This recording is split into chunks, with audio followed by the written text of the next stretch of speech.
When the protagonist was just a child, his heart blazed with a desire that shone brighter than any star. Ever since he was a child, he was fascinated by architecture, and when he got his hands on a game that allowed him to realize his dreams, he could not resist and began to design and build. And so, after much labor and perseverance, he finally erected a building that existed only in his imagination, a building that was the realization of his most cherished dreams. His building became a perfect haven where every detail reflected his inner world. He logged on to the game system to begin his exciting journey into the world he himself had created. Every day the protagonist watched as new couples found their happiness, as dreams became reality before his eyes. Seeing their happiness, he felt satisfaction and pride knowing that his labors were bringing joy to others. Such moments became commonplace in his life, but each time they remained special and meaningful to him, filling his heart with joy and confidence in his chosen path. This concept of turning dreams into reality, especially in the virtual world, was truly impressive. Virtual reality, where one could fight exciting battles or create amazing architectural masterpieces, became popular in Japan. Its possibilities were huge and attracted both beginners and experienced users. The freedom of creativity available in this world inspired many artisans around the world to create amazing works of art. The protagonist devoted all his free hours to this endeavor, becoming one of those who are completely immersed in the virtual world. And when his dream, the building, was built, it became a beautiful shelter for lovers, a place where feelings blossomed and the space was filled with tenderness and joy. At first, the sight of couples irritated him, but in time he accepted it. After all, in real life he was a simple employee of a company. The idea that his creations could bring happiness to others seemed amazing to him. He realized that even ordinary people can create something amazing in the virtual world and share their dreams with others. The player hoped that the protagonist would also find an equally beautiful wife, and thanked him for everything he had done. The protagonist felt deeply grateful and proud of his labors, wishing the lovers happiness and joy on their journey. The system received an unexpected notification of a new message that was different from the usual news of weddings and events.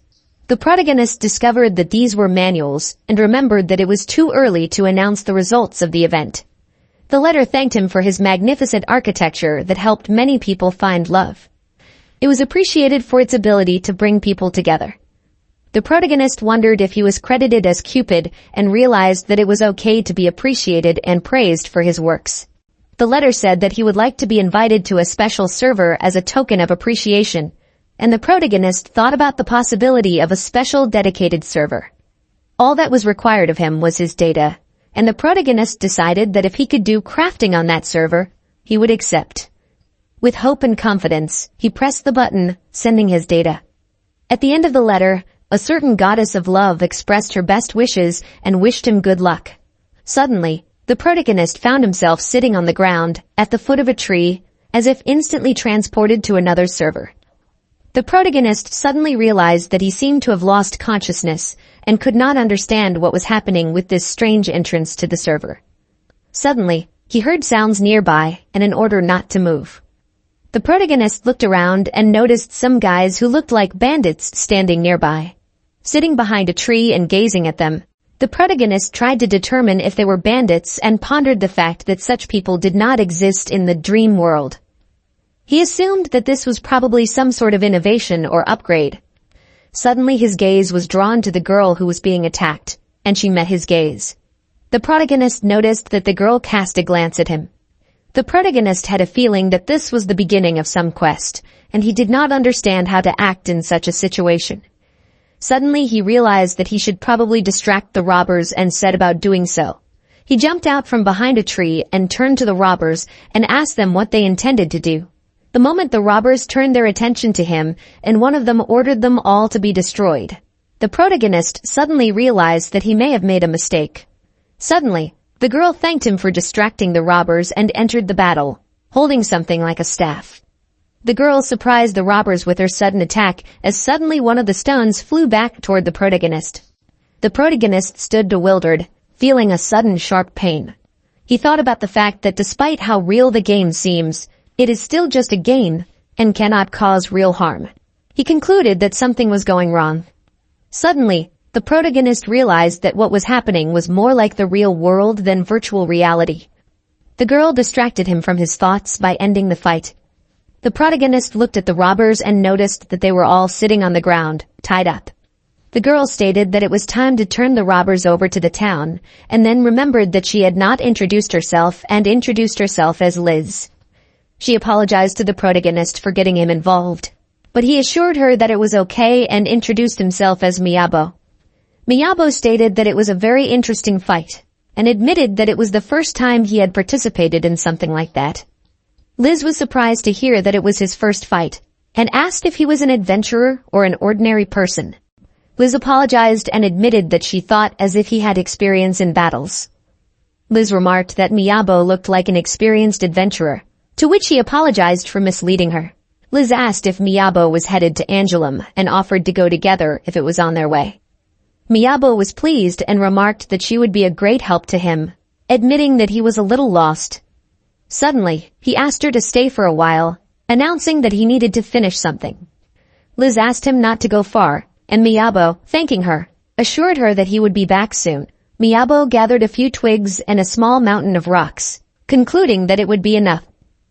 No matter how many times he tried, he couldn't get the VR helmet off, and he no longer had any doubt that he had entered another world. He decided that he should be more careful not to arouse suspicion. He remembered that he had read the letter before immersing himself in this world, and decided to start by exploring what he could do. Attempting to call up the inventory, he found the system unresponsive.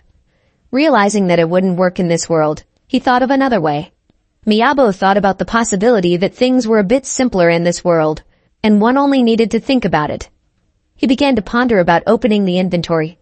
Suddenly, a huge room with a huge number of shelves appeared in front of his eyes. He thought about the fact that things happened a little differently in the dream world and pondered how he should handle the situation. He then noticed that he had 42 branches available and realized that perhaps he could now interact with the inventory only within his mind. Miyabo discovered that the branches and stones he had collected were also in his inventory. He decided that he needed to try something else, so he used crafting. A table suddenly appeared in front of him. Miyabo realized that there was automatic crafting in this world, which was convenient since he didn't have to do everything himself like in the game. He noticed that he was getting the recipe for an item just by thinking of it. Of course, there were some differences from the game, but everything worked about the same as in Dreamworld. Miyabo, in search of a new weapon, was inspired to create a stone axe. The stone axe would allow him to greatly increase his efficiency in chopping trees and gathering, and would provide a reliable weapon for defense against enemies and wild animals. Miyabo rejoiced when he discovered that he needed nothing more than 10 twigs and 30 stones to create a stone axe, resources he had already recently gathered on his adventure. Seconds flew by, and Miyabo was already holding his new stone axe in his hands. He could feel its weight and strength, knowing that he was now armed not only with his willpower, but also with a mighty weapon ready to serve him in his adventures and battles. With a small movement, Miyabo tested his new stone axe, confident in its power. In a matter of moments, he cut down the tree, easily penetrating its hard bark. Success in this test confirmed that his new weapon was not only effective, but also a pleasure to use. Miyabo watched in amazement as objects were automatically reassembled after a few blows with the axe. This discovery changed the way he looked at the world around him. Now he didn't have to spend a lot of time gathering resources, which freed him up for more interesting and enjoyable activities. He realized that it was possible to build not just a survival, but a real comfortable life in this world. Miyabo felt the excitement of being able to make his dreams come true. He decided to enjoy every moment of his adventures, creating his dream objects and building his home with his own hands. This was a new phase of his journey, full of opportunity and freedom. In his eyes, the world became a place where he could realize himself and live by his own rules. Miyabo approached Liz, and she, noticing his delay, inquired what kind of stone axe he was holding. Liz asking why Miyabo was smiling made him realize that he needed to be more careful in expressing emotions. Miyabo made a serious face and announced that he was considering the stone axe as a potential weapon. Liz admitted that it was causing her anxiety. Liz exclaimed that Miyabo didn't have anything with him. And where did he suddenly get a stone axe from? Surprised by her reaction, Miyabo explained that he had gathered branches and stones and made this axe himself. His unexpected skill amazed Liz. Liz remarked that Miyabo, in her opinion, had the skill of an artisan. She emphasized that no one would set off empty-handed and observed that Miyabo used his inventory skillfully. In response to his question, she confirmed that she was unable to use her inventory, explaining that this was due to her magical abilities. Liz's attendants began whispering about the need to hire an attendant, given the work Miyabo does. One of them expressed the suggestion that perhaps Miyabo simply didn't have the money for it. Liz scowled at them and stated that it was rude to treat someone they were seeing for the first time like that.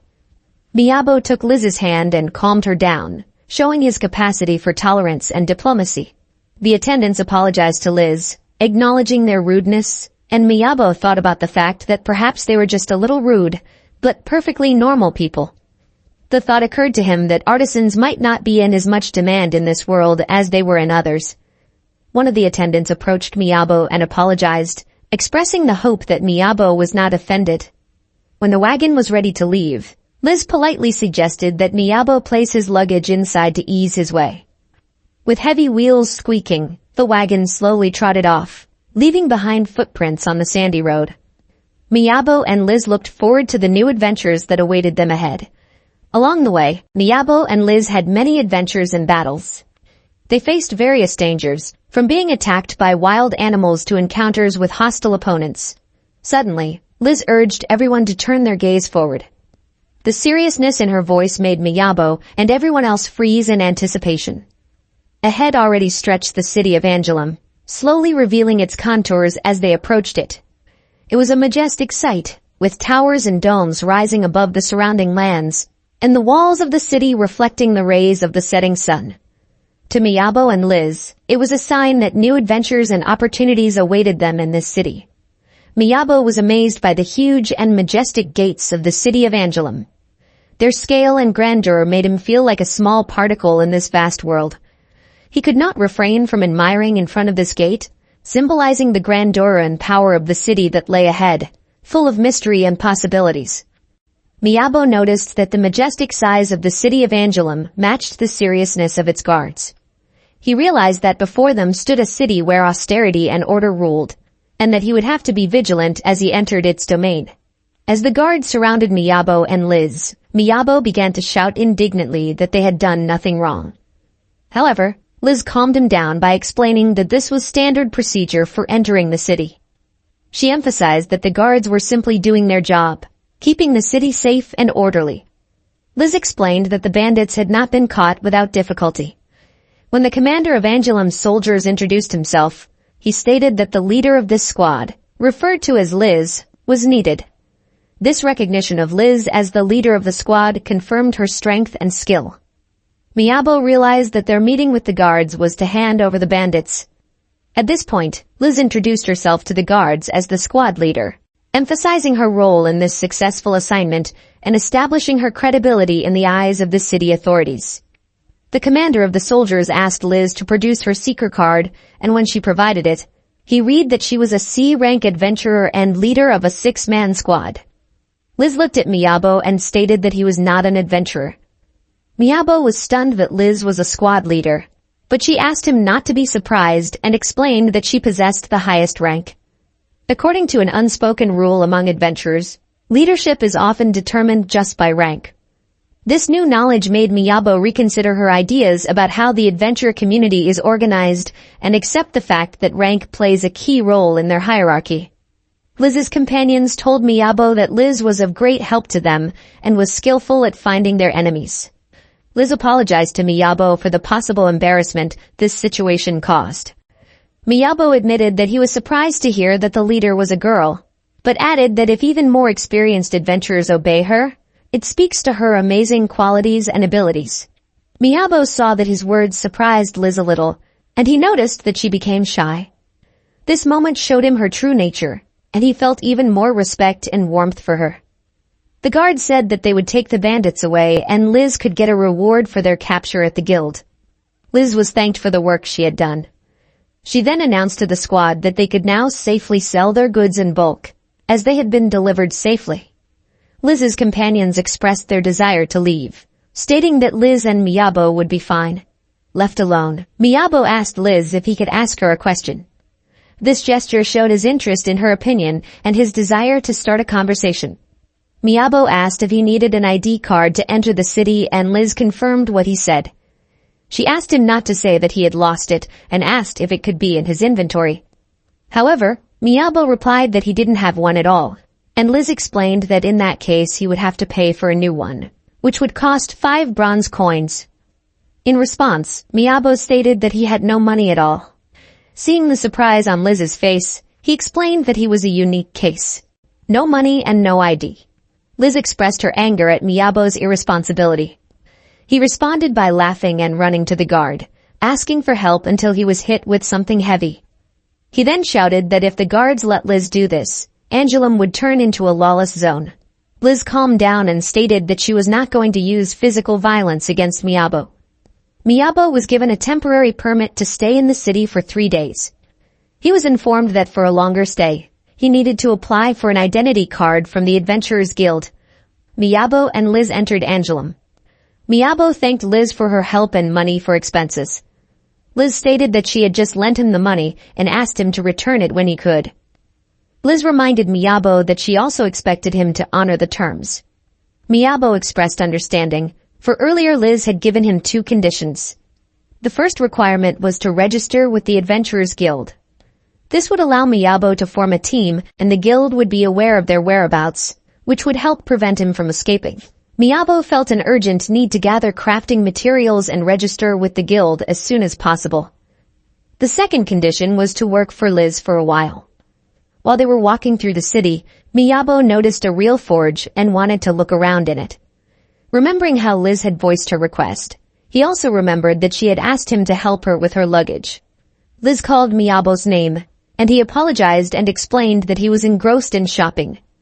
Upon reflection, Miyabo realized that the battles would not be easy, but if he took a supportive stance, he might be able to succeed. Suddenly, they approached an inn, which made Miyabo surprised. After entering the inn, Miyabo turned to Liz, asking if they should have gone to the Adventurers Guild first. However, Liz explained that the basic rule of an adventurer was to secure an overnight stay. She added that the available inns were filling up quickly, so they needed to act quickly, especially considering her heavy luggage. At the counter, they were told that they needed to pay 5 silver coins for the night. Miyabo fumbled in his pocket and laid the money out on the table, thinking that borrowing the money was a good idea. In a world where 1 gold coin equaled 10 silver coins, staying in a business hotel cost 5,000 yen. This caused Miyabo to be surprised, because 1 gold coin was equivalent to 1,000,000 yen. It cost 5 copper coins to enter the city and 2 gold coins for expenses and lodging. Lying on the bed in his inn room, Miyabo reflected on the fact that he was now indebted to a girl who was younger than him. He reflected that despite her status as an adventurer, she could still be naughty and defiant. Miyabo came to the decision that he should eventually thank Liz for her help. After a while, they finally ended up at the Adventurers Guild. Miyabo was shocked at what the guild looked like from the inside. Liz noticed his amazement and asked if he had seen the guild before, since they were the same in all cities. Miyabo was familiar with guilds from games, and explained that he had lived in the countryside for a long time and hadn't been able to visit cities. He then assured Liz that everything was fine, and asked her not to worry about him. Liz offered to go to Eleanor's office to report the escort order. Eleanor greeted Liz and thanked her for her hard work and escorting. Noticing that it was getting chilly, she asked Liz to be more mindful of her health. Liz expressed her gratitude for her care, and Miyabo remarked what a beautiful girl Eleanor was. Eleanor asked Liz who the young man next to her was, and Miyabo introduced himself. He announced that he had come to the guild to register as an adventurer and help Liz. Miyabo expressed his joy at meeting Eleanor and thanked her for taking care of Liz. Eleanor introduced herself and said that she was an employee of the Adventurer Guild, also expressing her joy at meeting her. Liz, looking at Miyabo, wondered if his nose had grown a bit. Liz was a little embarrassed, realizing that Miyabo took the usual greetings too seriously. Eleanor politely asked Liz for her adventure card and asked her to wait while she checked the status of the request. Eleanor turned to Miyabo and informed him that he needed to fill out a form. Miyabo looked at the form and saw that it was a registration form for adventurers. Although he had never encountered such letters, he understood everything. Miyabo wondered if this was the effect of being transported to another world. He noticed that there were only 7 steps in the adventurer ranking system, from F to S, and that his rank depended on the contribution of requests and guilds. The adventurer's card could also be used to confirm identity, as well as to deposit money, similar to a bank card. Miyabo observed that carrying all his money with him would be unwise, as it could lead to fees or loss. Miyabo was surprised to find in the rules a reminder of the importance of courtesy and cooperation. He pointed out that some adventurers were not very humane. Liz reminded him to read all the rules carefully. Miyabo stated that he had already familiarized himself with all the rules. He thought about the fact that misreading the contract could lead to unpleasant consequences in the future. It reminded him of his experience at his previous company. Liz noticed that 90% of people do not read the rules, and out of her entourage, she was the only one who read them carefully. Miyabo asked her to calm down and stated that he didn't think it was that important.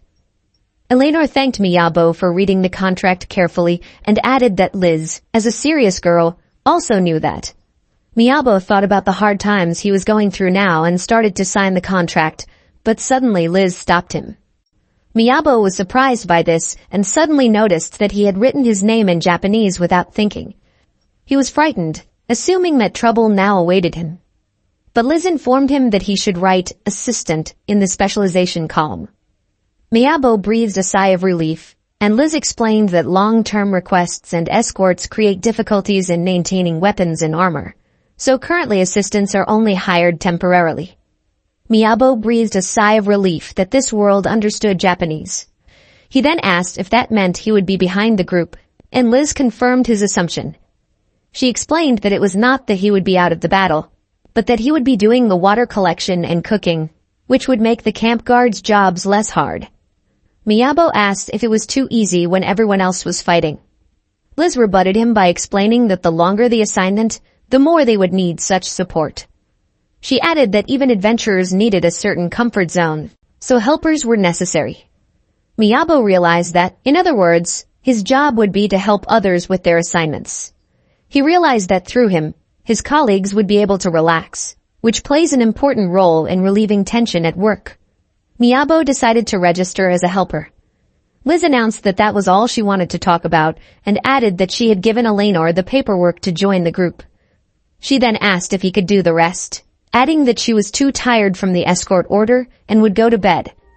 Liz apologized for not being able to stay, but Miyabo assured her that it was okay since he had his own things to do as well.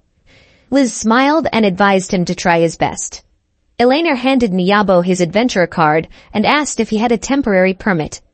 Using his inventory, Miyabo found the temporary permit and handed it to a surprised Eleanor. Eleanor was surprised to learn that Miyabo was indeed a craftsman. Miyabo asked if it was unusual for an artisan to register as an adventurer, and Eleanor confirmed what he said. She explained that there are many different guilds, including commercial and manufacturing guilds. For example, the Adventurer Guild deals with escorting and monster hunting, where swordsmen and mages register. The Trade Guild is for the distribution of goods and land management, where merchants are registered. And the Manufacturing Guild deals with the production of goods, architecture, construction, and road repair, where blacksmiths and artisans are registered. Miyabo was surprised that there were manufacturing guilds in this world. Eleanor stated that it is not just that. Often artisans aren't taken because they aren't too strong physically. Miyabo thought that didn't sound too encouraging, but decided that he could handle it. Eleanor said that the production guild members had been dealing with escort orders more and more lately, and hoped that everything would go well. Suddenly, she asked Miyabo if he knew that time was running out in the inventory.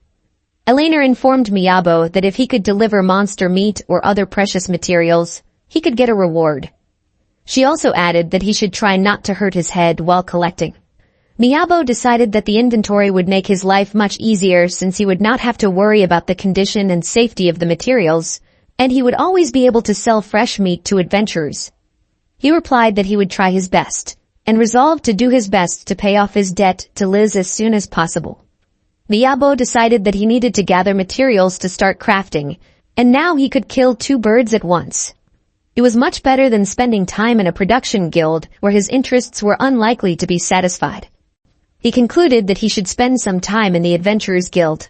Miyabo asked Elena where he could find more materials, and she advised him to look to the eastern neighborhood, which was considered relatively safe. Impressed by the information he received, Miyabo decided to work actively beyond just fulfilling orders. Miyabo headed into the forest to get wood and gather materials for crafting. After a while, when he was about to return to the city, Miyabo suddenly stopped, scrutinizing the buildings around him.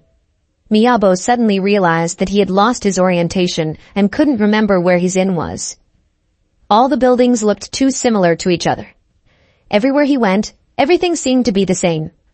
Miyabo thought that maybe he was relaxed because of Liz's presence. He tried to remember the name of his hotel, but to no avail. He couldn't realize how much time he had already spent wandering down this street, and the sun was already starting to set. Miyabo thought about the fact that Liz was probably already starting to worry about him when he suddenly heard footsteps behind him. Miyabo looked around and saw a girl with ears and a tail. His thoughts stopped at the question of whether she was a beastman. Miyabo noticed the sword at the girl's side and decided that she must be an adventurer. Seeing no other people around, he decided to ask her for help. Miyabo approached the girl and politely asked her for directions to the inn. The girl kindly showed him the way. Miyabo smiled embarrassedly and said that he had not yet specified which inn he was staying at. And wasn't she talking about her inn? The girl looked at him angrily, and Miyabo noticed her confusion. But right now, Miyabo couldn't rely on anyone but her. He apologized for scaring her and clarified that he wasn't some strange passerby, showing her his adventure card. The girl stated that she was also an adventurer, and Miyabo exclaimed at the unexpected coincidence. Miyabo looked at her adventure card and saw that she had a rank B. Miyabo was surprised that this girl's rank was higher than Liz's. Looking at her, Miyabo couldn't believe how strong she was. The girl looked at him and characterized him as a misguided adventurer with rank F. She introduced herself by the name Mel and assured him that she would help him. Miyabo thanked her and thought about the fact that while it was true, it hurt to hear such direct words about himself. Mel asked for clues, and after a bit of thought, he clarified that he remembered being near the East Gate. He added that he didn't remember the details as he was chatting with another adventurer. Mel looked sternly at Miyabo and asked if the adventurer he knew was a girl. Miyabo explained that Mel was right and that the girl he mentioned was about his age. He was about to add something else, but suddenly Mel showed him the way, and they came to a huge building. She asked if she was correct in assuming it was his hotel. Miyabo exclaimed that that was amazing and asked how she guessed where his hotel was. Mel explained that she had done some thinking. She explained that it was an inn where girls could stay safely, and that there was no other place like it near the East Gate. She then added that since alcohol was forbidden, even low-ranked girls could safely stay at this inn. Suddenly, hearing about the low rank, Miyabo realized something. Miyabo realized that Liz was looking out for his safety by choosing this inn for a stopover. He thanked Mel heartily and recognized that she had saved him. Mel wished him luck by addressing him by rank F, but Miyabo corrected by calling him by his first name, Miyabo. Suddenly, Miyabo said he wanted to thank her for her help and asked if she could wait for him for a while. Mel was surprised but agreed to wait. Miyabo wanted to thank her with money, but found that he didn't have any. Instead, he decided to open his inventory and think of something else to please Mel. Miyabo had managed to collect many trees in the forest and noticed that he had a log in his inventory. He decided to use the decomposition of the material.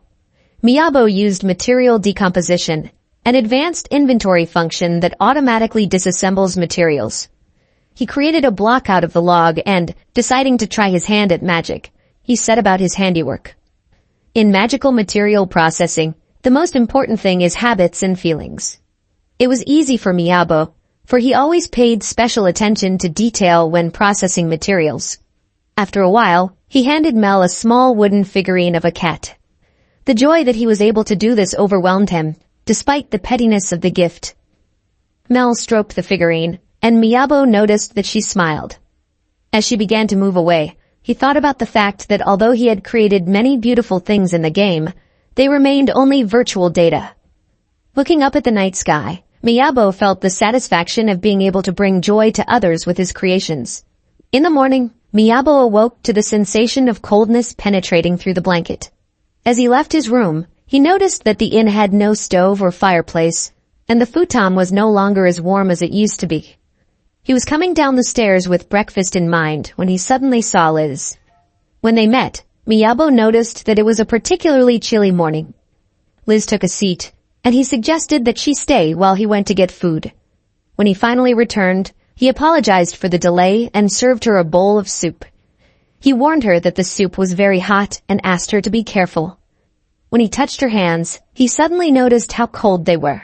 Liz simply said that she was freezing fast, and Miyabo felt sorry for her. While enjoying her soup, Liz remarked that this morning was better than when they had gotten the escort request.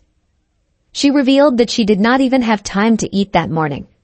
Liz also added that there is no cold wind in this place unlike other places, and said that there are days when she gets so cold that she cannot sleep. Miyabo offered her an extra blanket to make her more comfortable. Liz offered to take his blanket and pay him in silver coin per night. But Miyabo exclaimed that this seemed like robbery. Liz smiled and remarked that when the rainy morning came, he would start talking differently. She added that many people complain that the cold prevents them from sleeping. Miyabo agreed and suggested that they look at the escort requests together. As they approached the booth, Miyabo pointed to it and asked Liz, "What is this?" With a smile, Liz explained that it was a bulletin board. Liz explained that requests submitted to the Adventurers Guild were posted on this bulletin board, where one could find orders with ranks from C to D. Miyabo nodded in understanding and suddenly noticed another board nearby, which was approached by several people. Suddenly, at the other board, a fight started between people for the announcements. Liz explained that it was an EF rank order board, and adventurers were fighting for the highest paying assignments. The duel ended, and only one defeated adventurer remained on the floor by the board. The adventurer stood up and sadly noticed that even the extra orders had been taken away. Miyabo realized what it meant to be an adventurer without a team and realized that he might face the same. He only hoped that Liz would not abandon him. Liz picked up the ad that had fallen to the floor and expressed her frustration, noting that the request forms were now mixed up, making it difficult to understand the requirements of the orders. Miyabo helped her, and he remarked that Liz was very surprising. Liz, surprised by such a remark, asked why all of a sudden, but Miyabo silently looked up and asked what about the orders. Liz looked back at Miyabo and suggested to start ordering right now. After all, it would take some time. At this time, one of the adventurers crept up from behind and tried to peek over her shoulder, but upon seeing Miyabo's gaze, he clumsily stepped back. Miyabo, wasting no time, asked Liz about the order, and she announced that it was a request to subdue Earth's sheep. Miyabo, noticing the generous reward for the order, wondered why no one had taken it yet. He turned to Liz, expressing concern for her condition, wondering why no one had taken advantage of such a simple task. Liz reassured him, telling him that everything was fine, but she was feeling a little down. She assured him that it would pass and asked him not to worry. Miyabo asked Liz if it would be free, and she confirmed that it would be. Suddenly, Miyabo noticed Liz looking angrily at the adventurer who approached Eleanor to take the order. As soon as Miyabo saw the adventurer talking to Eleanor, it became clear to him what was going on. Miyabo suddenly realized that Liz was a fan of Eleanor, but when he expressed his thoughts aloud, Liz shouted at him, asking him not to give away her secret. Liz clarified that she is not a fan of Eleanor, but she admires her style and demeanor. She noted that regardless of her clothes, Eleanor always looks mature and demure, and her hair smells nice, which makes talking to her pleasant. Liz emphasized that it didn't mean she was pining for Eleanor or anything like that. She just wanted her to always be there for her. Miyabo remarked that it sounded like a middle-aged man's wish. Liz stated that it was not true and simply expressed her wish to be a younger sister who was always accompanied by a caring older sister. Miyabo remarked that this was troubling. The adventurer stepped away from Eleanor, and Liz approached her to request fulfillment of the order to subdue the sheep. Eleanor expressed her joy that they had finally arrived. Eleanor looked at the order handed to her by Liz and read that it was a request to subdue Earth's sheep. Eleanor clarified that it would be quite a laborious order and it would not be easy. She assumed that they knew that themselves, because the reward of this order was raised because of the C-rank adventurer's previous failure to handle it. Eleanor warned them to be careful of Earth's sheep, emphasizing that this was not as harmless a request as it might seem. Eleanor turned to Miyabo and, noting that this was his first order, advised him to try his best. Eleanor wished them luck and hoped they would not be harmed. Suddenly Miyabo realized what Liz was talking about when she expressed her wish that Eleanor would always be with her. Now he was beginning to understand her. He noticed that when Eleanor gave him her affectionate words and smile, his soul was filled with motivation. Now he felt much better. Liz angrily noticed that Miyabo was very calm in Eleanor's presence, even though he is usually not good at socializing with people, and he is actually an old geezer at heart. Miyabo smiled, reflecting on the fact that he really wasn't young. Liz and Miyabo began discussing strategy for the assignment. Soon after beginning their journey, they had already crossed the western plains, moving forward to fulfill the assignment. Liz noted that Miyabo, despite his profession as a craftsman, definitely had strength as he sat down to rest. She noted that even though they had been walking since Angelum, Miyabo was not tired at all, and it seems as if he is a true adventurer. She was surprised by this, and Miyabo remarked that he really didn't feel tired. He explained that because of his skills, he could manage his physical strength and reduce his fatigue level. This was the result of long practice and working on himself. Liz was surprised and remarked that magicians do not have such skills. She added that it was much more difficult for mages to develop physical strength than those who specialized in martial skills. While she expressed no desire to become more physically strong or anything like that, she admitted that she sometimes envied the abilities of other adventurers. However, for the most part, she had come to terms with it. Miyabo noted that breaks were important to ensure safety along the way, but Liz stated that she was not tired at all and was willing to continue. She added that she now better understands those who strive to complete a task as quickly as possible.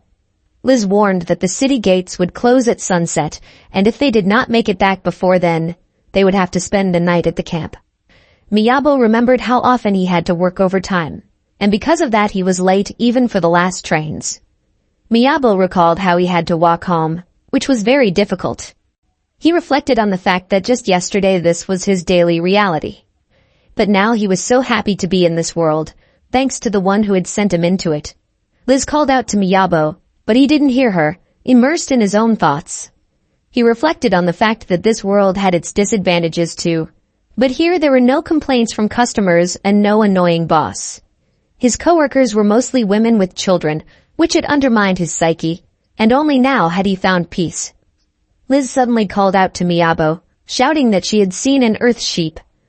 They quickly lurked in the tall grass to stealthily follow it, watching it graze peacefully in the distance. Miyabo exclaimed that this earthen sheep looked like a deer. Liz clarified that it was indeed a deer, but she was not talking about it, but about the sheep behind it. At this moment, the deer suddenly started thrashing around abruptly, scattering in different directions as if they were frightened of something terrible.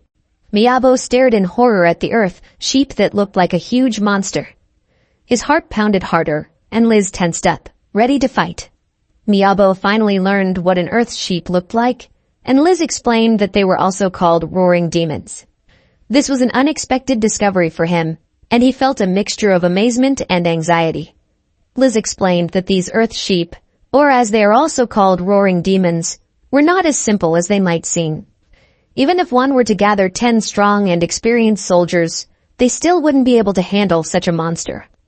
There are even legends that one of these demons managed to destroy the city gates with its power. Miyabo wondered how on earth they would be able to handle such a creature. Liz added that the biggest problem is that these demons are smart and cunning, which makes them even more dangerous. Liz stated that they need to work together like they did in the woods. She also added that there are rumors of earth sheep aiming at the mages behind the team. Miyabo stated that it might be too dangerous to verify this information. Liz replied that the earth sheep could instantly attack him, and so they needed to find cover. Miyabo realized why the guild members had reacted this way to this request. He thought about the fact that if such a monster really roamed nearby, the road would definitely be blocked. So they decided that they had to hurry. Miyabo asked Liz if anyone other than the adventurers had been hurt, and she replied that fortunately no civilians had been hurt. They noticed an obstruction in the road and learned that there was a village nearby, and that road was the only link to civilization. Miyabo realized that they must not be in the best conditions since supplies had not arrived since those monsters appeared. Liz stated that they should not be allowed to fail, and even Miyabo, as her assistant, should be on guard. Miyabo agreed with her, and Liz suggested that there was no time to waste. Miyabo asked how they would observe these monsters, and would they need to use magic or throw rocks at them. Liz explained that it was important to not only see them, but to understand their behavior and tendencies. Miyabo asked if their task was only that, and Liz looked at him in surprise. Liz shouted that they needed to observe the monsters' movements, but that was no reason to relax. She added that the earth sheep would attack them relentlessly until they killed them, and considering the strength of those monsters, even a B rank would have a hard time. Miyabo was surprised by her saying that the monsters would attack until they killed and asked if it wasn't possible to just stop them. Liz asked what he meant, and Miyabo smiled. Miyabo felt that the earth sheep might not be prepared for unexpected situations, which might have been an advantage for them. Miyabo quickly made use of his equipment, using branches and rocks to construct a rock shovel. After Miyabo picked up the shovel, Liz curiously asked what his plan was, and Miyabo replied that he was going to start digging a hole.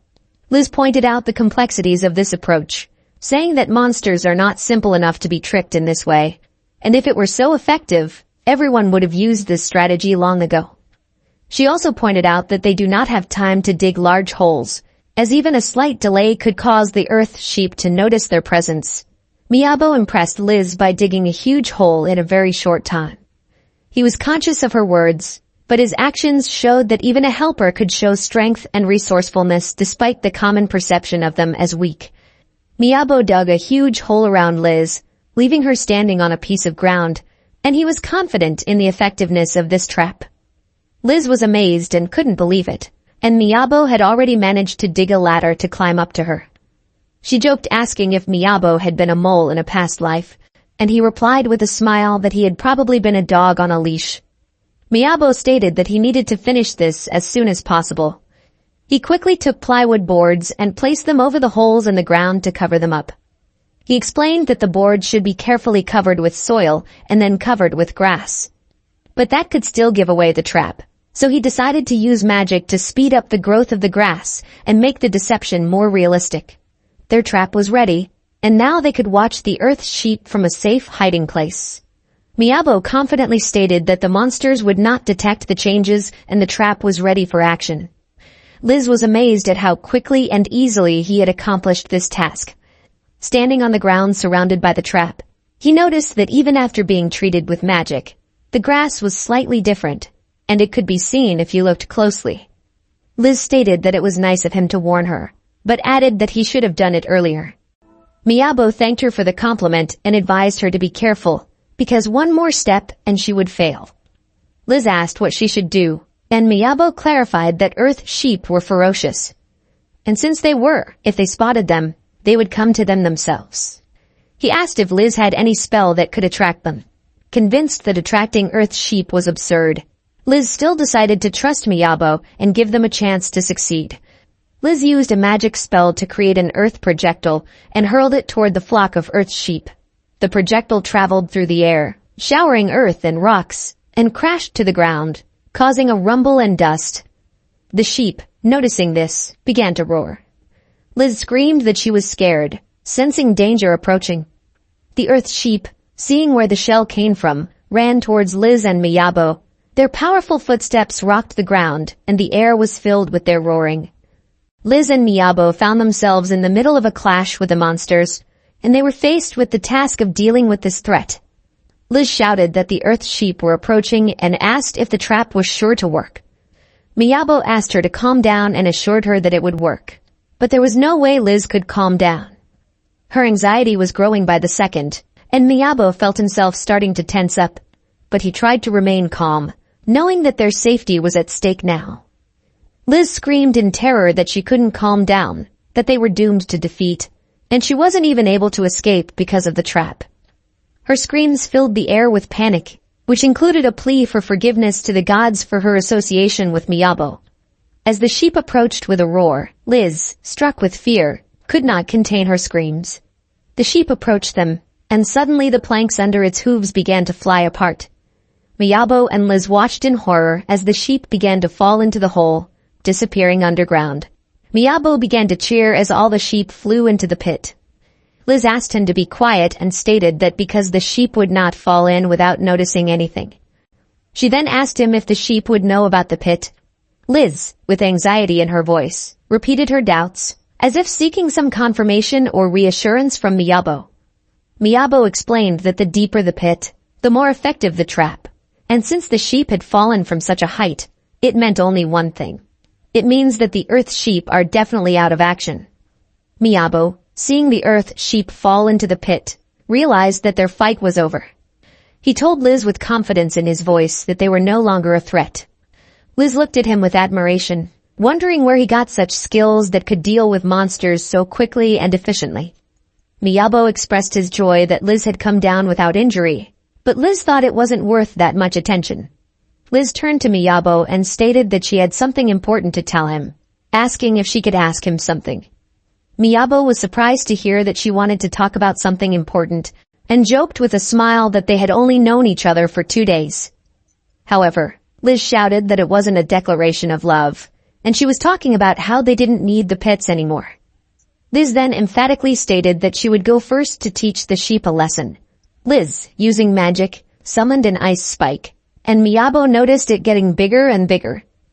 Miyabo reminded Liz that her opponent was just a wounded animal, and simpler magic could be used. But she insisted, claiming that earth sheep were very survivable, and that she wanted to kill it in one shot so as not to damage the material.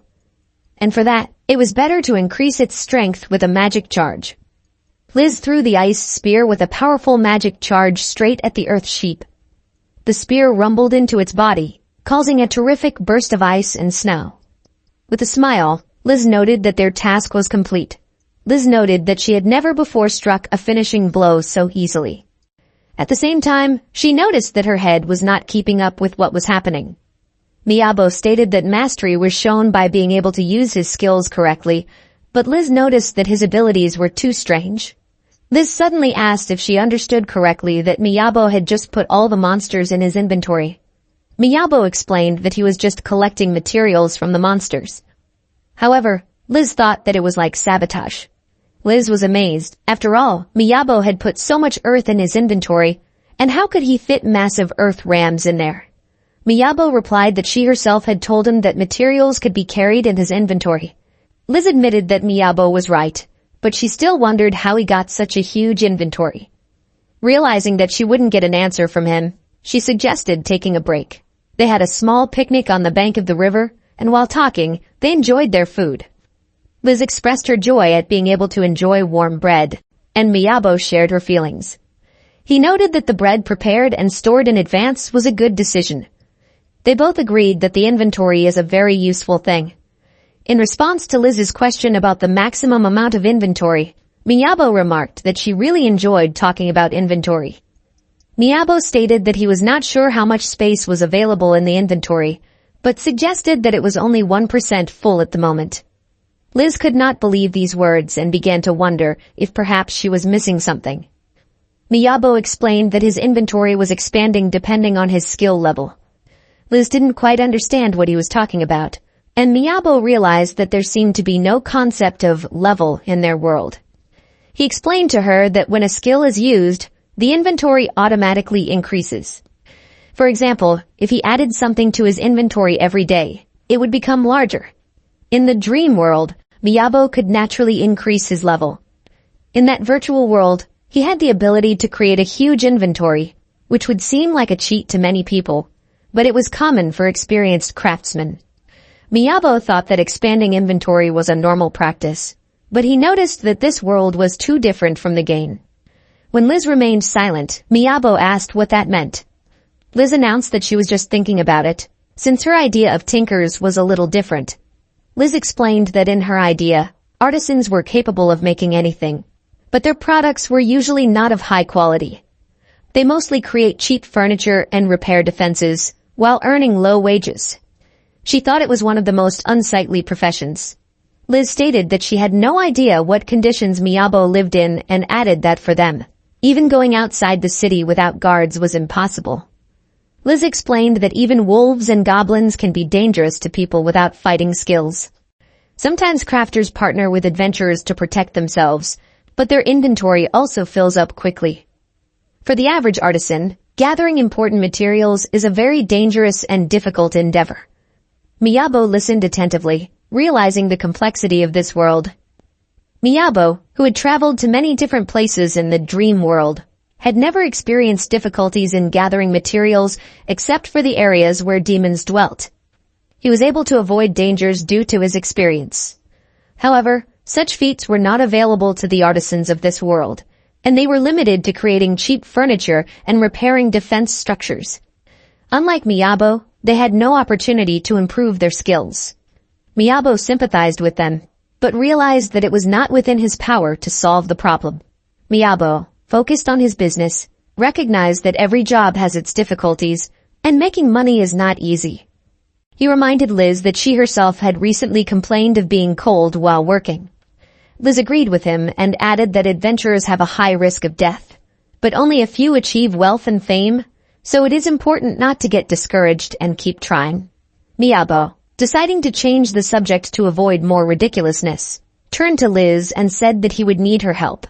Miyabo realized that he was already in debt, but still asked Liz for some wool from the earth rams they had destroyed.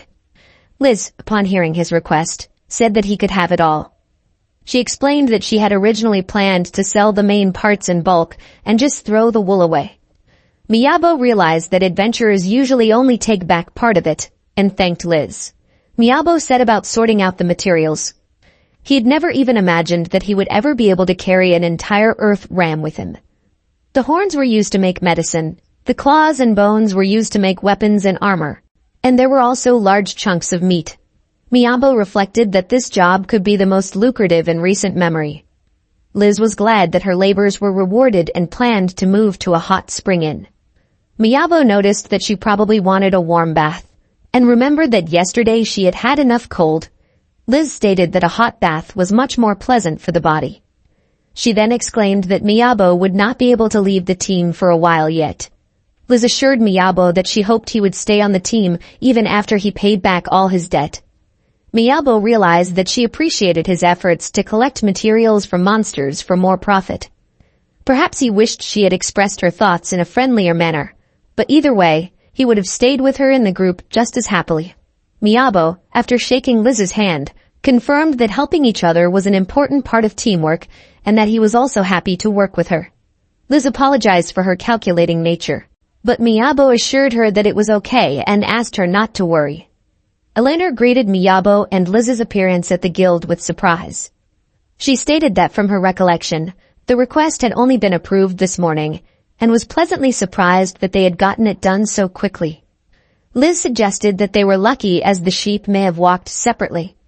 Miyabo whispered to Liz, asking why they couldn't just admit that they had trapped them, to which she replied that she had the pride of an adventurer.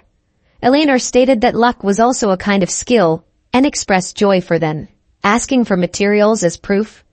Liz suddenly remembered that they still had to sort out the materials and asked for a room to do so.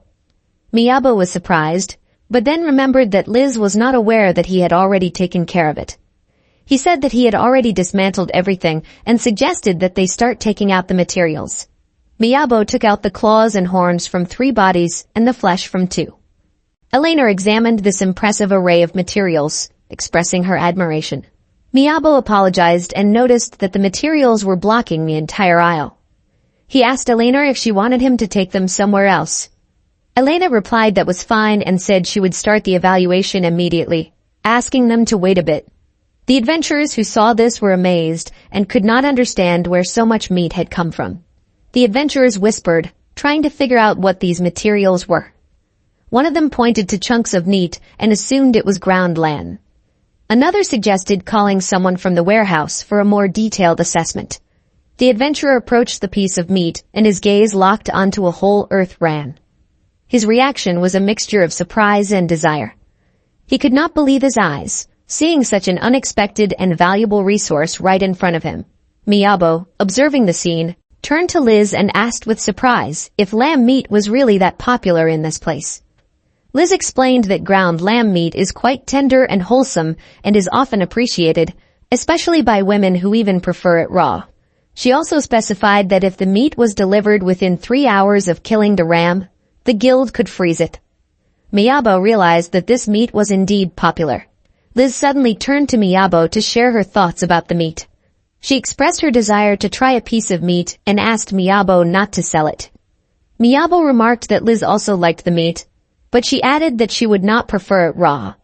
Elena approached them and apologized for the delay. She then thanked them for taking the time to provide materials for evaluation. Elena specified that they would receive 45 gold for the fulfillment of the order, 60 gold for the horns. The claws, being in good condition, were valued at 10 gold, and the meat would be worth 85 gold.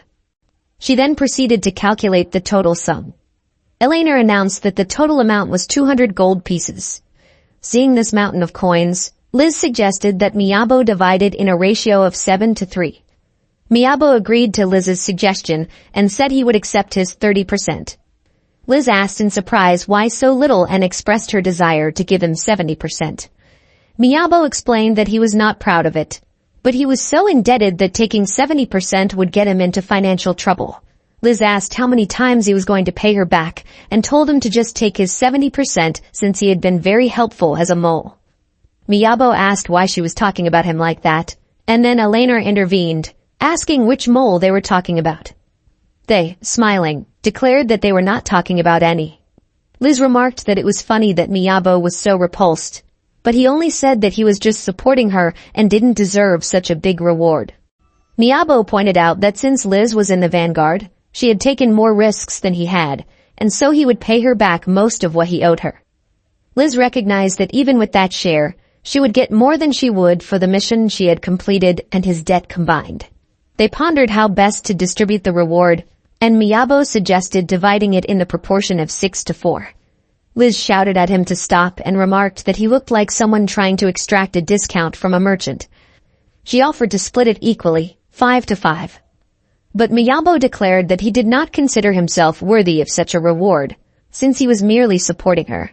Liz smiled and stated that it was okay, because it was her choice. Miyabo and Liz went to the Furite Inn, where they were told that a night's lodging for one person would cost 2 coins. Miyabo was shocked by the cost of a night's lodging at 20,000 yen, but Liz was unperturbed by it. He tried to reassure himself by reminding himself that it was a necessary expense. Suddenly, Liz suggested that he visit onsen, or more specifically, the hot springs. After they defeated those rams, they had some money. Therefore, they decided to take a little vacation by visiting the hot springs. However, Miyabo was concerned about the high prices at the new inn. He was worried that going from an ordinary business hotel to the luxurious onsen would hit his wallet hard. He had 98 coins left, and considering it would cost 14 coins to stay at the inn for a week, he only had 84 gold coins left. He thought about the fact that it might be better to stay at the business hotel. Liz insisted that they should go to onsen sooner, but Miyabo asked her to wait a bit. Miyabo suggested they go shopping and asked Liz what she would like to take. She was indignant, saying they had to go to the hot springs, but Miyabo calmed her down by suggesting she stay and enjoy the water. Liz declined to shop and agreed to stay. As Miyabo left, Liz noticed how much energy he had in him. After Miyabo left, Liz headed to the hot springs to enjoy their warmth and relax after a busy day. Miyabo realized that after completing a rare and arduous task yesterday, he urgently needed to regain his energy. Realizing that the life of an adventurer is full of challenges, he knew that the key to this process was nutrition. Miyabo thought about the possibility that there might be times when there would be no new assignments. Therefore, as long as they had funds, he thought it was important to stock up on food. After all, having a supply of food was essential, especially if the assignments would drag on for a long time. The thought of an earthy lamb in a pan with vegetables came to his mind. Miyabo reflected that even without the spicy sweet sauce, the meal would be great, just with a little salt added. As he approached the counter at the store, he pointed to the entire counter and requested to buy all the items. While inquiring about the price for the entire assortment, the clerk at first thought it was a joke and ordered him to leave if he was just having fun. But Miyabo seriously held out 10 gold coins to him and asked if that amount was enough. The vendor changed his facial expression, agreeing that it was enough, and started packing the food. However, Miyabo stopped him and explained that he would put all the purchases in his inventory, which surprised the vendor. Miyabo headed to another counter and asked for salt and pepper. The old man behind the counter thought he was joking, but when Miyabo offered him 1 gold coin, he immediately gave him what he asked for. When he approached another counter, he asked for linen and the woman started to find out who he was. But as soon as Miyabo offered a gold coin, she immediately ran to get him the goods. As Miyabo looked at his purchases, he thought about it. After paying 35 coins for the goods, he only had 49 coins left. He realized that this was a great investment in his future, and decided not to regret spending the money. Miyabo, walking through the city, looked closely at the buildings, searching for a certain place. After glancing at the gun store, Miyabo went inside without too much thought. Looking around, Miyabo noticed a dagger on the counter. He scrutinized the dagger, marveling at its craftsmanship and quality, which he sorely lacked in his own weapon. Miyabo reflected on the fact that crafting a weapon required skills unavailable to him in crafting. Suddenly, he was called out to him. A man asked if he too was a master of something. Miyabo realized that the man in front of him was a gnome. He asked him if he was the owner of the store, and how did he know about his craftsmanship. The gnome invited him to look around the store, pointing to the customers and explaining that they were like normal weapon users, choosing weapons based on comfort and heaviness. Looking at Miyabo, he remarked that only maniacs or craftsmen scrutinized weapons as carefully as he did. Miyabo was embarrassed and apologized, stating that he was actually going to buy something, not just looking at it. The dwarf asked what he was apologizing for and said that he himself often looked at other blacksmiths' work, so there was no need to be embarrassed about it. Miyabo expressed his gratitude and interest in buying a knife for self-defense. He asked the dwarf if he could sell him some iron ore. The gnome asked Miyabo's name, to which the gnome replied, introducing himself as an assistant craftsman. The gnome's gaze clearly changed when he realized that Miyabo was a craft adventurer. Weiss, a hereditary blacksmith, introduced himself and listened to Miyabo's desires regarding weapon making. He expressed his approval of such an attitude. Weiss had Miyabo show him his previous work. Miyabo hesitated for a moment, realizing that he had no samples of his work, nor did he aspire to make weapons. Instead, his goal was to create a cooking device, an oven. He explained that his desire was specifically to create an oven. Miyabo noticed that the atmosphere had become different. He presented Weiss with a stone axe that he had made himself. Although the work was not perfect, he made every effort to make it of high quality. Miyabo hoped that Weiss would not judge him for such work. However, when Weiss looked at the axe, he showed interest and invited Miyabo to follow him. Weiss led Miyabo into a spacious workshop where the sounds of hammers could be heard and the smell of metal and hot roasted steel could be smelled. After introducing Miyabo to the craftsmen working on building weapons, Weiss showed him something interesting. Weiss pointed out huge piles of iron ore, and Miyabo was amazed at the amount of it. It was an impressive sight, lots of metal blocks, ready to be the starting material for creating weapons. It reminded Miyabo how labor-intensive the art of blacksmithing was. Miyabo admitted that he was impressed by this amount of iron ore, as it was his first experience with such volumes of material. He reflected on the fact that he could never see real objects in virtual worlds as he could in real life. Weiss generously handed him a crate of ore, and Miyabo expressed his gratitude for such a gift. Weiss announced that he wanted to share his experience with the aspiring blacksmith, and this gesture was an inspiration to Miyabo. Miyabo asked Weiss about the cost of iron ore. Weiss replied that he did not expect to be paid by someone who made axes out of stone, let alone adventurers who, he realized, often did not have extra money. Though Miyabo tended to be economical, he insisted on being paid. Weiss assured him that he should not worry and should not refuse the offer while he had the chance. He expressed his desire to see what Miyabo would get out of the ore and asked him to show him the results of his work. Miyabo decided to start by building a furnace, but did not know how to inform Weiss. Miyabo stated that he did not think it would take much time and promised to create a weapon that would not be ashamed to show. Looking closely at Miyabo's stone axe, Weiss noticed a special sharpening. He admitted that his senile interest was beginning to show. Miyabo stepped outside and looked around, not recognizing where he had come from.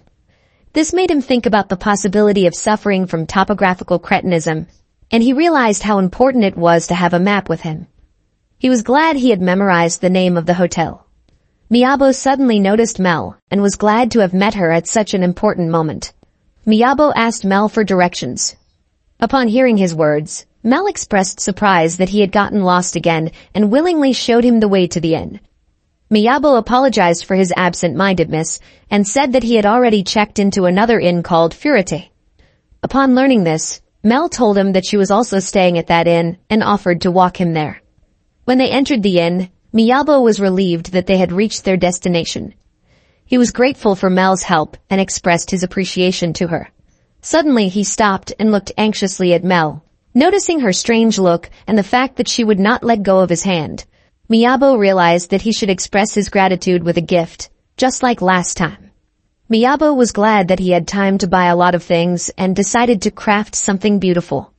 He began to infuse mana and create the desired image in his head. Miyabo, possessing the skill of crafting, began sewing, knowing that each stitch would be imbued with magic and that he would put a piece of his gratitude into the product. As he continued to work on the gift, Miyabo began to visualize the path of magic that overflowed into each thread he inserted into the piece. Under the influence of his magical powers, the thread itself turned into a soft plush cat toy, as if coming to life under his deft fingers. Mel stood beside Miyabo and asked if he had finished. Miyabo replied that he had only a little left and would soon be finished. People gathered around and looked at Miyabo's work and remarked that only skilled artisans could do such a thing. Miyabo continued to cover the toy with a thin layer of magic and then attached the wool of a great sheep to it. Miyabo, almost finished with his work, began to make small adjustments when he suddenly looked up and was stunned by what he saw. A multitude of people had gathered around him, and he did not realize where they had come from. Miyabo answered in the negative when asked if he was a tailor and handed Mel a gift, expressing his gratitude for her help. Mel, cradling the toy in her arms, also expressed her gratitude, addressing Miyabo by name for the first time since they had known each other. Miyabo was pleasantly surprised to realize that Mel had remembered his name all along, but she stated that it had only occurred to her now. When she left, he hoped that she had enjoyed the gift he had given her and wished that she would not forget his name again. At that moment, Liz suddenly walked up to him and greeted him happily. Liz asked Miyabo if anyone had come by and mentioned that she had heard someone's high-pitched voice. Miyabo assured her that he had not seen anyone. He asked if she had been sitting in the hot springs all this time. Liz admitted that she'd visited them 3 times already, and she added that it was incredibly pleasant.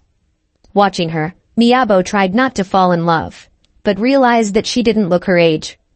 Liz suggested that he visit the hot springs too, suggesting that he freeze outside. Miyabo looked at her and noticed that she looked very mature. When Liz touched his cheek, he felt her warmth and heard her say that he was indeed cold. She added that rest was part of the job and suggested that he go rest. Suddenly, Liz shouted at Miyabo and asked what was happening to him. Miyabo, embarrassed, thought about the dirty thoughts that were visiting his head and remembered that she was younger than him. Struggling to gather his thoughts, he stated that he was going to go get warm, and Liz advised him to be careful not to slip. Miyabo headed towards the hot springs, feeling the tension leave his body with each step. The warmth of the water enveloped him, soothing his tired muscles and mind. Miyabo, standing in the forest, was amazed at the variety of trees before him. Oaks, cypresses, and many others. He marveled at this diversity and called this forest Tree Paradise. An hour before the event, Miyabo and Liz stood in the guild house, gazing intently at the bulletin board. Liz expressed her dissatisfaction, noting that the tasks were not the same as usual. There were many of them, but the rewards were too small. Miyabo suggested that it might be because of yesterday's rain. Liz, after thinking for a bit, pointed out that if you consider the situation, today promises to be full of mud, and camping in such conditions is not a very attractive idea. Miyabo asked if that meant taking the day off today, to which Liz replied that it seemed that it would have to be arranged. Liz suggested that Miyabo spend some time together, looking for the materials he was longing for. As they made their way through the forest, Liz noticed that Miyabo seemed to change after they entered the dense thicket. Miyabo explained that he couldn't stay calm when it came to the art of crafting. And besides, there was another reason. Miyabo felt surrounded by an abundance of diverse trees, each of which seemed to be a unique work of nature. His gaze encompassed mighty oaks, graceful cypresses, and other types of plants, immersing himself in admiration before this living world. Miyabo remarked admiringly that it was a true natural wonder where trees with different growing conditions were gathered. He added that when you spend so much time crafting, you begin to notice the differences in the color and luster of each tree. For example, the same species of tree growing in different regions even has different annual rings. Liz supported him, stating that she understood. She added that he could do whatever he wanted, but only in this place. Liz explained that the noise caused by a tree falling might attract monsters, and suddenly noticed that the tree that Miyabo had just cut down had disappeared. Liz apologized and assumed that she had imagined it. However, Miyabo insisted, saying that he had activated his material extraction skill and that the tree had indeed disappeared. Liz brushed it off and stated that it was impossible. She added that a tree couldn't enter the inventory without even touching the ground, and expressed relief that it was just her imagination. Liz turned away from Miyabo and resolutely stated that she would go to look around the area and check if there were any monsters. Miyabo expressed hope for her success and safe return. Miyabo tackled the next tree, but his attempts were in vain. He realized that this tree was too strong for his stone axe. If the strength of the object was greater than the strength of the material, the object would break when it reached 0. Miyabo thought about the possibility of making an iron axe, but knew that iron ore was expensive in these parts. He thought about using other materials, but iron was the best choice for a tool. When Liz approached him and suggested that he move to another place after chopping that tree, Miyabo asked why, given that there were still many trees nearby. Liz explained that forests are home to many animals and cutting too much can disrupt the ecosystem. Therefore, it is important to cut down trees gradually and in different places to keep the balance. Miyabo understood her reasoning, remembering that the forest ecosystem was not an endless source of resources, but he also knew that this rule was most important for large-scale forest operations, not for a single person. Liz suddenly stopped Miyabo and quietly ordered him not to move. She looked around tensely, as if noticing something suspicious nearby, and immediately disappeared into the thick bushes. Miyabo tensed up, sensing the sudden threat, and carefully listened to the surrounding sounds, ready for any development. Liz used ice needle magic with an instant reaction. Miyabo, intrigued, peeked out from his hiding place to see what was going on. In the light of the rays filtering through the foliage, he could make out the outline of a wolf lying on the ground. Sharp needles protruded from its body, standing out against the soft light. As he approached the wolf, Miyabo noticed that it was still small by wolf standards. He expressed his gratitude to Liz for spotting him as he crept up, since he himself had not suspected anything.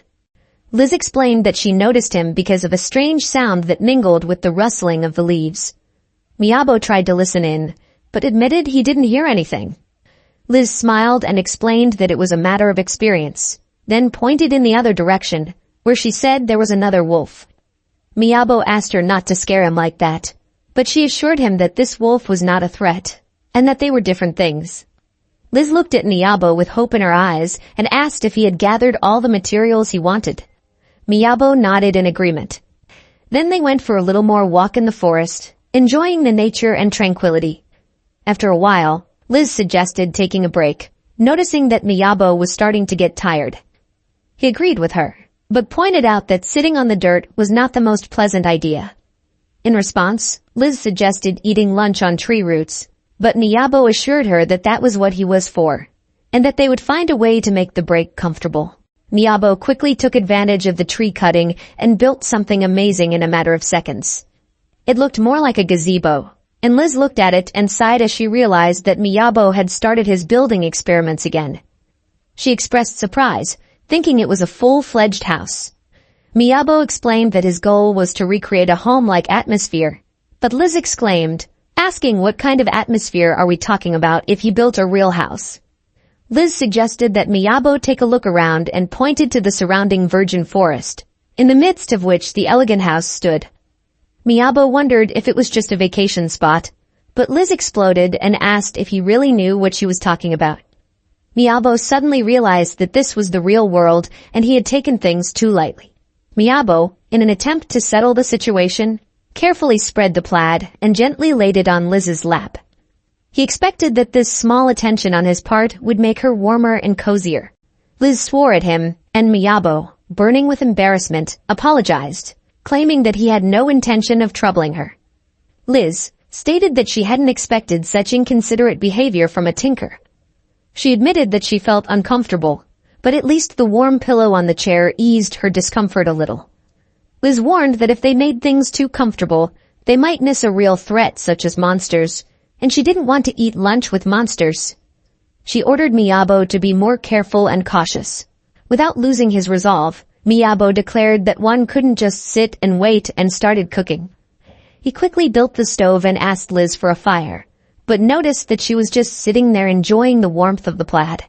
Miyabo realized that he would have to try to do it himself. He took advantage of the fire's magical endowment. Magic flowed through his circuits, which was what any attribute gave. However, Miyabo realized that this could have undesirable consequences, for success depended on the compatibility of the material and the attribute. Miyabo realized that wood and fire were the perfect combination, and the fire was easily kindled. He stood in front of the stove, ready to begin cooking, realizing that he would now have to change tactics, abandoning his habit of using matches. Miyabo, standing in front of the stove, used the craft system to start cooking. He selected the necessary ingredients and started combining them, following his skills and intuition. After a while, there was already grilled meat ready on a plate in front of him. Miyabo smiled contentedly, proud of his skill in cooking.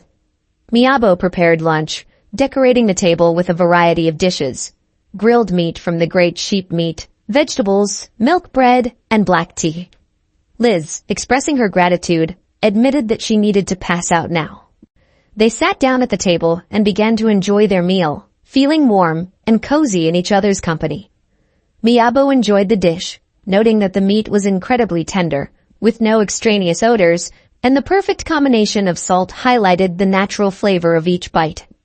He rejoiced, realizing that this was the first meat he had ever sourced himself. Liz noticed that the bread had an unusual flavor, and even sensed a slight sweetness from the milk. Miyabo proudly announced that he had made this bread himself. Liz suggested that from that day forward, he should only craft the bread because it tasted better than store-bought bread.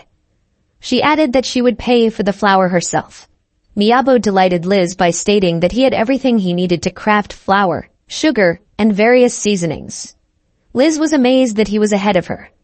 Walking through the forest after the meal, Liz noticed that they were a little late, but saw that Miyabo looked pleased. He stated that the day had been one of the best days for him. Miyabo added that it was all thanks to her. Liz was surprised, and he explained that he couldn't face the monsters alone, and he had no idea about the gathering rule. He said that she was a true professional at what she did. Liz brushed it off, claiming that he was exaggerating. Miyabo reflected on the fact that he had done everything he wanted to do, gathered everything he wanted to do, cooked everything he wanted to cook, and it turned out to be not just a life but a dream for him. Miyabo turned to Liz and asked if she had a dream. She hesitantly asked if he would laugh. Miyabo answered in the negative, and then Liz confessed that she dreamed of becoming an orang adventurer so that she could use her own magic and help people. Miyabo admired Liz's dream and expressed his confidence that she could fulfill it. Liz, however, expressed her doubts, saying that the path to achieving the orang seemed extremely far away to her. She shared that even using mid-level magic brought her difficulties and sometimes proved to be an impossible task. All of this made her doubt her capabilities and abilities to reach this high rank. Liz smiled and said that there was nothing she could do about it, because innate talent plays the most important role for an adventurer. Miyabo, looking at her, confirmed his belief that she was indeed worthy of the orang. Miyabo pointed at the other adventurers, noticing that they were all surrounded by mud. They were fighting monsters, running through the forest, and mud was splattered in all directions with every move they made. Even the archer, who seemed like she should have kept her distance, was soiled from head to toe. Miyabo added that these adventurers, though they had accomplished the task, had not taken the time to clean their equipment. They had to hurry to make it before the gates closed.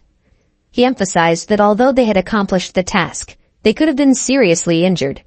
Miyabo continued by pointing out that there are those who take on any task without considering the strength of the team, the weather conditions, and the condition of the roads. Miyabo questioned how can adventurers be trusted if among them are those who lend money to those in trouble. Emphasizing this point, he glanced at Liz, who irritably asked who was to blame when such things happened. With a smile, Miyabo continued, saying that he didn't think that using mid-level magic had any effect on her dream. Miyabo pointed out that although strength was an important quality, it was not the only component of success. Miyabo realized that he was not keeping up with Liz and asked her to wait. He realized that it is important to simply believe in people to make their dreams come true. Miyabo fished fish from the river and cooked it. Liz, setting the table, remarked in surprise that she didn't expect they would be able to enjoy fried fish while on a mission.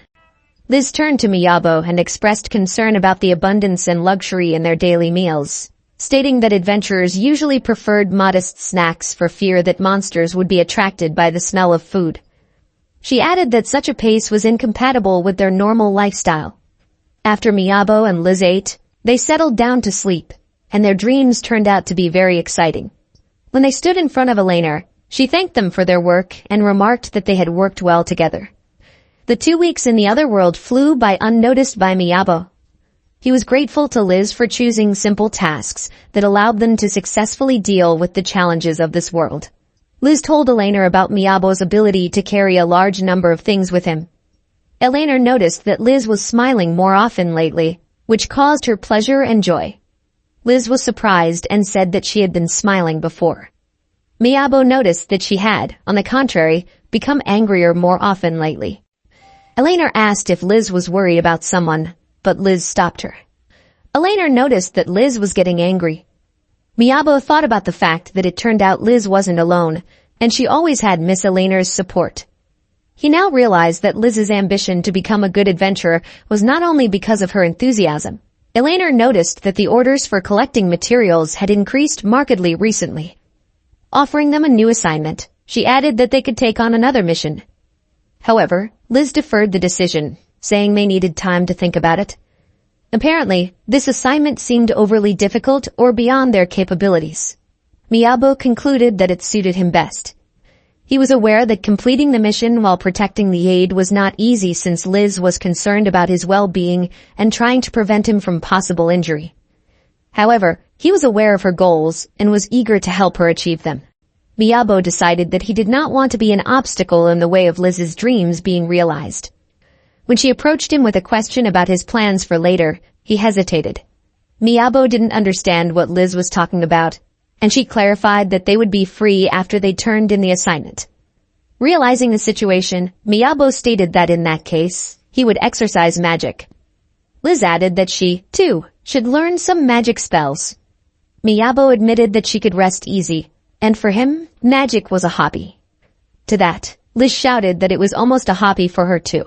They decided that they would do what they could, each in their own field. Miyabo practiced magic, trying to master the magical gift of flame. It was not easy, and he realized that no one had promised him an easy path. Magical bestowal, even in this world, was one of the most complex systems. The relationship between materials and attributes required a certain compatibility. This principle of controlling magical energy was becoming the key to successfully utilizing magical endowments. Miyabo realized that even the slightest breach of compatibility could lead to unpredictable consequences. It was important to control the flow of magical energy, for if compatibility was compromised, it could leak out of the chain, ruining the material. Miyabo had previously made the mistake of summoning fire, but now he realized that it was not required. Miyabo deepened his concentration, trying to carefully follow each element of the magic circuits. He realized that even the slightest deviation from the plan could affect the result of his spell. Miyabo felt confident as the cube of magical flame bestowal appeared in his hands. He was pleased that he was able to successfully block the release of heat and control his magic. Miyabo noticed that the cube was very warm even without batteries. He decided to place them around the room. At this time, it occurred to him that even so, the cold outside wouldn't go anywhere. Miyabo pondered the need for something comfortable and out of the way while running errands. He came up with the idea to create thermal underwear, a real body heater. Realizing the importance of this idea, he decided to show it to Liz as soon as possible. Miyabo asked Liz to borrow her underwear to improve its thermal insulation. To his surprise, Liz reacted sharply and kicked him out. Miyabo thought that asking Liz for her underwear might be awkward and inappropriate. Instead, he decided to use some other clothes, such as a robe, to improve his insulation. Miyabo was lying on the ground when a guard came up to him and told him that the gate closing time was approaching and he had better go inside. Miyabo realized that he was always lost at times like this, but this time he decided not to repeat the mistakes of the past. After all, he had learned from them. Looking at the map of the city, he realized that he was at the east gate, which meant the inn must be nearby. Deciding to make a small detour to Mel's on the way, he headed forward. Suddenly, Miyabo noticed Mel walking towards him. She immediately showed him the way to the inn with her hand, but he noted that he wasn't lost. This made Mel a little angry, but Miyabo quickly added that her surprise was misplaced. Mel looked at him gratefully. As they walked, Miyabo asked where she was going at this late hour, and Mel explained that she was going to take her weapon to be repaired since it was a bit damaged. Miyabo took Mel's weapon in his hands and examined it, finding its durability on the verge of zero and its magical properties depleted. He pointed this out, and Mel turned away from him in annoyance. Miyabo embarrassedly admitted that he also needed his weapon repaired, but had no idea where to turn. Mel looked at him again, waiting for him to continue. They headed to Weiss's shop. Weiss, upon seeing Mel, expressed his displeasure that she didn't bring the weapon earlier when it wasn't completely ruined. He then turned his attention to Miyabo, trying to remember him. After introductions, Miyabo asked Weiss to look at his sword, and admitted that he hadn't made his own weapon yet. After confirming that they knew each other, Mel sided with him. Weiss informed him that he had a backlog of orders and Mel would have to wait. But Mel insisted on immediate service. However, Weiss remarked that she wanted too much. He then turned to Miyabo, suggesting that his crafting level had increased, and asked if he would agree to use material synthesis. Miyabo realized that Weiss wanted to ask him to restore the weapon. Reconstitution is the process of recreating a weapon or tool by resynthesizing the item using additional material. For example, if you synthesize a worn-out copper sword with added copper, you can get a new copper sword. Miyabo reflected on the fact that the risk of material might not be justified. He suggested that Mel's sword might be made of an expensive material and asked if it should be left as is. Weiss noted that such a unique opportunity might not come again, and that controlling magical energy was one of the best qualities of an artisan. Miyabo, though hesitant, decided to give it a try. Weiss assured Miyabo that Mel's sword would wear out quickly, but that she had enough money for a new one. Miyabo approached Mel and politely asked if he could repair her sword. Weiss handed Miyabo a dragon fang, the material for Mel's sword, and then invited Miyabo to demonstrate his skill. Miyabo realized that this put considerable psychological pressure on him. Miyabo, holding Mel's sword in one hand and the dragon fang in the other, realized the similarity between the algorithm and the magical gift. Miyabo noticed that the sword circuits had opened up and the pairing was successful. Now it was up to him to direct the magic on the dents and scratches. Unlike magical endowment, here he had to control the magic in the material as well, making the process much more difficult. Weiss advised Miyabo to remember to breathe and added that if he successfully synthesized Mel's sword, he would give him some dragon teeth. Miyabo turned around and expressed his gratitude for such an offer. Mel silently supported Miyabo with her presence, motivating him to keep moving forward. After a while, Miyabo announced that he had completed his work. Weiss took the sword and demonstrated it to Mel. This made Miyabo a little angry because they didn't even look at it before evaluating the sword. He noted that he had put a lot more work into it than he had planned. Weiss agreed, while noting that there was nothing surprising about it. Weiss stated that synthesizing with high-quality material was not part of the standard work of an artisan. Miyabo was perplexed, noting that Weiss had previously asserted the opposite, saying that artisans are more skilled in this area. Weiss laid out several dragon fangs in front of Miyabo. Miyabo refused to take them, claiming they were too many, and added that he had already spent one fang on a sword. Weiss stopped him and informed him that it usually took 4 fangs for such a sword. Back at the inn, Miyabo felt that his body was simply broken. In the morning, turning to Liz, he complained that everything hurt. Liz remarked that it wasn't surprising, considering he had fallen asleep right in the hallway. She then showed him the task of picking the herb morbus. Miyabo noticed that Liz was offering him the gathering task again. He looked at another assignment on the bulletin board and asked what she thought of it. It was a research assignment on the Jasper Forest. Liz explained that assignments like that could affect the ranking of other tasks, and honestly, she had never taken on something like that. She thought it was too early for them to take on something like this, because there could always be a dangerous monster popping out of the forest. Miyabo approached Liz, feeling some tension in the air. He asked a question about the assignment, asking if she was avoiding something like this because of him. Liz silently looked away, as if weighing all aspects of the situation before answering. Liz explained that the last time they had done a mission with the Great Sheep, she had been extremely cautious and prepared for all possible situations. Although it ended well, she felt that it was that experience that made her wary. She also noted that Miyabo was very good at gathering tasks. Miyabo noted that she needed a lot of experience to reach rank A, emphasizing that Miss Elena had expressed a similar opinion. Liz agreed, but pointed out the possibility of encountering a monster while exploring. Miyabo suggested hiding from it underground in that case.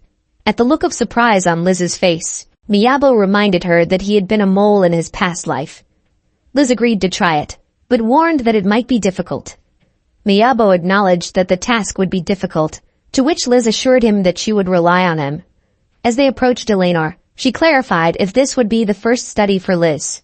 Liz replied that she had decided to try something new. Eleanor expressed her confidence in them, but urged them to be careful and to leave immediately in case of a life-threatening situation. Seeing the signs of worry on Eleanor's face, Liz couldn't resist asking what had happened. With a heavy sigh, Eleanor explained that the team sent on this mission had not yet returned. While walking through the Jasper Forest, Miyabo was surprised to notice that there was a special peace and quiet. He added that they hadn't encountered a single monster in half a day's walk. Liz also appreciated this fact, noting that it was unusual for this forest, which was usually full of various dangers and obstacles. Liz explained in detail that Jasper Forest is known for its diverse fauna and flora, which create a unique ecosystem. Located northeast of Angelm, it is famous for its beauty and dangers at the same time. It is home to many types of monsters, from small predators to large predators, which made it an unpredictable place, and often dangerous for travelers. Liz continued the conversation, emphasizing that the Jasper Forest usually attracted adventurers as a place to gather medicinal herbs. However, after the mysterious disappearance of a group, the authorities had banned access to the forest. She noted that monsters and humans, as natural enemies, play an important role in the ecosystem. She then asked Miyabo what he thought would happen if humans disappeared from an area that had become their usual habitat. Liz remarked that if that were the case, the number of monsters in the forest would increase. Miyabo nodded in understanding and added that they might also breed faster and start migrating from neighboring forests. Liz agreed, noting that there were probably a large number of monsters present in this forest, which was the reason for this task. Miyabo emphasized that the quest to investigate the Jasper Forest referred to the packs of galwolves that had appeared in the grasslands of Kreen. These creatures usually dwell in the Jasper Forest specifically, and the occurrence of this environmental problem had led to the creation of the assignment. He expressed his thoughts aloud, noting that it was strange to see the monsters actively leaving places where they would be comfortable dwelling. Liz stated that in order to investigate, they needed to collect samples. Miyabo looked in the direction Liz was pointing and noticed that it wasn't just a bush, but a place where droppings had been left behind. He realized that they needed to collect samples of such traces to investigate. Miyabo was outraged and asked why didn't they just memorize it. But Liz hinted that the sample could just be placed in the inventory. She recalled that Miyabo wanted her to reach a rank. Later, toward evening, they arrived at a local inn, where the host stated that it would cost them 5 silver coins to spend the night, and that was without breakfast. Lying in bed, Miyabo thought about the wood sample they had taken from the forest and concluded that there was nothing unusual about it either. All the ones they had seen were small animals, and they had no clues. He foresaw that the search would take a long time, and even if they went through the entire forest, they would still have to account for the reasons why the wolves had fled. Miyabo thought about how they would have to report back. In missions to destroy a target, it was enough to bring a body part as proof.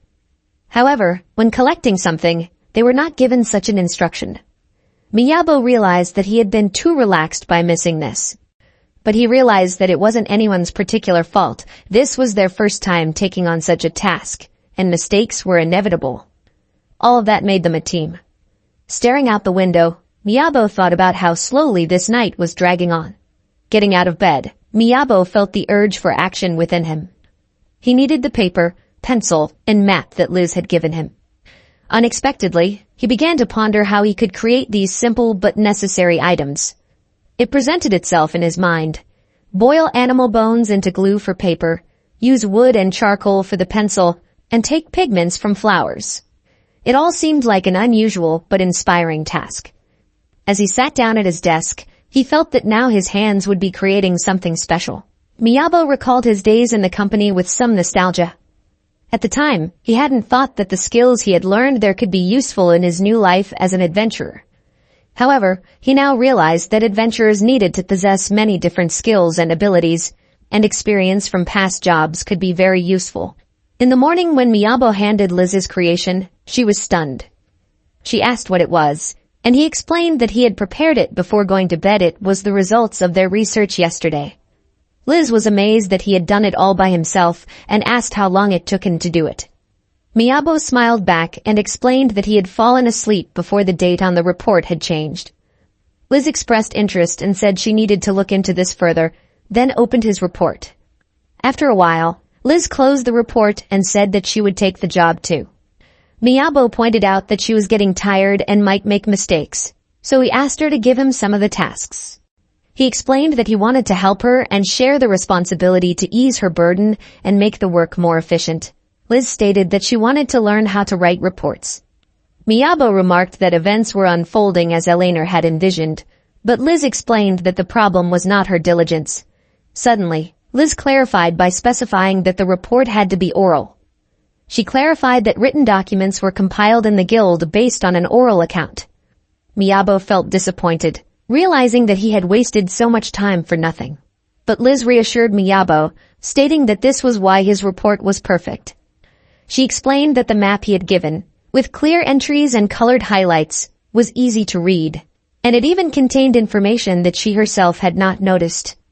Looking at Miyabo with a smile, she asked him not to be shy and to trust his abilities. Miyabo showed Liz something and announced that he had brought it with him. When Liz asked what it was, he explained that it was a kind of backing paper that was convenient for placing paper and could be used to take notes on the go. Liz was surprised and asked if she found any footprints. Would Miyabo write them down? Miyabo confirmed her words and remarked that in that case they would have a more peaceful night. Miyabo announced that they would prove to everyone that Liz was the perfect explorer. The 5th day of exploring was already in full swing when Liz called Miyabo over to look at something. Miyabo and Liz noticed a campfire in the distance. As they got closer, they began to speculate who could have started such a fire, since according to the rules, no one was allowed to enter the forest yet. Miyabo speculated that perhaps it was the same adventurers who had disappeared not too long ago, finding their temporary shelter nearby. Liz remarked that she doubted that they could have just left the campfire and walked away. After all, in order to avoid a possible fire, it was necessary to extinguish the fire with water and bury it. Liz suggested that perhaps they did not have enough time to do this, and something could have happened. She suggested that Miyabo watch the fire from a distance to be on the lookout. Miyabo stated that it was time to craft something. To create bushes, he needed to use magic to fasten fallen leaves to the branches. Soon, within seconds, he hastily created a camouflage hut from the branches. Miyabo pointed Liz to a cushion made of goat hair and stated that they could now secretly observe in maximum comfort. Liz confessed that it frightened her that she had stopped wondering. In response, Miyabo asked her to be at least a little excited about her new discoveries. Miyabo opened his eyes and apologized to Liz for falling asleep while on duty. Liz ordered him to be quiet, pointing out a noise outside their hidden hiding place that could indicate the approach of someone or something. Suddenly, an orc appeared in front of them, and Miyabo shuddered and silently covered his mouth so as not to make a sound out of surprise and horror. It turned out to be a black orc, a monster of rank C. Miyabo noticed that those animal trails he thought belonged to another animal. Liz remarked that it was good that she used magic to mask the scent, and added that black orcs didn't usually dwell in this forest. Miyabo suggested that perhaps they were the reason the other monsters had migrated. Liz noted that she couldn't be sure, but it was most likely true given that black orcs are a mutant species with a large mass and sociality, and it was possible that this forest had their nest. Liz suggested that Miyabo report this to the guild and then called him to go after the orcs.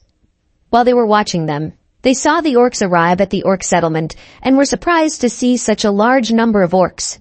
Liz became angry and pronounced that no one could have imagined that so many of them would be scouted. She noted that indeed the number of orcs had exceeded expectations, but the problem was not only their massive presence. Liz explained that as the herd grew, higher-ranking orcs with a corresponding level of intelligence became more common. She stated that rank adventurers were needed in such a case.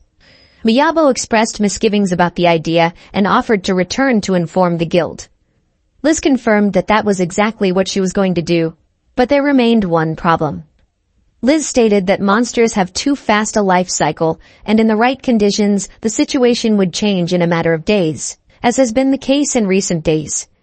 She added that it would take about 3 days to form an extermination squad, and by then it might be too late. Miyabo expressed his sincere apologies for putting Liz in danger because of him and assured that he would definitely find a way out of the situation. Suddenly, Liz announced that she had an idea. Later, as they sat in the cave, Miyabo began writing the report. He now knew the general structure of the cave and believed that the strategy Liz had suggested should work. However, he didn't think that the orcs would turn out to be so clever. Sitting in the cave, they were in the sluggish oak underground settlement, and Liz noted that everything happened very quickly. Miyabo was amazed that the orcs were able to create such a huge underground space. He admitted that he had never imagined that this dungeon would be so cold. Liz hoped that they would be able to hold out at least until morning and advised Miyabo to press his knees together for warmth. Miyabo remarked that Liz was showing exceptional skills and asked if she thought he would let her spend the night in such a dark place. He then suggested that she take a closer look.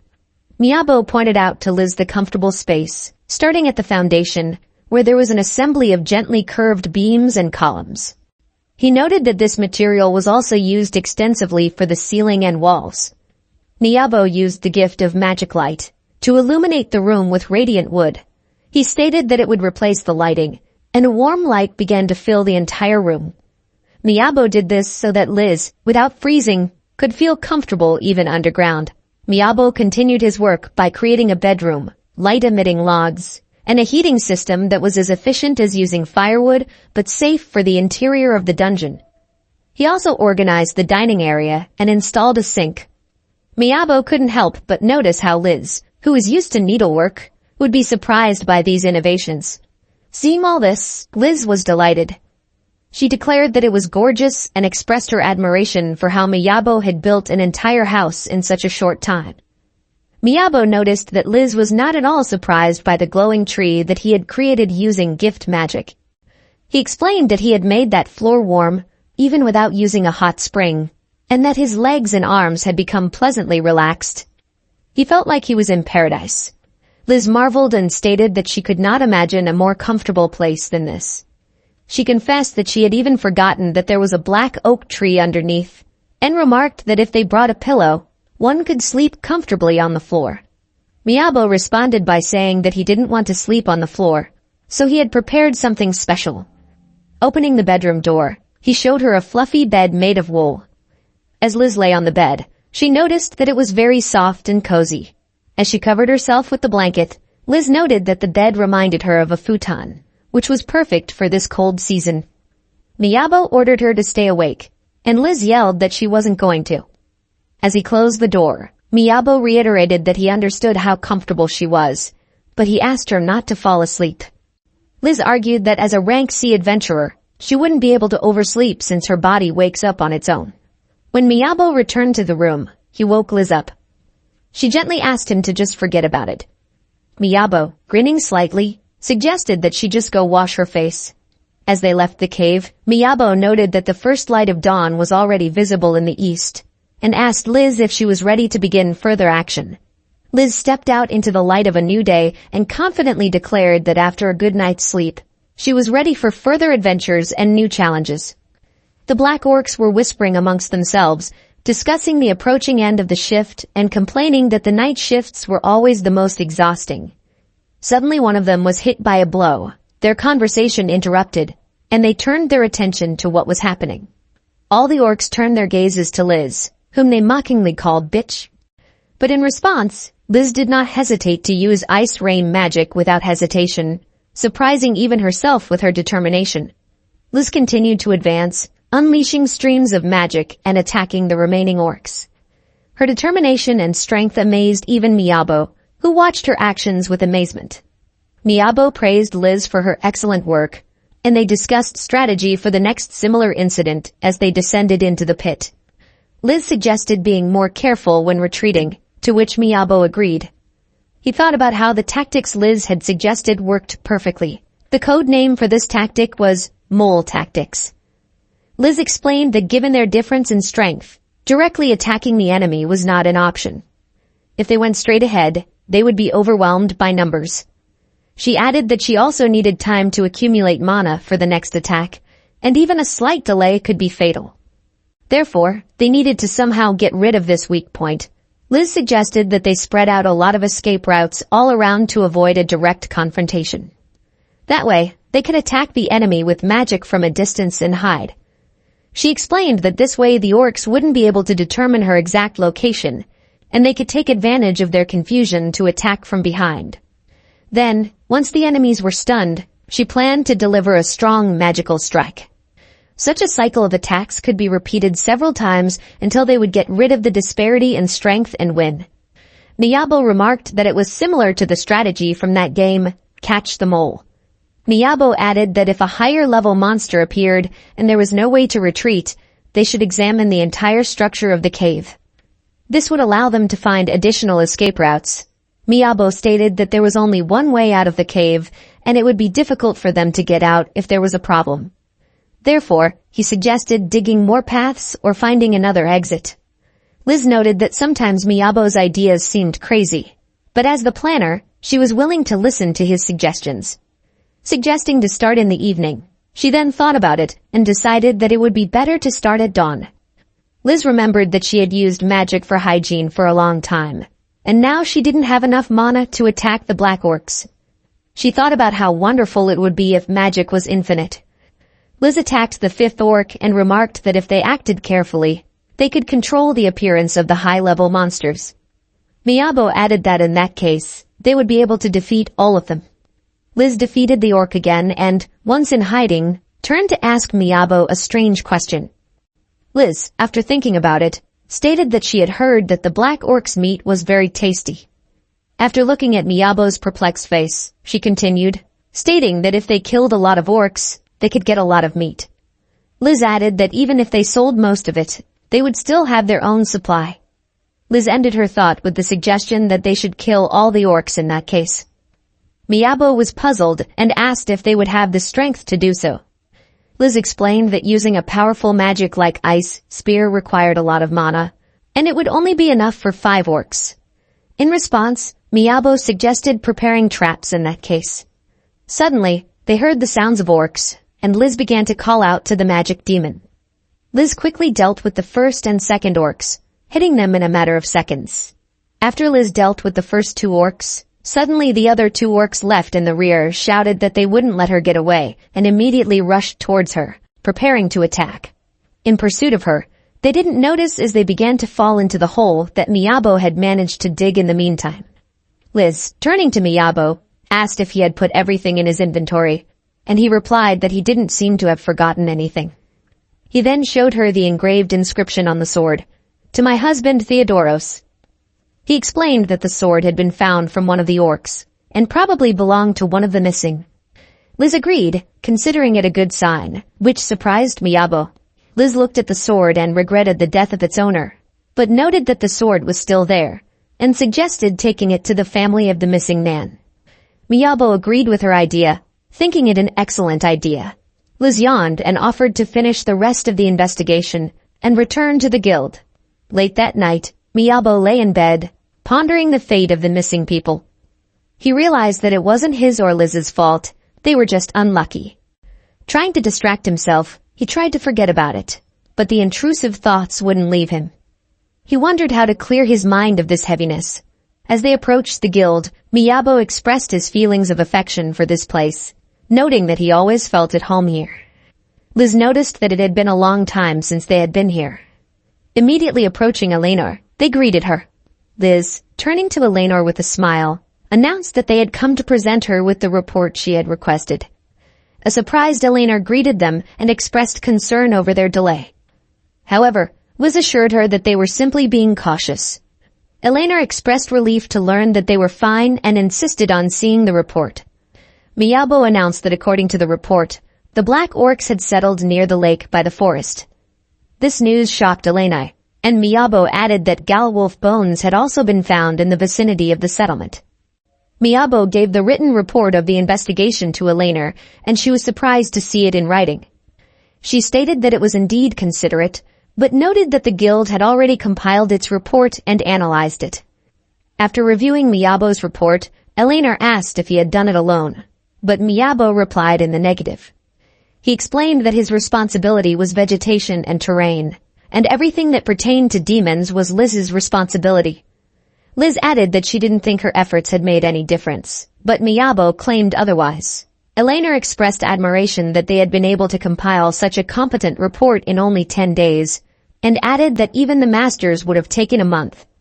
She emphasized that it was very fast, to which Miyabo embarrassedly replied that they had tried. Pointing to the report, he clarified that it described all the details of the Black Orc settlement. Eleanor, hearing that, was astonished. After reading about the 11 Dark Orcs, Eleanor exclaimed that even a B-rank adventurer or even an A-rank adventurer would have a hard time. She pointed out that such a large number of orcs was a serious threat, even for experienced fighters. Miyabo tried to reassure her by telling her that they had successfully completed the mission. Liz, in turn, embarrassedly added that they had outnumbered all the orcs, and asked if they had done anything wrong. Liz asked if these orcs could be classified as normal orcs, but Eleanor flatly rejected the idea. The adventurers standing nearby suggested that Liz and Miyabo might have confused these orcs with other monsters, which was already considered a false report. Eleanor, turning to Liz, recalled her expert knowledge of basic demons and asked what rank should an adventurer have to have in order to defeat even one dark orc. Liz confidently stated that it required a rank C adventurer. Eleanor confirmed Liz's words and said that one dark orc could be defeated by Liz alone. But with 11 orcs already, it was a different story. She suggested gathering a group of C-ranked adventurers, but even then, with 2 supports, the task would be difficult to accomplish. The adventurers standing nearby were still discussing and doubting whether Liz and Miyabo were telling the truth. And was it possible that they had mixed up the monsters? Liz and Miyabo could hear people behind them discussing as if they must be exaggerating their merits to earn more considering there were only 2 of them. Liz turned to Miyabo and confidently stated that everything was fine. Miyabo put all the meat they had collected on display and stated that they were going to sell it in bulk. The adventurers nearby shrieked in amazement at such a huge amount of meat. Suddenly, there was an emergency announcement of the return of the meat prince. The adventurers, dumbfounded by the sight of the wall of meat, turned to Eleanor with questions. She informed them that it was the meat of dark orcs and asked them to verify its authenticity.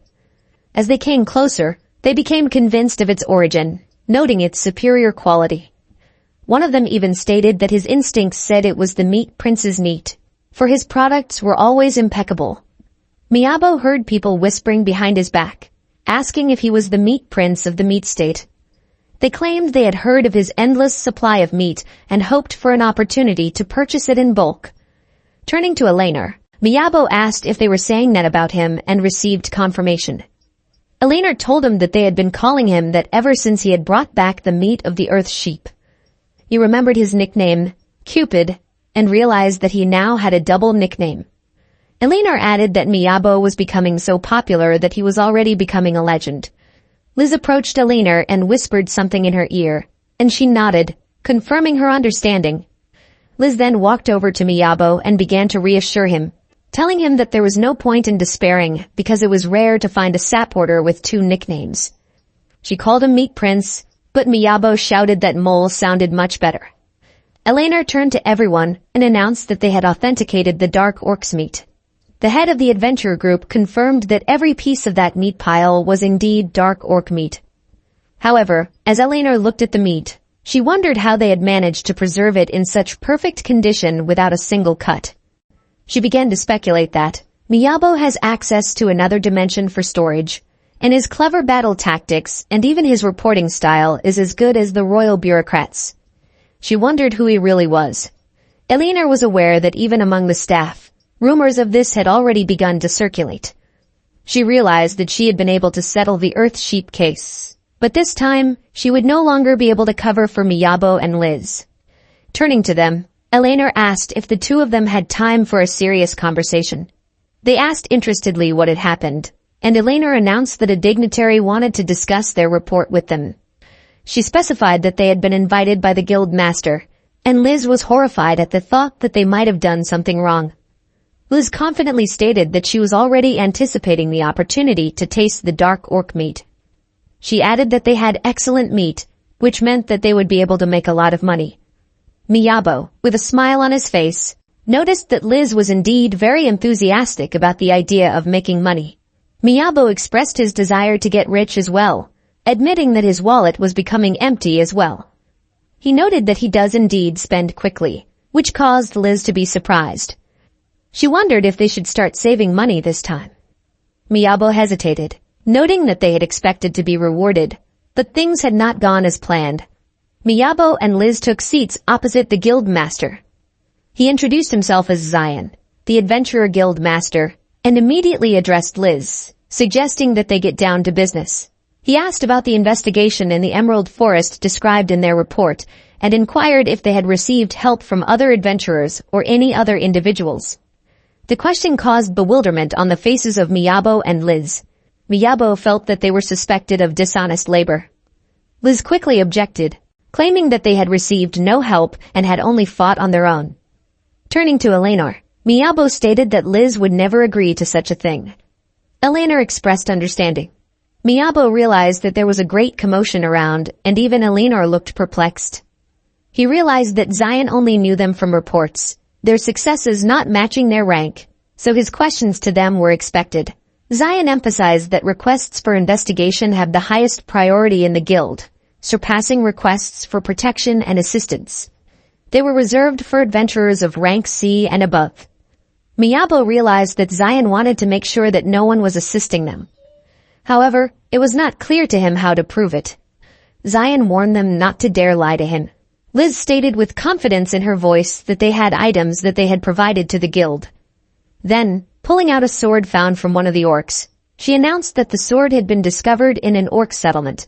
Zion, holding the sword in his hands, declared that he believed them and that they could go. Turning to Eleanor, he asked her to check the data of the missing people and expressed his desire to return the items to their owners.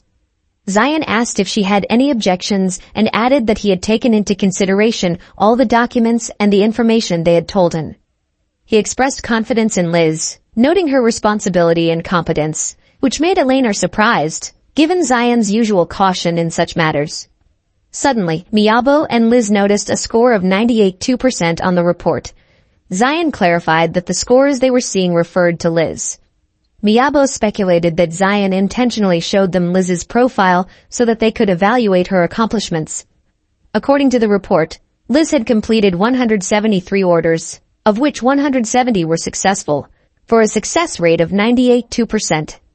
Zion emphasized that Liz has always been highly regarded by both customers and guild representatives, and this is evidenced by their current performance.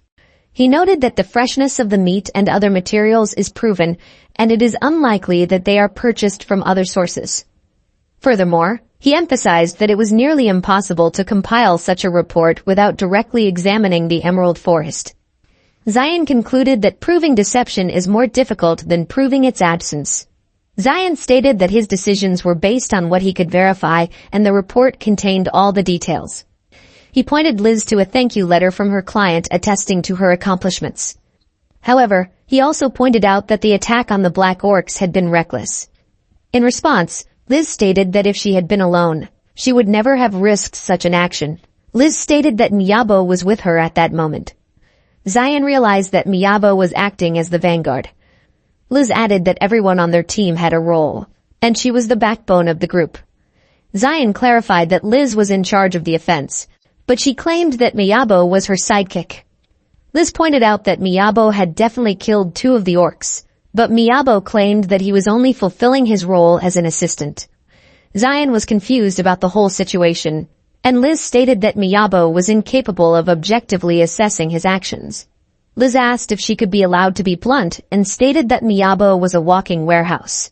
Liz shared that in addition to harvesting black orc meat, Miyabo also digs large holes and stockpiles soil in a matter of minutes.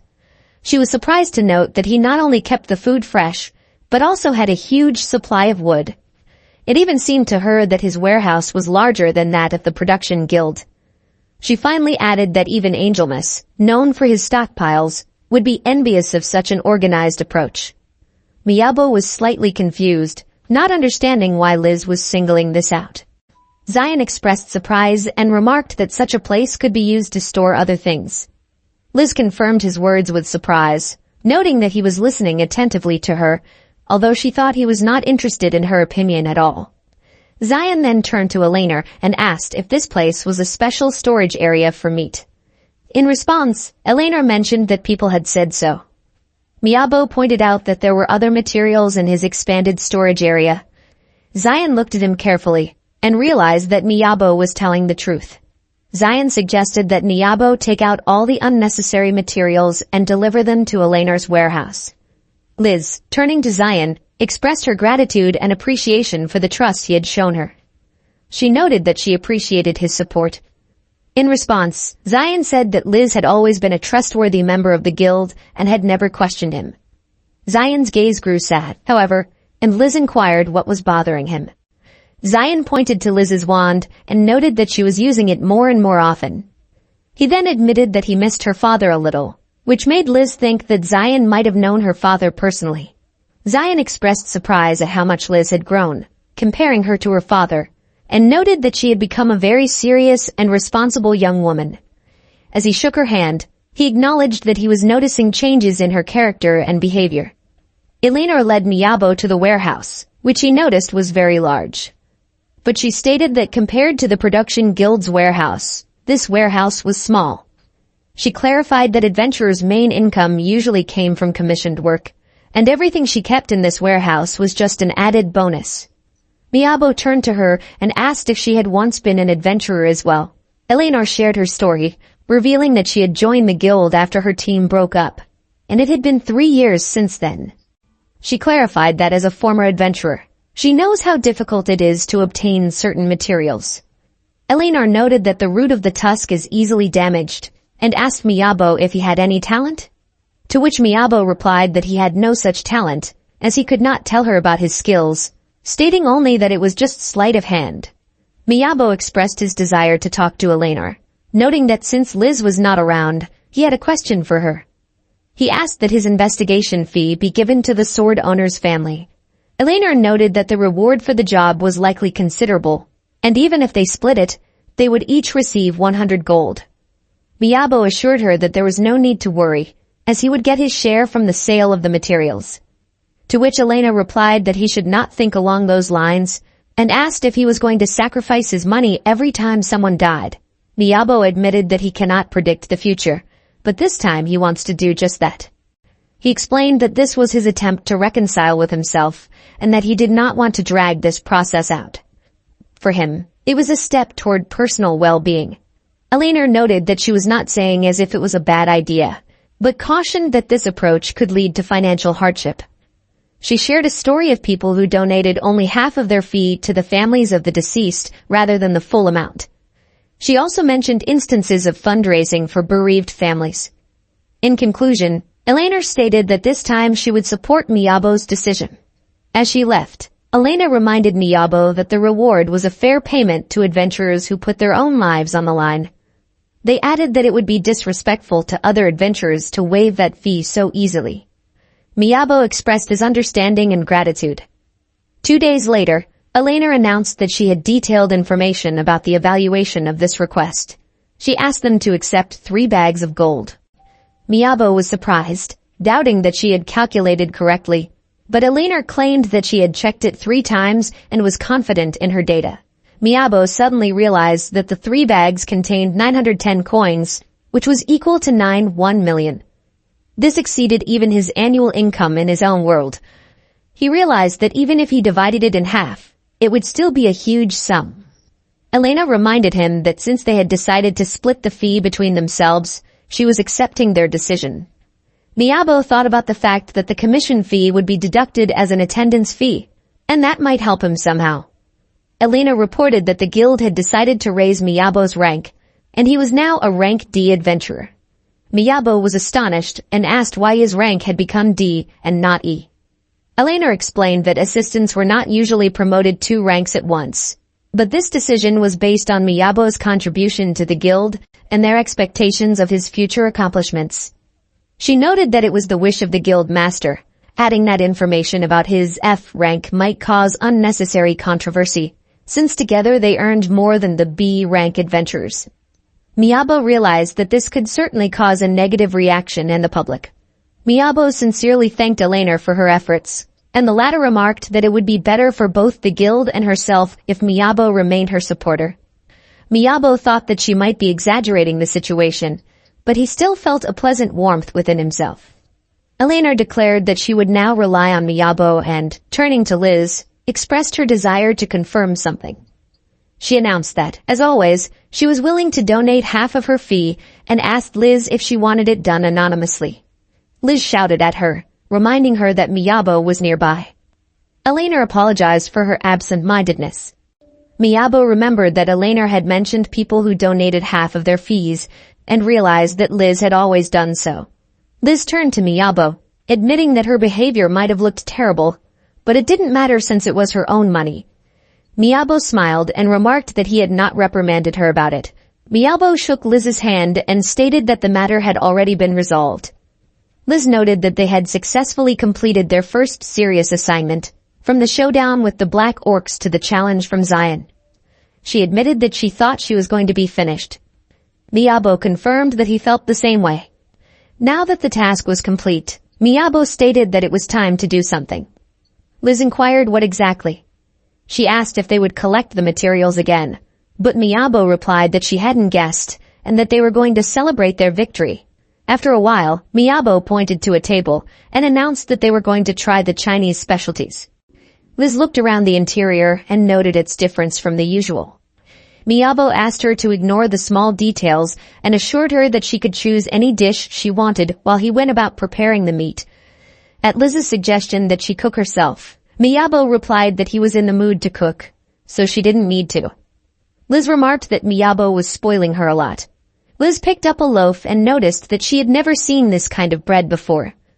Taking a bite of the bread, she noted that there was something unusual inside.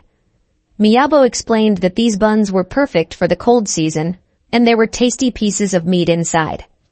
Liz noticed that the tangy sauce and the sweetness of the dough work perfectly together, and the texture is soft and fluffy, not like regular milk buns. This meaty and sweet bread just melted in my mouth. Liz reached out her hand for another plate, expressing her desire to taste the dish, and asked Miyabo to pass it to her. But suddenly, the plate was already beside her. Surprised, she noticed that the table was spinning strangely. Miyabo explained that it was typical of Chinese food. Liz admitted that she didn't know what he was talking about, but found it amusing. Miyabo asked her to stop spinning the table. Liz apologized, explaining that she was just getting carried away, and suddenly they turned their attention to Mel, who was already standing nearby enjoying her food. Liz turned to Mel and Mel explained that she smelled meat. Miyabo asked Liz how she knew Mel's name and if she was familiar with her. Liz replied that Mel was a B-rank adventurer, and in response asked how Miyabo knew about her. Miyabo shared with Liz the story of his encounter with Mel, and Liz realized that their acquaintance was casual. Mel explained that Miyabo was often lost, to which he replied that things had been going wrong for him lately. Mel then turned to Miyabo, mentioning that Weiss was looking for him. Miyabo asked why Weiss was looking for him, and Liz suddenly realized that Miyabo knew Uncle Weiss. Miyabo felt that it was all some strange coincidence. Liz turned to Miyabo and asked if he even knew who Weiss was. Miyabo suggested that it must be the kind blacksmith who runs the forge. Miyabo and Liz appeared together at Mr. Weiss's blacksmith shop. Weiss was surprised to see them together, and Liz announced that they were on the same team as Miyabo. Weiss turned to Liz and asked for permission to take Miyabo for a while. Liz agreed and added that he could take his time. Miyabo was surprised, as their conversation was like old acquaintances. He turned to Liz and asked what was going on, and what was Weiss talking about. Liz explained that it was Weiss Black Iron. Liz explained that Weiss was an outstanding craftsman of his time, recognized by royalty, and yet her adoptive father. This information stunned Miyabo, and Weiss admitted that he did not know they were working together. Miyabo began to wonder about the fate of her real father and realized that he had no way to even ask about it. Weiss then turned to Miyabo and began to explain why he had invited him. Weiss said that the reason for his invitation had to do with the lords of Angerma who had commissioned him to renovate the Duke of Berdini's residence. Then, turning to Miyabo, Weiss asked why he too should not participate in this project. Liz and Miyabo were puzzled by such an offer. Miyabo pointed out that he was just a regular guy off the street, but Weiss explained that he was tasked with selecting employees. Miyabo thought it was too much responsibility, but Liz delightedly stated that it was a great opportunity for him, because that way he could make useful connections. Miyabo exclaimed that she might have ulterior motives. Then Liz, placing her hand on his shoulder, ordered him as the leader of their team. Liz ordered Miyabo to put his best effort into the task, and Miyabo replied that he would do his best. They then traveled to the western district of Angelum. As they climbed up the gentle slope, the aristocratic district opened up before them. In the very center of the city, Duke Berdini's palace towered, where Miyabo and Weiss headed. Miyabo took one look at the palace and realized that they had finally reached the place. Weiss stated that since he had agreed, he should be ready for hard work. Miyabo noticed that everyone had brought a change of clothes and wondered if he should have done the same. He reflected on the fact that he had been invited at the last minute, and he hadn't expected anything to be required of him. But it was a great chance to watch the professionals in action. Miyabo realized that the opportunity to examine the aristocrat's mansion did not present itself every day. He wished to start work as soon as possible, but suddenly his gaze fell on the garden. Miyabo noticed that all the plants in the garden looked wilted. A man stood next to him and announced that it was a shepherd's rose, a type of flower with many petals. He went on, telling of the plant's origin from a warm climate country, and how it didn't take root in the north of Angelum due to unsuitable conditions. Miyabo couldn't figure out who the man was. But suddenly Weiss greeted him, calling him "my lord," and remarked that he had come too early. At that moment, Miyabo realized who stood before him. It was Duke Berdini. He noticed that it wasn't quite appropriate to sit in a room when an old friend came to visit. Miyabo began to recall the events leading up to their departure. On the eve of their departure, Liz noticed that Miyabo knew nothing about the place. She feared that he might do something inappropriate in front of the Duke, so she decided to teach him everything. Liz asked if he had even heard of Lord Angelum.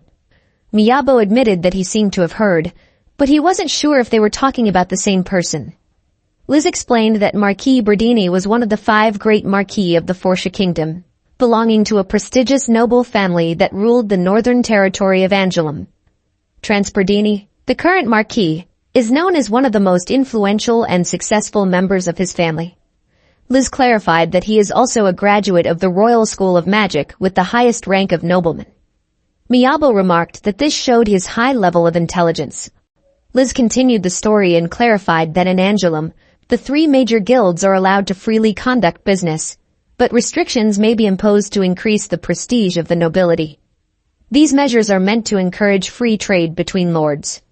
She emphasized that as long as you have a title, You can charge whatever fees you want, and in turn, those with money can purchase whatever they want. This was the reason behind her decision to become an adventurer in this city. Miyabo opined that this showed a man's concern for his people, but Liz interrupted him. Liz mentioned that there are rumors around that the man is a bit strange. Standing next to the Duke, Miyabo felt a strange atmosphere and began to feel a little nervous. He remembered that Liz had mentioned that the Duke was a bit eccentric, but he thought he was acting quite friendly. Glancing at the people around him, he noticed a few people who were probably students. The Duke apologized for the delay and introduced himself as Transferdini.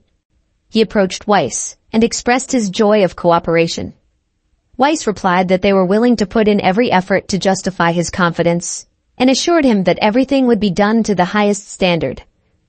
Miyabo suddenly felt Duke's piercing gaze on him and wondered if he had looked in his direction. The Duke pronounced that although the palace might look magnificent from the outside, inside it had already been more than 2 centuries since the last restoration, and its walls had long since cracked and faded. The Duke stated that he wished to keep the exterior of the building unchanged, but change the interior to reflect modern trends. He expressed that it is necessary to overcome the past and move forward. Herzog urged them to trust their craftsmen, but not to lose their own thinking. Duke stated that everyone should strive for innovation, and he wants this house to be a source of pride for future generations. Miyabo reflected on the fact that the Duke was showing concern for the welfare of the artisans. The girl standing next to the Duke explained that they would be staying in a small room during the renovation. Suddenly, someone turned to Miyabo.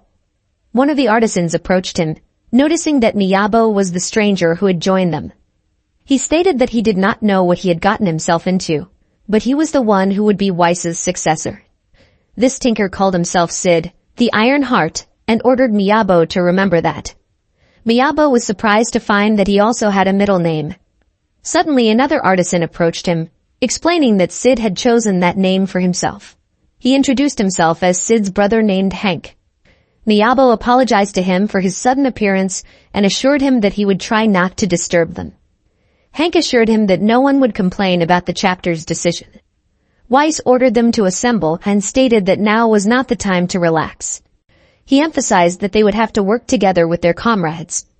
He added that they had been personally approached with a huge order, which meant that none of the artisans were allowed to slack off. Weiss said that he had already given them the blueprints and would oversee the execution of each stage personally, going around each one as a supervisor. Weiss ordered everyone to get to work, and Miyabo decided that he needed to contribute as well. Approaching Weiss, he asked how he could help. In response, Weiss handed him a paper and pen.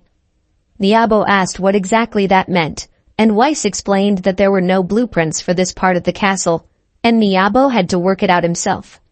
Surprised, Miyabo asked, would he really have to do it from scratch? Weiss replied with a question, wondering if he would have to repeat every detail. Miyabo was puzzled. How would he be able to build something without blueprints? Weiss explained that they had failed to create an aesthetically pleasing design for the part, so he was assigning the task to Miyabo. Startled, Miyabo shouted that construction had already begun. He looked at Weiss and wondered if this man was trying to get him into trouble. Weiss turned to Miyabo, suggesting that work should begin. Weiss pointed to one of the artisans and informed Miyabo that from now on, he would be responsible for that man and for the big tower. Miyabo felt that something was wrong with Weiss when he suddenly gave him such a responsibility and just walked away. As he looked at the tinker, he wondered, the guy seemed not bad, although his figure looked thinner than usual. But the main problem for Miyabo remained the bathtub he was standing next to. He had never envisioned that he would have to design for something like this. Miyabo reflected on the fact that this was a great opportunity for him. After all, the infrastructure itself didn't have to be changed, just renovations. The main thing was the interior. Miyabo realized that he had the ability to create anything without having to worry about the budget. The craftsman had been calling out to Miyabo all this time, and the craftsman turned to him and apologized, admitting that he had gotten carried away with his thoughts. Miyabo remembered that he had not yet introduced himself and decided to remedy this by introducing himself as Miyabu, the crafter. The crafter responded by calling himself Karen, and then suddenly announced that he had bitten his tongue. Miyabo felt sympathy, thinking how much it must have hurt, and told Karen that since they were both crafters, they could work well together. Miyabo turned to Karen and remarked that the latter had probably already realized that the first thing they needed to do was design. He asked if Karen could start dismantling first, and then he would join him. Miyabo looked at Karen's facial expression and saw that he was angry, but was pleasantly surprised to find that he was easy to cooperate with. Later, when presenting his designs to the Duke, Miyabo recalled the various architectural styles he had studied and proposed two options. The first was in the traditional elven Polish style with elegant wooden elements, and the second was in the style of a dwarven rock cave with stone details and relief patterns. Duke expressed disappointment, noting that the designs presented did not meet his expectations and that they were too trivial. Herzog's words sounded like a blow to Miyabo's self-esteem, and he instantly realized that his creative efforts had not been appreciated. Miyabo, seeing the displeasure on Duke's face, realized that his creativity was unexpectedly ordinary. Duke pronounced that he was expecting something unconventional, innovative, something beyond the ordinary. At that moment, Miyabo realized that his favorite architecture from the sci-fi that he had surprised in the game would seem completely ordinary in this world. The world Miyabo found himself in seemed as if it came out of fantasy games like his favorite dream world. In this world, he found many similarities to what he saw on his computer screen: majestic castles, ancient forests, and mysterious creatures. However, he wondered, what new and unique things could he bring to this world that seemed so familiar? Upon returning to Karen, Miyabo realized that the way to achieve something new and unique was through hard work and teamwork. He realized that they still had a lot of work ahead of them, but he was willing to put in all of his efforts to create something truly impressive and unique. Suddenly, Miyabo noticed Karen dragging a huge pile of stones on a cart, and he realized that it was too hard work. With slight surprise, he asked if Karen could use his equipment to carry those stones. Karen looked at Miyabo puzzled, and then remembered that he only had his lunchbox in his inventory.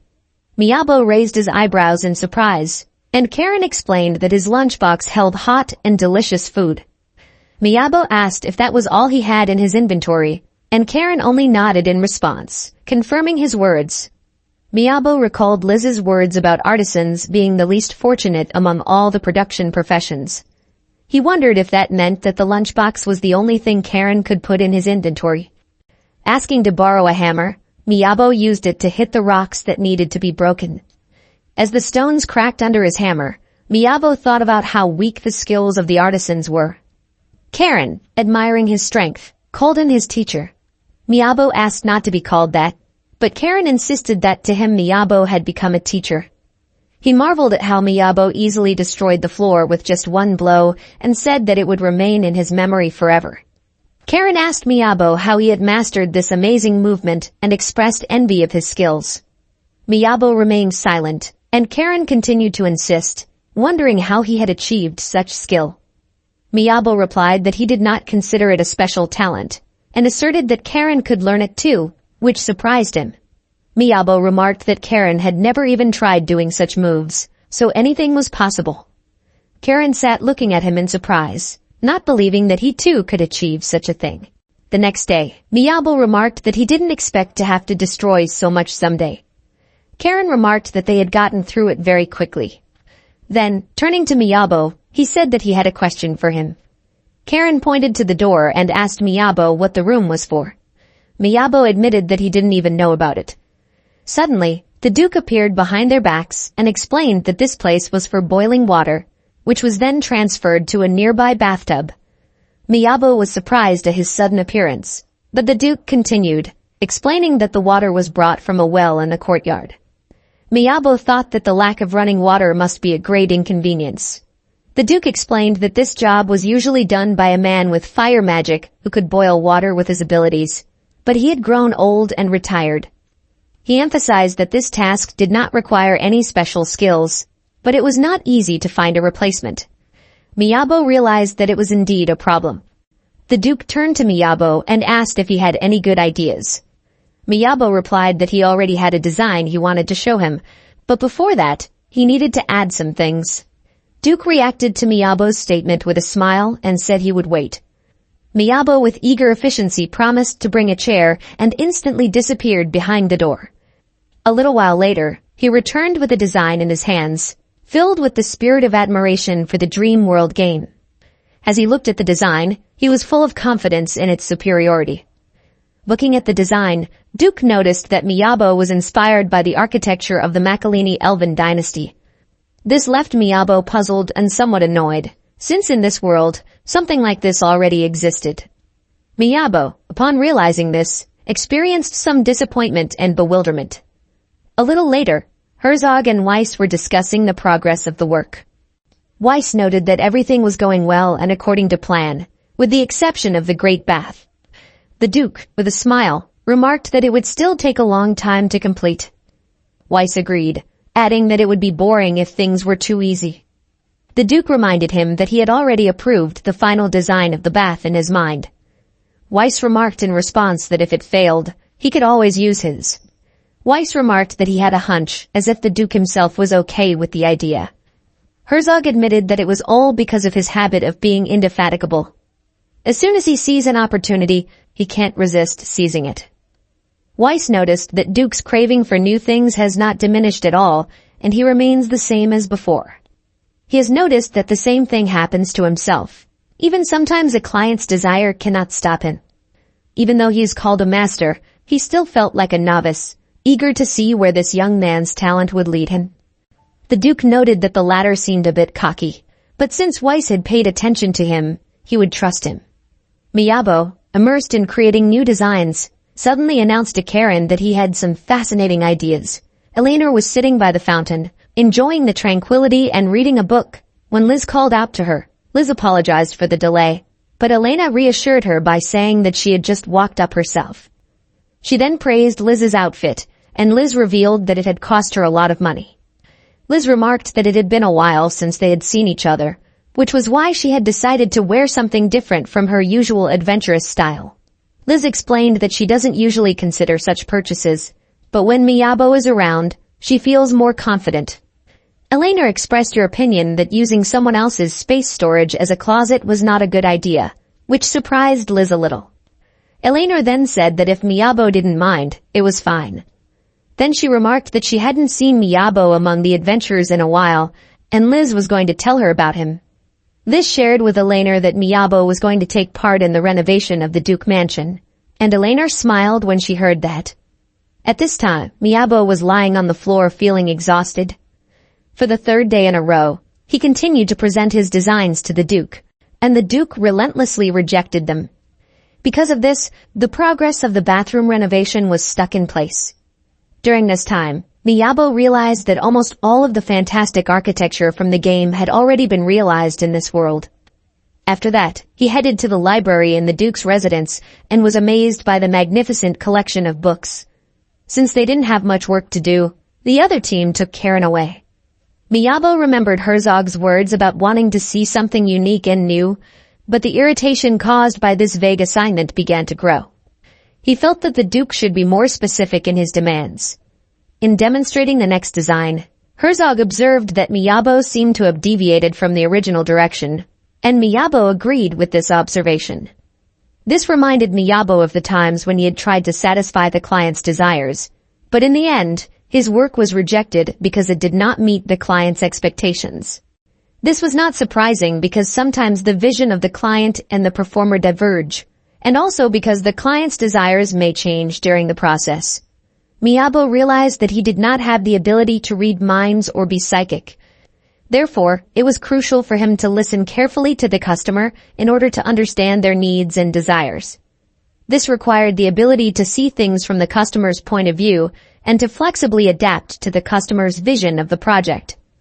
Miyabo realized that he needed to think like his customers. He realized that it was important to see the project through the eyes of the customer to accurately understand their expectations and needs. Miyabo walked out into the hall, and as he plunged into thought, he felt that he was getting lost in the luxury. There were so many exquisite details around that his head began to spin. Deciding to look at the palace from the outside to realize its grandeur, Miyabo began to descend the stairs when suddenly he was stopped.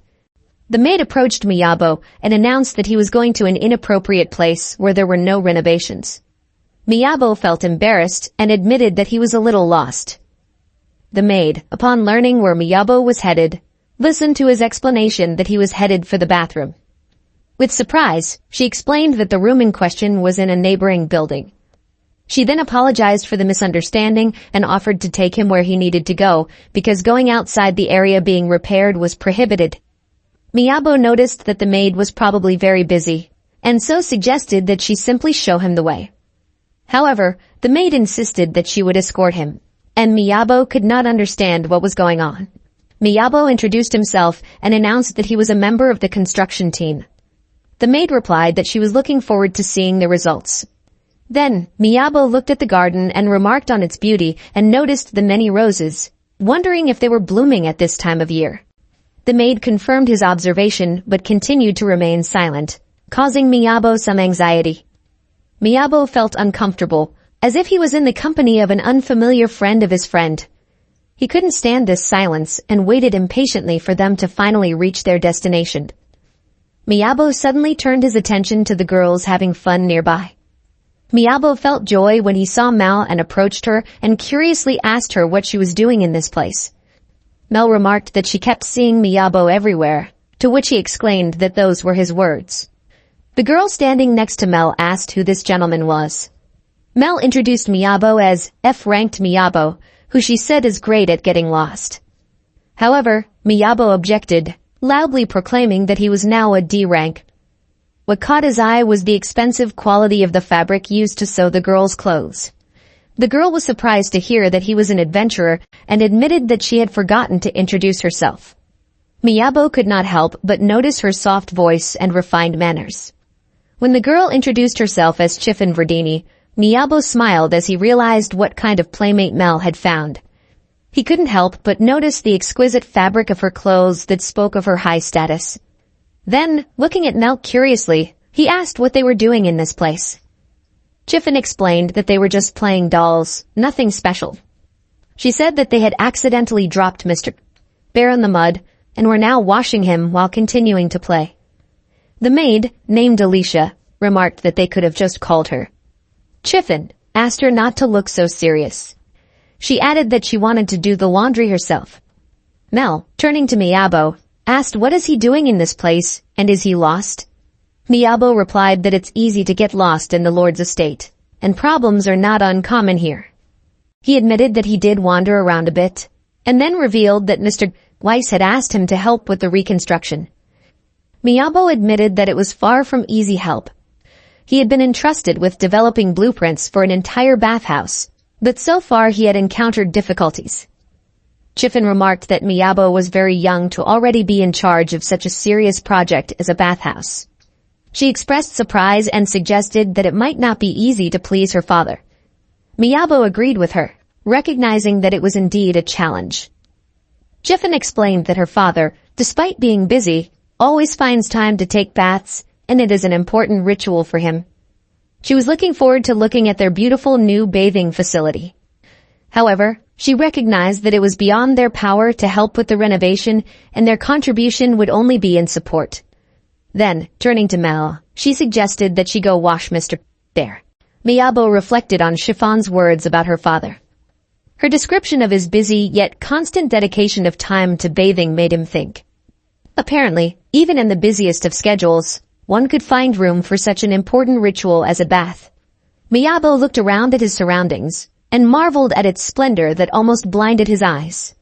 However, within this splendor, the Duke's words about his desire to see something new, never before seen, suddenly surfaced. Miyabo suddenly realized something important. Turning to Miss Alicia, he asked her to escort him. Miyabo politely asked Miss Alicia to escort him to Duke Verdini's room. As they walked, he was already anticipating the moment when he would be able to present his new design to the Duke. When they finally arrived at the room, Miyabo began to talk passionately about his idea. Karen approached Miyabo with curiosity in his eyes and asked if his design had really been approved. Miyabo, excited, exclaimed that his idea had finally been accepted and added that they were now embarking on the path of executing the design. Karen expressed his admiration, saying that it was wonderful. The thought flashed through his mind of how Miyabo had managed to create a blueprint that even the Duke approved of, and he wondered how he too could master such secret techniques. He declared that he wanted to become a master of the craft like Miyabo. Karen reminded Miyabo of his words that he too could reach the same level and asked him to teach him. He stated that he was willing to do anything not to be a burden and that he was tired of feeling useless. Karen said that Weiss had taken him into the workshop out of pity, and he was only slightly better than the others at enchanting, but he was no good at anything else. He added that he couldn't just sit back and watch others labor and that it annoyed him. Miyabo looked at his serious look and thought about the fact that Karen was the first artisan, besides himself, that he had met in this world. When he first came to this world, his thoughts were centered on survival and adaptation, and he had no time to think about others. Miyabo decided that perhaps he could at least help this young boy in front of him a little. He cautioned Karen that he could give no guarantee of success and asked if it would suit him. Karen, excited by the opportunity, hugged him and called him teacher. Miyabo replied that first he wanted to see what Karen already knew how to create. Karen told him that he was good at hammers because he used them often. Miyabo carefully watched every step Karen took to create a hammer, from sawing and shaping the parts by hand, to assembling them. He then asked Karen why he didn't use the crafting skill that allows him to instantly create items. Karen explained that when he used the skillet, he got something strange and not even like a hammer. Showing Miyabo the result, he added that he then had to spend time fixing what he got. Miyabo agreed that the quality of the finished product is very important, and the quickness of production is meaningless if it takes time to fix in the end. Miyabo thought about the fact that there might be a chance that his skill was special, but besides inventory and support magic, there might be a level of skill that simply no one knew about. He realized that the only solution was to pump. Only one item was suitable for that and for the reconstruction of the bathhouse, and Miyabo announced that he had figured out what to entrust Karen with. Miyabo, holding a small cube between two fingers, suggested that Karen use the crafting skill and create 5,000 stone blocks of the same small size. Karen responded to Miyabo's request by expressing doubts about his ability to create such quantity and quality of blocks. However, Miyabo insisted that the use of the skill was necessary to improve it. He emphasized the importance of these blocks as a key element for the bathing house and asked Karen to give himself a chance. Realizing the difficulty of the task, Miyabo expressed his willingness to help and support Karen in the process. Although Karen was hesitant, he agreed to give it a try, given Miyabo's persistence. As Miyabo watched Karen attempt to create blocks, he began to think about his role in the Lord's estate. He realized that Mr. Weiss had probably brought him here for a purpose. Perhaps it was to unite the artisans and manage them effectively. Miyabo began to guess that it was more likely that they were being skillfully managed. Miyabo decided to entrust the making of the blocks to Karen and set about his own work. He set about building a prototype of a self-heating bathtub. The plan was simple. Prepare the stone blocks by imbuing them with the enchantments of fire and water. Miyabo set up a block with the water element as the source and a block with the fire element as the heater, alternating them for a constant supply of hot water. He looked at the prototype and realized that it worked out perfectly. Such a bathtub did not require manually fetching water from a well. He noticed that the result exceeded his expectations and decided to go to get materials for the real bathtub, but suddenly he was called. Weiss asked what the final result was, hearing that Miyabo had gotten permission, and asked to see the drawing. Miyabo responded by asking Weiss to stop giving such crazy orders and noticed Weiss' calmness.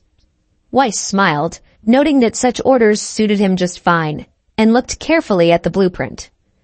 Miyabo smiled as Weiss noticed the enchantment on the blueprint filling the bathtub with hot water. It confirmed his skill. He explained that enchantments could create water, so he designed a system using that idea. With confidence, he stated that such an ingenious idea was worthy of praise. Miyabo, continuing the conversation, asked Weiss if he was interested in seeing the prototype.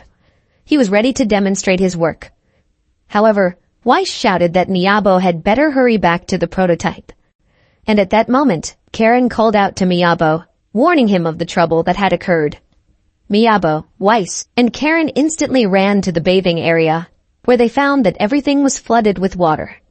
Miyabo instantly realized that there had been a serious accident in the bathing room. Alicia, holding a mop in her hands, asked for permission to leave. Miyabo quickly admitted his guilt and apologized to her for all the inconvenience she had to suffer because of the bathing incident. Weiss expressed his displeasure, noting that even a small child knows not to leave a running faucet unattended. Karen added that one should also not just walk away and leave things unattended. Miyabo apologized, feeling like a child being followed by a displeasure expressed. Karen wondered how the place cleaned up the water afterward, given that it was always used in large quantities in that bathroom.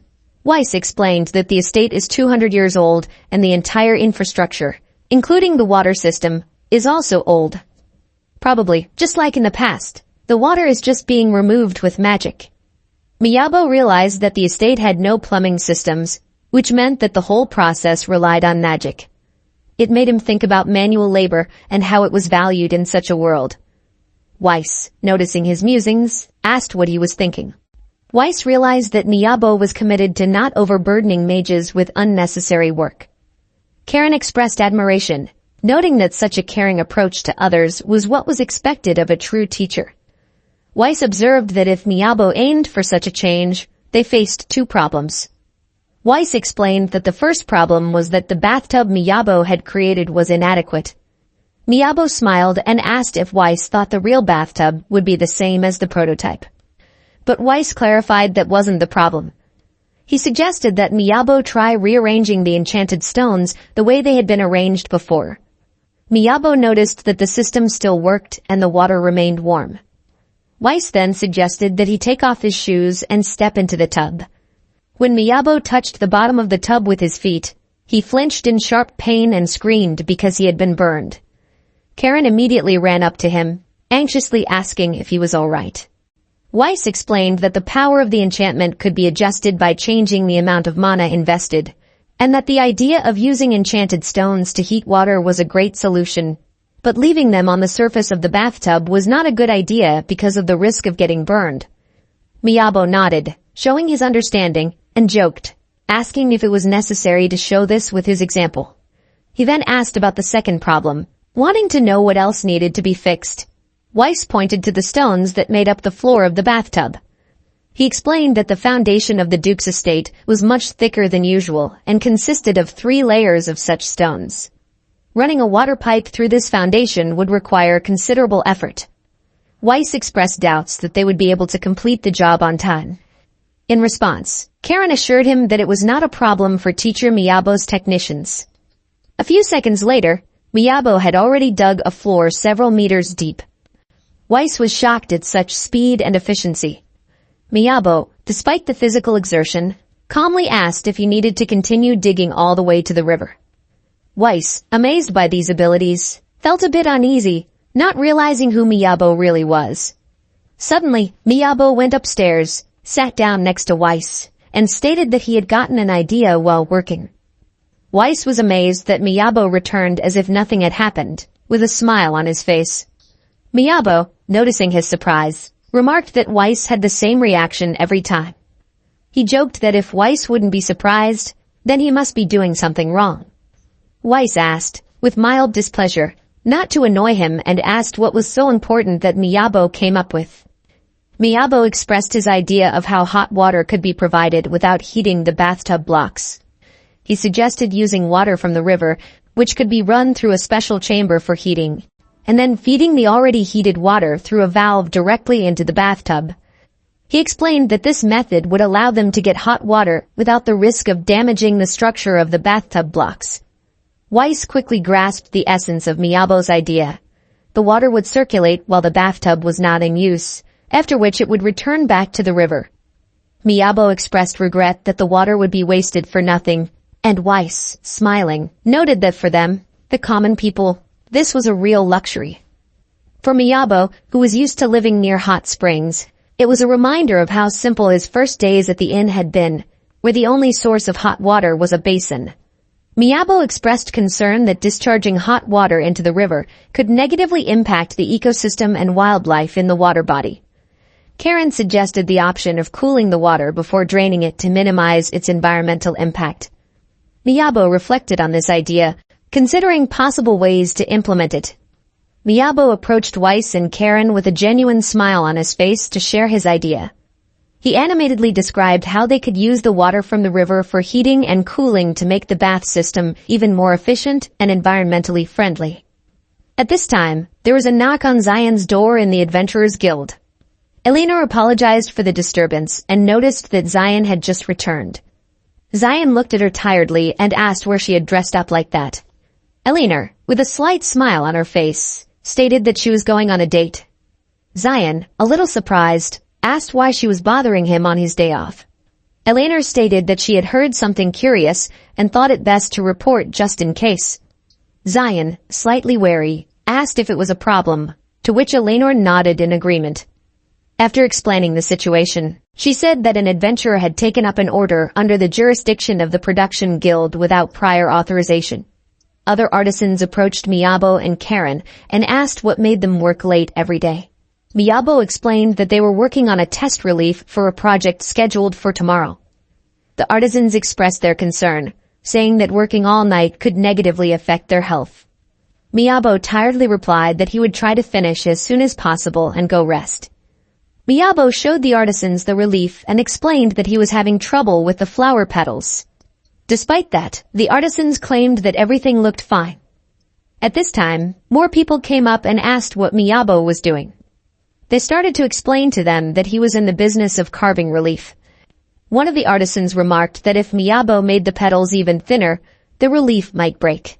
Suddenly, Sid came up to them and declared that he would handle everything now.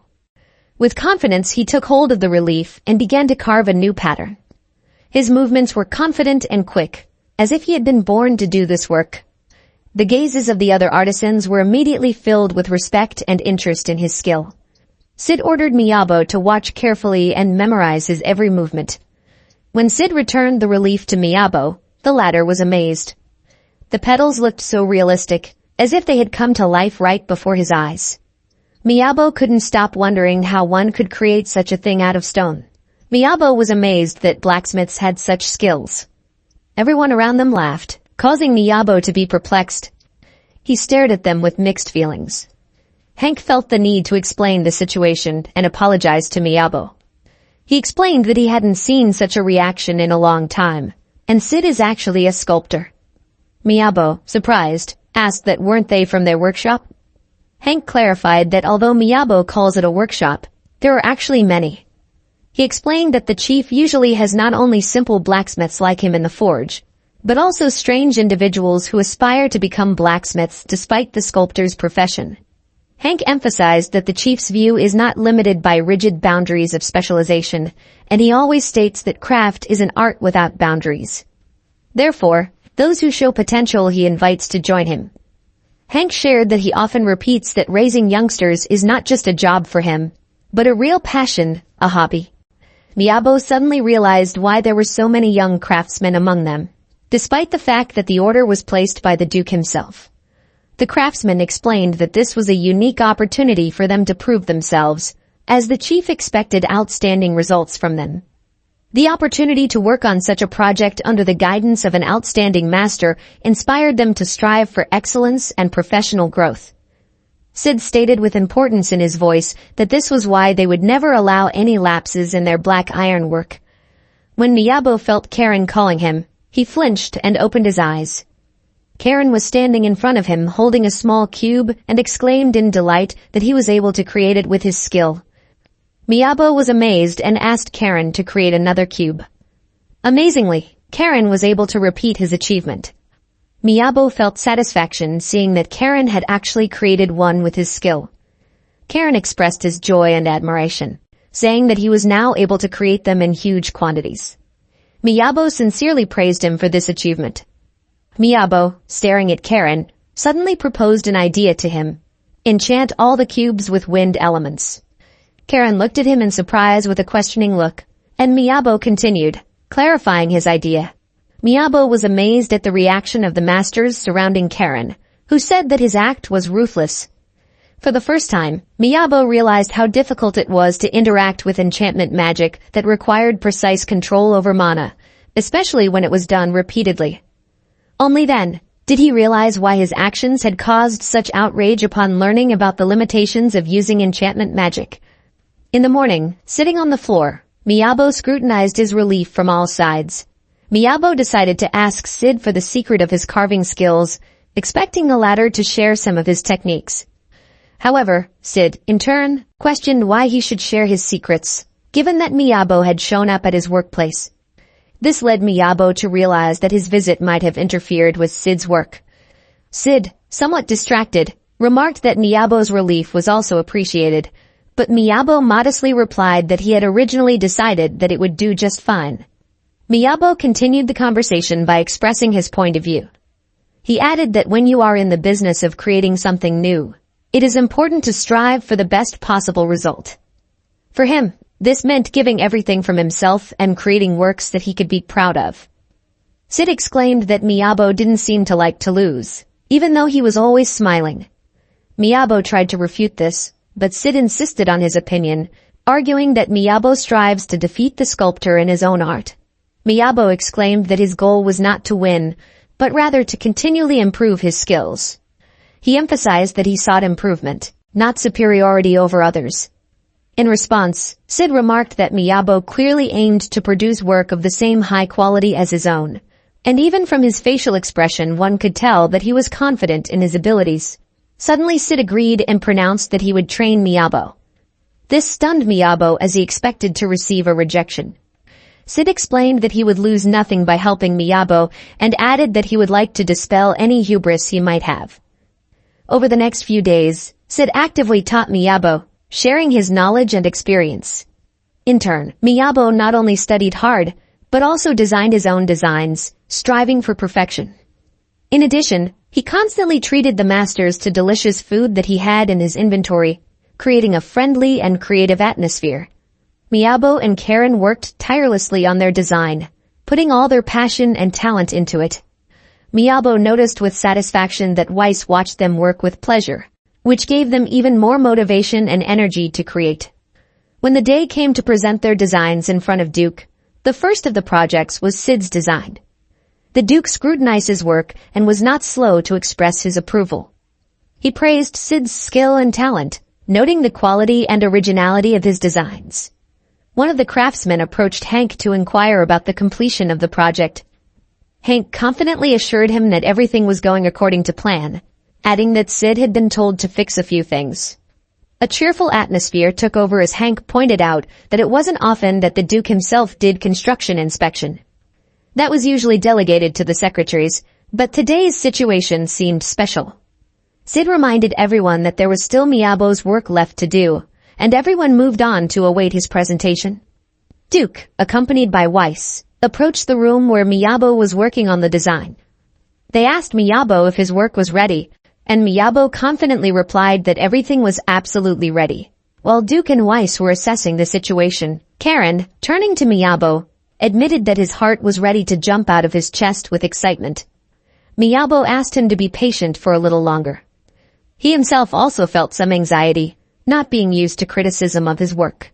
The Duke noted that the locker room was fine, and thanks to the flame enchantment inside, it was warm and cozy. Miyabo noticed that it was usually cold inside stone buildings, which was somewhat unpleasant. He always started to get nervous when it came to criticism, though he was confident in his work. After suggesting to go to the bathing room, Miyabo tried to distract himself from the tension and focus on the next stage of the evaluation. Miyabo realized that not meeting the expectations placed on him would be rude of him. He decided to approach it with confidence and open the door to the bathing room, relying on his skills and creativity. At the sight of the bathing room, the Duke could not contain his admiration. Trees and flowers towered all around him, while sculptures and exquisite patterns gave the room a special charm. Each element appeared thoughtful and fit perfectly into the overall ensemble, creating an atmosphere of coziness and sophistication. Before proceeding with the inspection, Miyabo asked the Duke for a few minutes of explanation. Miyabo pointed to the new generation relaxation room and explained to Herzog that it was an entirely new take on the concept of relaxation. He noted that the creation of this bathing hall was based on their desire to provide a place for true relaxation. By combining architecture and sculptures that embody 2 centuries of history with the warmth of the trees, they created a unique space for relaxation. Glass windows allowed for a greenhouse garden view where flowers and foliage delighted the eyes year-round. Karen complimented by explaining the workings of the jacuzzi. Fine bubbles coming out of the stone blocks massaged the body, bringing a pleasant sensation. He specified that he had counted about 5,000 of these blocks, and the work on them was so extensive that he almost died while he was finishing. Miyabo continued, talking about the newest style sauna that even the royal palace had praised. He assured the Duke that by means of this sauna and bath, he would be able to achieve a state of supreme pleasure that many call bliss. Originally, this bathhouse was just a bathtub surrounded on 4 sides by statues of the goddess. Miyabo explained that even the conservative stone statues were completely transformed by the new concept. The bathing area now contained a medicinal bath, a jacuzzi decorated in the shape of rice paddies, and imitation open-air baths. Miyabo explained that they had prepared 4 kinds of hot springs and a greenhouse garden that could be admired even in winter. The Duke, smiling, remarked that there seemed to be a problem with the springs, but Miyabo had managed it, for which Miyabo apologized. Duke remarked that there were some aspects that would be difficult to evaluate under the current circumstances, and asked if Miyabo had figured out what to do. Miyabo, reassuring him, stated that the Duke could inspect everything. He then turned to the craftsmen standing on the glass ceiling and asked them to help demonstrate certain features of the bathing house. The foreman asked if Miyabo needed help.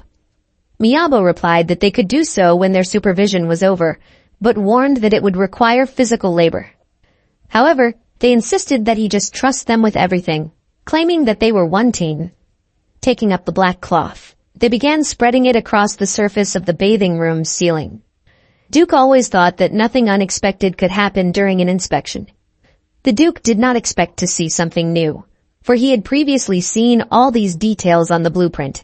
They were in the bathing room of the Lord's residence, where the night lighting gave a special magical charm to the whole environment. The Duke could not understand why he was so much moved by this natural piece. Miyabo pointed to the statues that used to adorn the bathing area and explained that although the Duke would not have objected to their removal, the statues were so beautiful that he had decided to preserve them as part of history. Herzog remarked that the bathing house lacks unnecessary decorations and the whole concept is aimed at creating an atmosphere of relaxation. The new design, inspired by nature, not only meets the functional requirements but also reflects respect for the previous architect. It is exactly what Herzog was looking for. The Duke expressed his gratitude to Miyabo. Initially, Miyabo didn't take this order seriously. He just wanted to see how professionals worked and look at the estates of the nobles. He didn't expect his talents to be in such high demand. However, in the process he met another artisan for the first time. He made a friend who was not very honest with himself, and other people who agreed to lend him a helping hand. Miyabo realized that the work was not without mistakes, but he had fun in the process. He reflected on his own credit for this success and, turning to the Duke, expressed his joy at being able to live up to his expectations. The Duke announced that it was time for work control. Miyabo recalled that up to this point, everything up to this point had only been an excursion from his side. Offering to check the blueprints, Miyabo stated that it would be more reliable that way, but the Duke assured him that it was not necessary. Instead, he suggested another, more efficient way to verify that everything met his requirements. The Duke stated that the test was to take a bath, and immediately attempted to enter the warm water. However, Weiss intervened, stopping him, and stated that the Duke should postpone bathing until a later time. In the evening, at the party, Miyabo noticed Duke and told Weiss that he looked very different now. Weiss noticed that despite his fondness for baths, he was still a local lord. Miyabo questioned whether they should really be here. He clarified that of course they were taking part in the reenactment for the nobles, but they were still commoners after all. Weiss stated that since they had been invited, there was no point in being modest. Weiss remarked that Miyabo had come up with something interesting with these different baths. Miyabo explained that such facilities were common in his homeland, and he drew inspiration from the past. He revealed that he had to do some serious thinking at first, as nothing seemed to fit. Eventually, he came up with the idea of creating something truly extraordinary. Miyabo complimented by noting that he was wrong, however. He marveled at how deep and multifaceted the knowledge in the Duke's head was, surpassing the volume of an entire library. At every turn on the estate, one could find masterpieces of art that were not only decoration, but also a reflection of the Duke's rich cultural inheritance. Miyabo noticed that the Duke's eyes seemed no longer impressed by anything, and so he began to speculate that the Duke was probably aiming for something more exciting. However, he was wrong.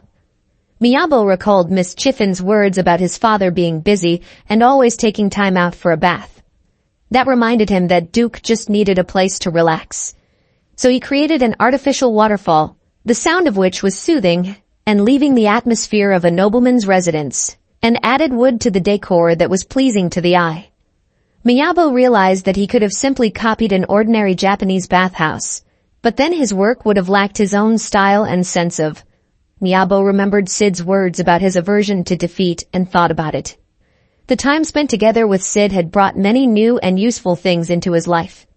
He realized that Sid had helped him grow as a master and as a person.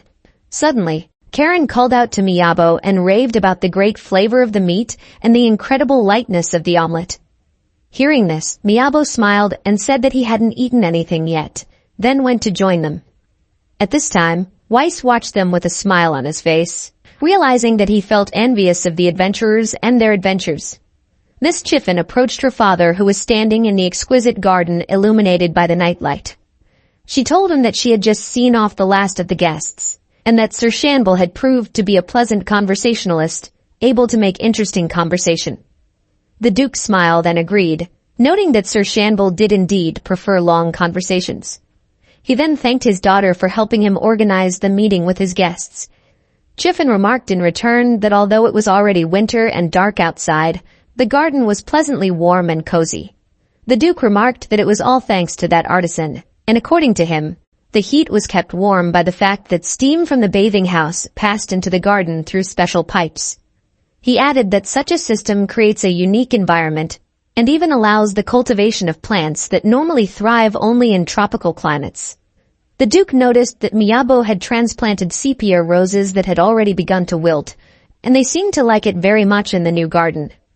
He added that apparently they would see beautiful flowers in the spring that would be a delight to look at, just like Chiffon's curls. Chiffin smiled back and asked interestedly if flowers from the capital could be grown here. The Duke, showing interest, asked which ones she had in mind. Chiffin cryptically replied that it was a secret, to which the Duke smilingly remarked that with children her age, it was hard to guess. Suddenly, Chiffin pointed to the papers and asked curiously, "What are those blueprints?" Her father, smiling, explained that they were blueprints of the estate and the surrounding land. Chiffin then pointed to one of the lines on the blueprints and asked what that line that stretched into town meant. Liz hurried Miyabo by grabbing his arm, and he shouted that he was perfectly capable of walking on his own, but she insisted, claiming that he was moving too slowly. Miyabo countered that he had just gotten home yesterday and couldn't have known about the plans ahead of time. However, Liz noted that they were already running late. Upon arrival, Liz sadly noted that there were already many people gathered. People were talking about the new special foot bath they had heard about. Someone claimed to have seen the announcement of its opening today. Everyone wondered what unique features this bath offered and what benefits it could bring. Hearing the conversation, Miyabo recalled his discussion with Duke about innovations in the bathhouse. He had suggested using the enchantment features to provide a continuous stream of hot water that could be sent to the river after use, lowering the temperature through a long pipe. The remaining heat was proposed to be used to heat the greenhouse. In addition, he begged the Duke to allow him to open a special bath for the common people. Thinking back on it, Miyabo realized that today was the opening of a new facility. He heard Liz exclaim that she had been waiting for this moment for a very long time. Liz and Miyabo sat dipping their feet into the warm water of the bathtub. Suddenly, Liz remembered something and turned to Miyabo, informing him that Miss Alina had asked him to tell him to visit her as soon as he arrived. Surprised, Miyabo asked what the occasion was, but Liz admitted that she didn't even know herself and only relayed the exact date and time Alina had given. Then Miyabo realized why Liz was in such a hurry to see him. A little later, Alina escorted Liz and Miyabo to Zion, after which she left them in the room and went out. Zion looked at Miyabo and stated that it was unfortunate that his actions had caused him to work without the authorization of the Adventurer Guild and the Production Guild. Miyabo and Liz expressed their apologies and understanding of the situation to him. Miyabo admitted that he never thought things would turn out this way. Liz added that she, too, had no idea that she was granting him permission without due consideration and expressed her sincere apologies. Zion noted that, in a way, they had been victims of the situation themselves and warned them to be more careful in the future to avoid similar repercussions. Zion also noted that they had already figured out that the source of all the problems turned out to be Mr. Weiss, who, he said, was known for his tendency to do things his own way. Zion reminded them of the importance of what they had heard and added that he had invited them for another purpose. Handing them a paper, he announced that it was their personal order. Zion announced that they would now go to meet the customer. Upon arriving at the meeting place, they were greeted by the Duke, and Liz and Miyabo were amazed at this unexpected turn of events. Miyabo, turning to Liz, expressed his surprise and asked if such frequent meetings with lords were common.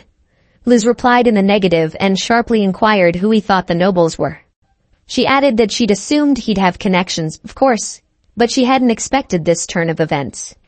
Zion intervened, asking how they were behaving in front of the Lord, and they both apologized for their behavior. Liz introduced herself as an adventurer and expressed the honor of meeting the Duke. The Duke brushed off the formalities, inviting them to make themselves at home. He shared that he had recently marveled at Miyabo's talent as an artisan, adding that Mr. Weiss had claimed as if Miyabo's main occupation was adventurer, prompting him to take an interest in his companions. Liz reacted with embarrassment, saying that she seemed quite ordinary compared to Miyabo, but Duke quickly shut her up, noting that they were quite aware of her accomplishments. He admitted that he could not deny her lack of experience in dealing with nobles, but he wanted to entrust them with the task of guarding his daughter on a journey 600 kilometers from the capital. This was the perfect moment for Liz to show her honesty to the Duke. She expressed her concerns about the number of escorts and guards, arguing that a mage and an artisan might have their own limitations in combat. Liz emphasized the need for at least 2 more melee fighters and 1 ranged fighter in addition to her for security. She recognized that she had limited experience in selecting adventurers, and so they would consider candidates suggested by the Duke himself. The Duke noted that he had heard Liz was always very circumspect, and asked how she would take the news that the selection of executors had been finalized. He announced that 1 group of ranked adventurers and 1 rank B adventuress had been hired, and he felt that should be sufficient. The Duke slowly opened the curtain and said, in other words, their presence was already redundant. Before them stood a group of A-rank adventurers called Radcliffe, and a B-rank adventurer named Mel. He announced that only 1 thing was required of them. The Duke raised his voice and pronounced that all that was required of them was to prove their usefulness. He then added that it was widely believed that the goddess of fortune had only 1 strand of hair, and whether or not they could capture it depended solely on them.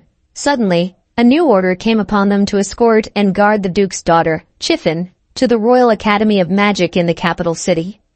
A group of high-class bodyguards had already been formed, and Miyabo and Liz found themselves superfluous.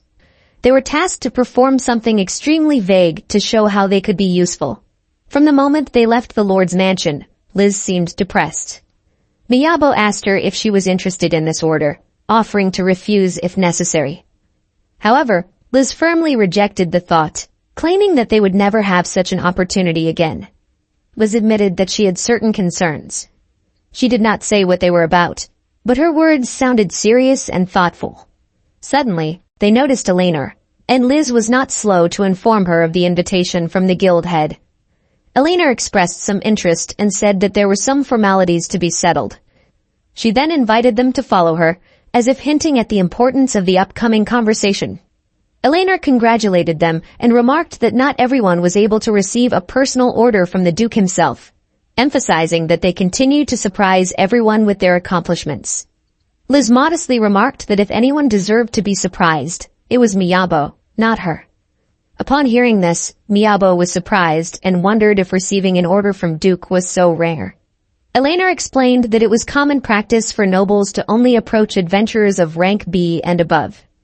She noted that this was because without widespread fame, impeccable reputation, and serious achievements, no one would pay attention to them. Elena emphasized that the mere fact that a nobleman had approached Miyabo and Liz would give them prestige among adventurers. Miyabo realized this as well, realizing why Liz had mentioned the connections. Liz emphasized that this moment was more like a test and trial of their abilities than just getting in order. She believed it was an opportunity to show what they were capable of and prove their worth in front of the nobles. Elena expressed surprise and asked if the Duke had communicated this, but Liz replied in the negative, claiming that the Duke had only encouraged them to demonstrate their usefulness. Liz emphasized that the stakes were high this time. If they could not demonstrate their value, it would be difficult for them to get any future orders. She recalled that in the original conversation with the Duke, there had been no mention of a departure date or the size of the caravan, suggesting that this was another test. Liz had expressed doubts about whether careless people who couldn't plan even basic details could be trusted. Miyabo sensed that she was exaggerating, stating that Duke didn't seem like the kind of person who would do such a thing. These words stunned Liz and Elena. Elena and Liz laughed at Miyabo and noted that he is sometimes too naive that he even seems nice. Liz emphasized that nobles were different from common people in their common sense and ideas. Miyabo realized that their upbringing had taken place in different environments, but he didn't want to think about social differences. When they turned their gaze to the approaching people, Liz reported in consternation that they were other adventurers. Liz looked back fearfully at the approaching adventurers and, clinging to Miyabo, asked him to stay where he was and not move. Her voice trembled with excitement as she asked him to do so. Miyabo looked admiringly at the group of adventurers approaching. His gaze was full of respect and interest as he regarded them, as if he saw them as some symbol of adventure and opportunity. Miyabo felt an incredible energy reeking from this group of adventurers. Turning to Liz, he noticed that she was sweating and asked what was wrong. She asked him to wait for a while. Suddenly she was called out. One of the adventuresses approached Liz from behind and affectionately called her Lisanka, causing a smile to appear on the girl's face. The girl exclaimed with joy that Liz had finally been found and began asking her questions one by one. She wondered where Liz had been, how she lived, and what had happened to her during all this time. Another adventurer in a hat remarked that it was such an oversight that they had missed their muse and offered Liz a hug in honor of the reunion. Liz, feeling embarrassed, looked at Miyabo and apologized for not telling him the details right away. Liz explained that the Radcliffe group were her old acquaintances with whom they had spent many adventures and quests together. Liz introduced Miyabo to the adventurer Laura, the healer, Tyson the tank, and Dorth the swordsman. She explained that they make up the Radcliffe group, one of the most prestigious groups of grade and adventurers to work with. Laura noticed that Liz looked great. Miyabo, looking at Laura, noticed her typical long ears and assumed that she must be an elf. Elena turned to Miyabo and asked if he noticed that Laura spoke in a typical elven dialect. At that moment, Dorth turned to Elena. Dorth, pointing to Miyabo, asked who he was. Elena explained that his name was Miyabo, and that he was a member of the team he and Liz had created, where he played a support role. Laura asked not to be told that Miyabo and Liz were walking as a couple, and Elena clarified that the group consisted of just the two of them. Laura, slumped on the floor, stated that she didn't remember raising Liz to be such a bad girl, and Liz in turn remarked that she didn't remember Laura raising her at all. Tyson, with tears in his eyes, turned to Miyabo and expressed his willingness to give him their girl if he was committed to a serious relationship. Miyabo reflected on his support role in the group, realizing that being a tinker in the group must be quite normal. And suddenly Dorth turned to Miyabo. Dorth looked at Miyabo and asked suggestively if he was willing to give his life to protect Liz. In response, Miyabo paused and counter-questioned whether Dorth was sure he understood the true meaning of the word support, but Dorth merely repeated his question. Miyabo realized that the question could only be answered with a yes or a yes. At Dorth's persistent stare, Miyabo replied that it was difficult to speak of a determination to protect, given that Liz was an experienced adventurer who could likely handle any danger better than he could. Miyabo confidently stated that his primary goal was to ensure that Liz was as comfortable as possible during the adventure. He expressed confidence in his ability to do so, emphasizing that it lay within his power. Dorth asked Miyabo if he had just asserted that Liz would be happier with him than with anyone else. Miyabo and Liz simultaneously protested, shouting that he had said no such words. All three members of the Radcliffe group turned to Miyabo in one voice, stating that they accepted his declaration of war. They expressed their intention to see if he was worthy of being a man suitable for Liz. According to them, if he actually says so, they want to see his efforts in creating a comfortable atmosphere in this adventure. They've instructed him to think of them as Liz's favorite and try to give them a pleasant and safe trip. And if Miyabo can do that, they will bless their relationship with Liz. Miyabo exclaimed, amazed at how they had come to this, and Eleanor suggested they get down to business. A little later, Weiss, turning to Liz, remarked that she had gotten involved with those troublesome types again. Liz stated that she had avoided meeting with them for a long time, and now they were finally out of luck with such an important order. Miyabo remembered that Radcliffe were a rank adventurers, after all, and asked if they always acted like that. Liz explained that all three adventurers were veterans with excellent reputations and corresponding skills, but sometimes they went crazy, especially in her presence. Liz explained that her own father was also a member of Radcliffe. During her childhood, they spent time together playing in between their missions. Their care for her seemed normal until her father was killed on one of their missions 8 years ago. That blow had been especially hard on Liz. She remembered Weiss, known as Black Iron. She revealed that Weiss had become her foster father. Miyabo thought that was exactly as he had suspected. Liz continued the story, saying that after her father died, the members of the Radcliffe group became obsessed with hyper-opaque, and it was very hard for her. Weiss explained that the adventurers had become completely inadequate due to grief and had lost control of themselves, so he'd had to adopt Liz and shelter her from them. Liz sincerely apologized to Weiss for all the trouble she had caused him. Liz, holding the staff in her hands, reminded him that Weiss had just had to make that staff for her father. Weiss reacted sharply, asking her not to talk nonsense. He emphasized that since Liz had become adventurous, she had brought him much more trouble, and her appearance at home usually only involved repairs. Liz apologized with a smile and gratefully admitted that she appreciated his patience. Miyabo noticed that there was some distance between Weiss and Liz despite being an adoptive father and daughter. Although their friendly relationship seemed natural, Miyabo felt that there was some kind of wall between them. Weiss, turning to Liz, asked if she would accept an escort order, given that she didn't want to travel with Radcliffe. Liz confirmed that she would honor the order because it would be foolish to turn down the opportunity because of personal emotions. She added that there was only one reason that could prevent them. She told Weiss that Radcliffe had declared war on Miyabo. In response, Weiss remarked that it was very likely that they considered Liz and Miyabo a couple. Liz remarked that if they did not find a way to resolve this misunderstanding, the problems would only get worse. Miyabo supported her, noting that if Liz hadn't noticed it, the problems were already in full swing. He added that in the end, he was just saying that his role was support and nothing else. Miyabo expressed his disappointment, noting that they weren't listening to him at all. Liz, teasing him slightly, noted that he was too naive. She explained that if they had listened and understood what they were being told, she wouldn't have run away from them. Both concluded that the situation was not happy and something needed to change. Miyabo thought for a moment, weighing his options for dealing with this uncomfortable situation. He realized that he needed to come up with something that would help resolve the conflict and improve group relations. Suddenly, Miyabo exclaimed as if some idea had hit him, and Liz sensed that it was probably not the best possible idea. Miyabo asked why it was the worst, since he hadn't even expressed his idea yet, and Liz replied that she could tell by the look on his face that the idea wasn't very encouraging. Miyabo declared that he had thought of a great way to resolve the misunderstanding without resorting to words. He announced that if words didn't help, they would make them understand with the help of their bodies. Liz noticed with bewilderment that Miyabo's suggestion did indeed look like a disaster, as she had anticipated. As Eleanor stood in the library, she heard the girls behind her talking about the Radcliffe group that had arrived in the city and even entered the guild.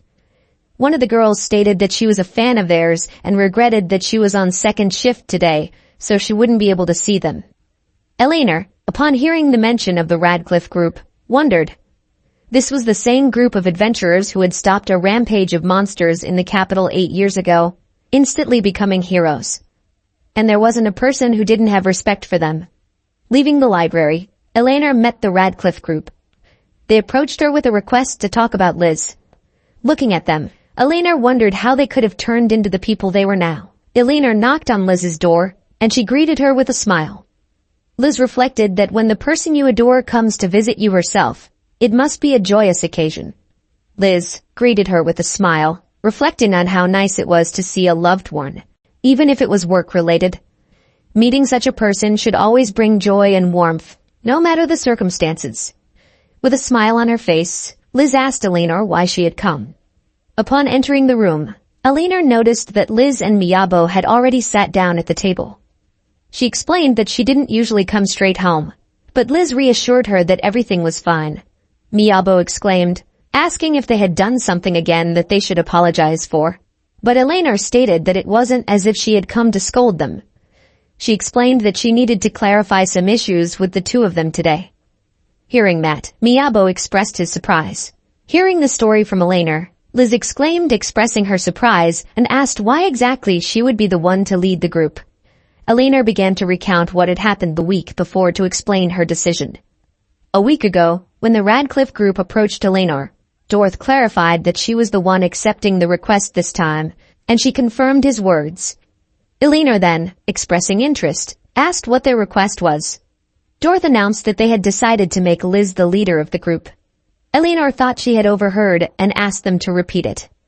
Laura said with a smile that she thought once was enough and confirmed that the request to accompany with Chiffon Chan was just that. She clarified that Liz would be the leader, exactly what they had said.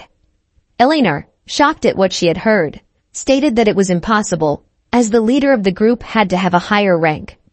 Dorth assured her that this was just an unofficial rule that they chose to ignore in this case. Dorth added that the rule was not necessary at all, and Eleanor wondered why such a decision had been made.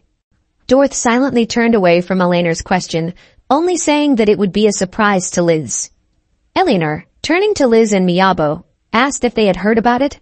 Liz exclaimed that there were A and B ranked adventurers in the group, implying that there was no need to make her the leader. Eleanor confirmed that she had told them the same thing. However, she added that she even had documents stating that the client had expressed consent, so Liz would have to agree. Miyabo expressed surprise that this could be done to nobles and asked if the Duke had any objection to it. Eleanor replied that, unfortunately, yes, no contrary decision had been made. Miyabo pointed out that this assignment carried a lot of responsibility, something the Duke was clearly interested in, so they would have to try harder. Liz glanced at him and asked if he was serious. She indignantly stated that the Radcliffe group, who had a rank of A, had chosen an unknown adventurer with a rank of C as their leader, and how high did he think they could have high expectations in such a case? Liz became angry, unable to understand why they only did such unnecessary things all the time. Meanwhile, the Duke, sitting in his office, inquired about the status of the confirmation. He turned to Alicia, and she stated that she had received a message from the guard. Respectfully, they wanted to know the true intentions behind the appointment of an inexperienced newcomer to such an important position. The Duke explained to her that it was an offer from Radcliffe, and he wondered why they were so passionately in favor of Liz.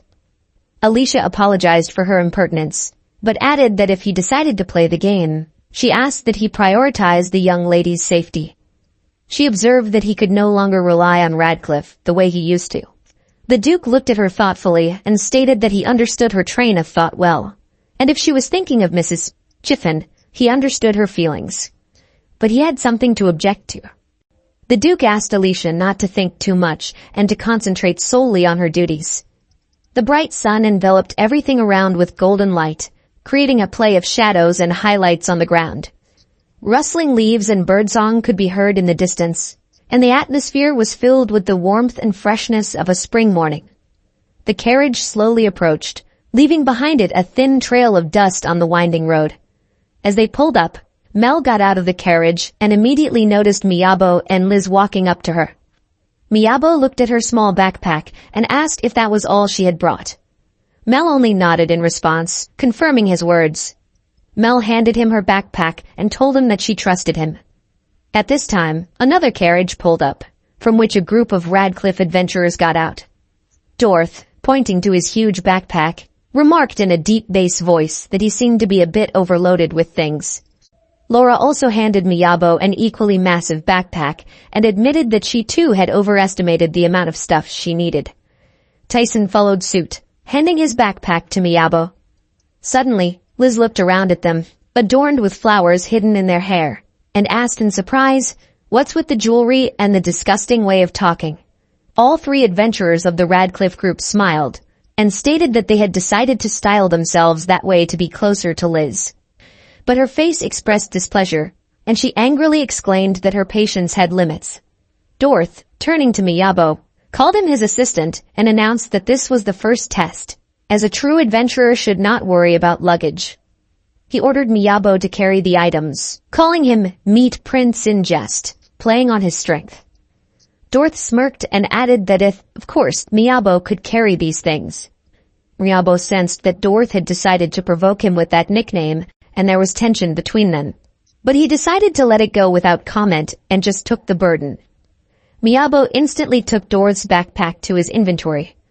Laura shouted for him to take her things too, and he didn't hesitate to repeat his trick with her backpack. He then turned his attention to Tyson's stuff and added it to his inventory without hesitation. When Radcliffe's group saw this, they began to whisper that Miyabo had indeed removed all of it to his inventory, and the rumors were in no way exaggerated. Liz, turning to them, asked if they thought they had too much baggage for adventurers of such high rank. She noted that Miyabo had a lot of inventory space, which was certainly convenient, but emphasized that they would otherwise have to drag a whole cart behind them. Liz asked them to consider that point.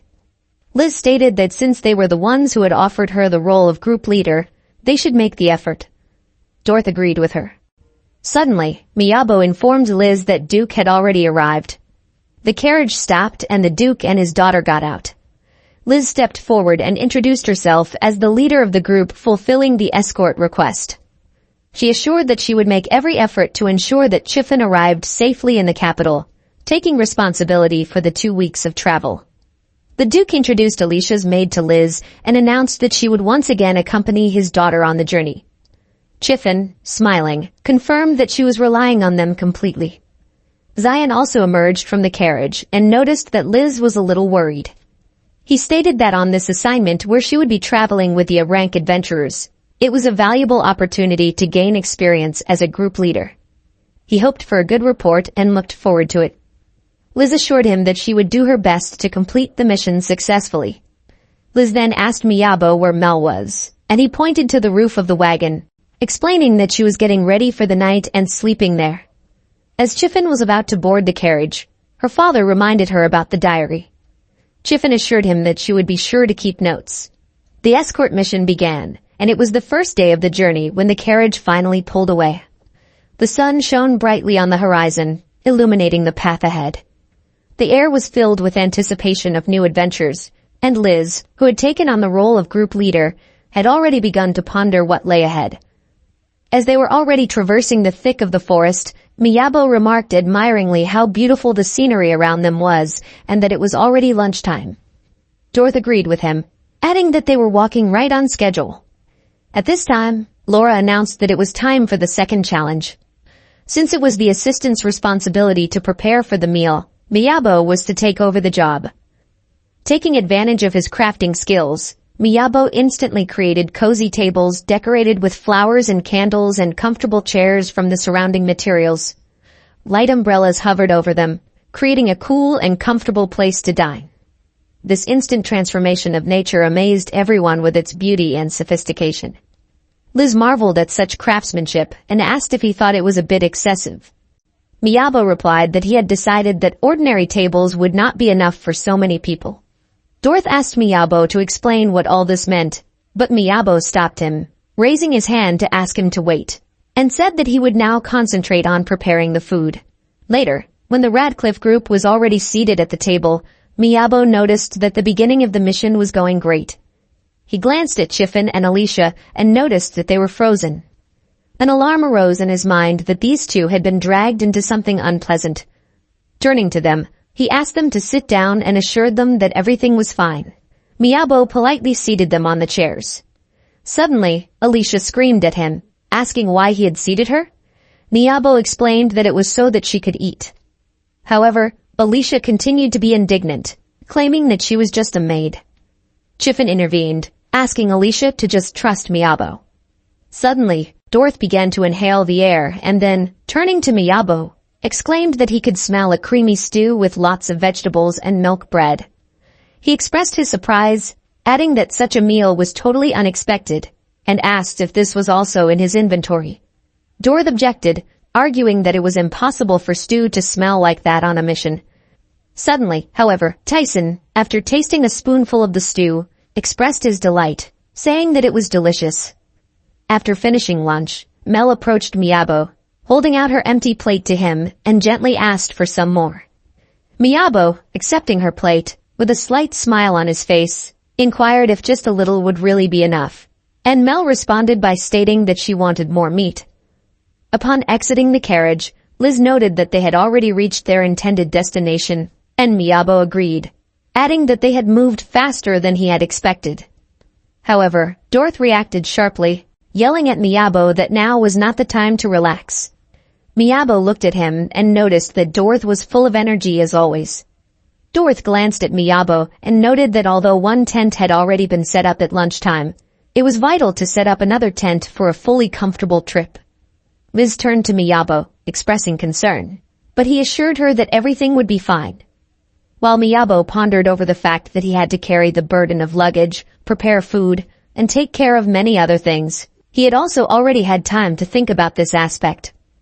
Dorth announced that it was time for the third test and ordered Miyabo to show them the tent he had prepared. Confidently meeting Dorth's gaze, Miyabo declared that he was about to show them everything they had asked about. Miyabo added, stating that he was ready to show them the full essence of his strategy. Suddenly, a huge house, instead of a modest tent, appeared before their eyes. The Radcliffe group, clearly not expecting such a thing, stared perplexed at what was happening. Miyabo, smiling, motioned for them to enter and lead them to their rooms. The Radcliffe group was amazed that Miyabo had built an entire house. They could not believe their eyes when they saw such an unexpected display of craftsmanship. Looks of amazement and admiration flashed across their faces as they inspected this unusual house. All three of them asked Miyabo to explain what kind of house it was, and he began to describe how he had equipped it with stables and other amenities. However, they interrupted him by clarifying that they were interested in the general purpose of the house. Miyabo began to explain that there was no road from the house to the stables, but Dorth interrupted him and said that was not what he was talking about. He exclaimed that this could be a serious problem that would be forever remembered in history. Dorth emphasized that the appearance of an entire house in an empty lot looked strange and could attract unwanted attention.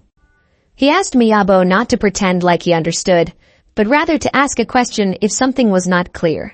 Dorth, turning to Liz, exclaimed, urging her to speak up, but Liz only looked at the house in silence. Pointing to the wall, she stated that she wanted there to be a passage and a roof, and Miyabo gladly complied with her wish. In response, all three adventurers in Radcliffe's group shouted as if expressing their bewilderment and surprise.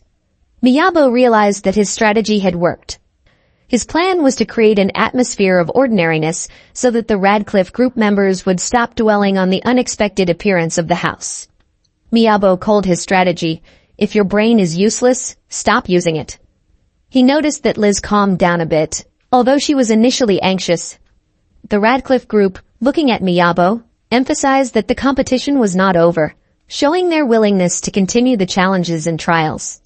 Dorth expressed doubts about the comfort of the house, claiming that it was only papier-mâché and its convenience was in question. Liz observed that even such a shelter could protect from rain, which was already some level of comfort. Dorth supplemented that cold and hunger were the main difficulties when traveling, and, with a glance at Miyabo, noted that eventually the details had to be cleared up, or they would not be able to trust him to take care of Liz. After everyone entered the house, Chiffon expressed her admiration for its interior, noting its beauty. Mel, turning to Miyabo, asked if he had created this interior himself, but Miyabo modestly replied that his skills were not yet high enough to create something like this. Looking at the facial expressions of the Radcliffe group members, Miyabo felt that they had already admitted their defeat. After realizing that the battle was over, everyone began to prepare for dinner. Closer to nightfall, Alicia, looking around at her surroundings, asked what was she even doing in this place. Chiffon, smiling, explained that she was taking a bath. She then admitted that she never thought she would be taking a bath while traveling. As they approached the door, Alicia asked what was behind it, and Chiffon explained that it was their room. Alicia expressed surprise. She thought they were sure to spend the night in that huge house. Chiffon stated that Miyabo had suggested it as a quieter alternative for the whole group. Suddenly, Alicia lost her balance and fell to the floor. She apologized and explained that she couldn't help herself. Chiffon calmed her down, assuring her that everything was fine, and suggested that Alicia was probably tired from driving the wagon. Alicia reminded that she was only a maid belonging solely to Chiffon. Alicia, lowering her eyes, whispered that she thought she was pathetic. Chiffon, looking into her eyes, confidently stated that there was not a single moment when she thought her work was a failure. After all, it had been so many years since she had started her service, and every time, Alicia had been loyal and faithful. Chiffon fell into Alicia's arms and gently addressed her by her first and last name, emphasizing her importance and dignity. In a confident tone, she assured Alicia that she was doing an excellent job. Lying in bed, Alicia reflected on the fact that long journeys put a tremendous strain on the body, and even if you were an aristocrat, it didn't make the strain any less severe. At least, that's what she thought. She noticed that the bed she was lying on now seemed softer than the one she usually rested on at the mansion. With sadness in her voice, Alicia realized that despite Melody's consolations, she felt helpless. She realized that she did not have the luxury of showing weakness even if she felt tired. Alicia made a firm promise to herself that with the new day she would return to her usual dedication and become the perfect maid for Melody again. She resolved that she would not let fatigue and doubt weaken her determination and dedication to her duties. The next morning, Miyabo awoke to a heavy downpour that pounded on the roof like 1,000 hammers. Walking out of his room, he ran into Mel, who suddenly popped out from around the corner, making him startled. Asking her if she had noticed anything unusual, Mel only replied that, except for the loud snoring of the Radcliffe band, which overrode even the noise of the rain, nothing unusual had happened. Liz came out to Miyabo and told her that the departure plan would have to be changed because of the heavy downpour, and they would have to wait until the rain abated. Miyabo, looking at the downpour, expressed his concern and asked if the road would become dangerous because of the weather. Liz explained that that was exactly what she was thinking. The weather could change suddenly in these parts, and if the rain subsided by lunchtime, they could continue on their way.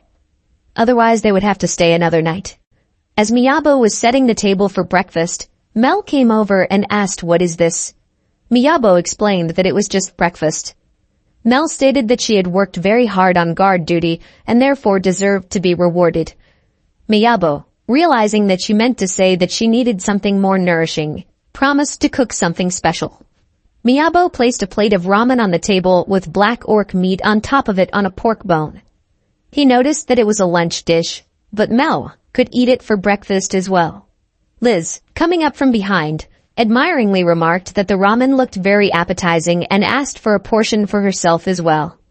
Miyabo, a little hesitantly, asked if it would be too heavy for breakfast. In response, Liz confidently stated that teenagers' stomachs were incredibly hearty.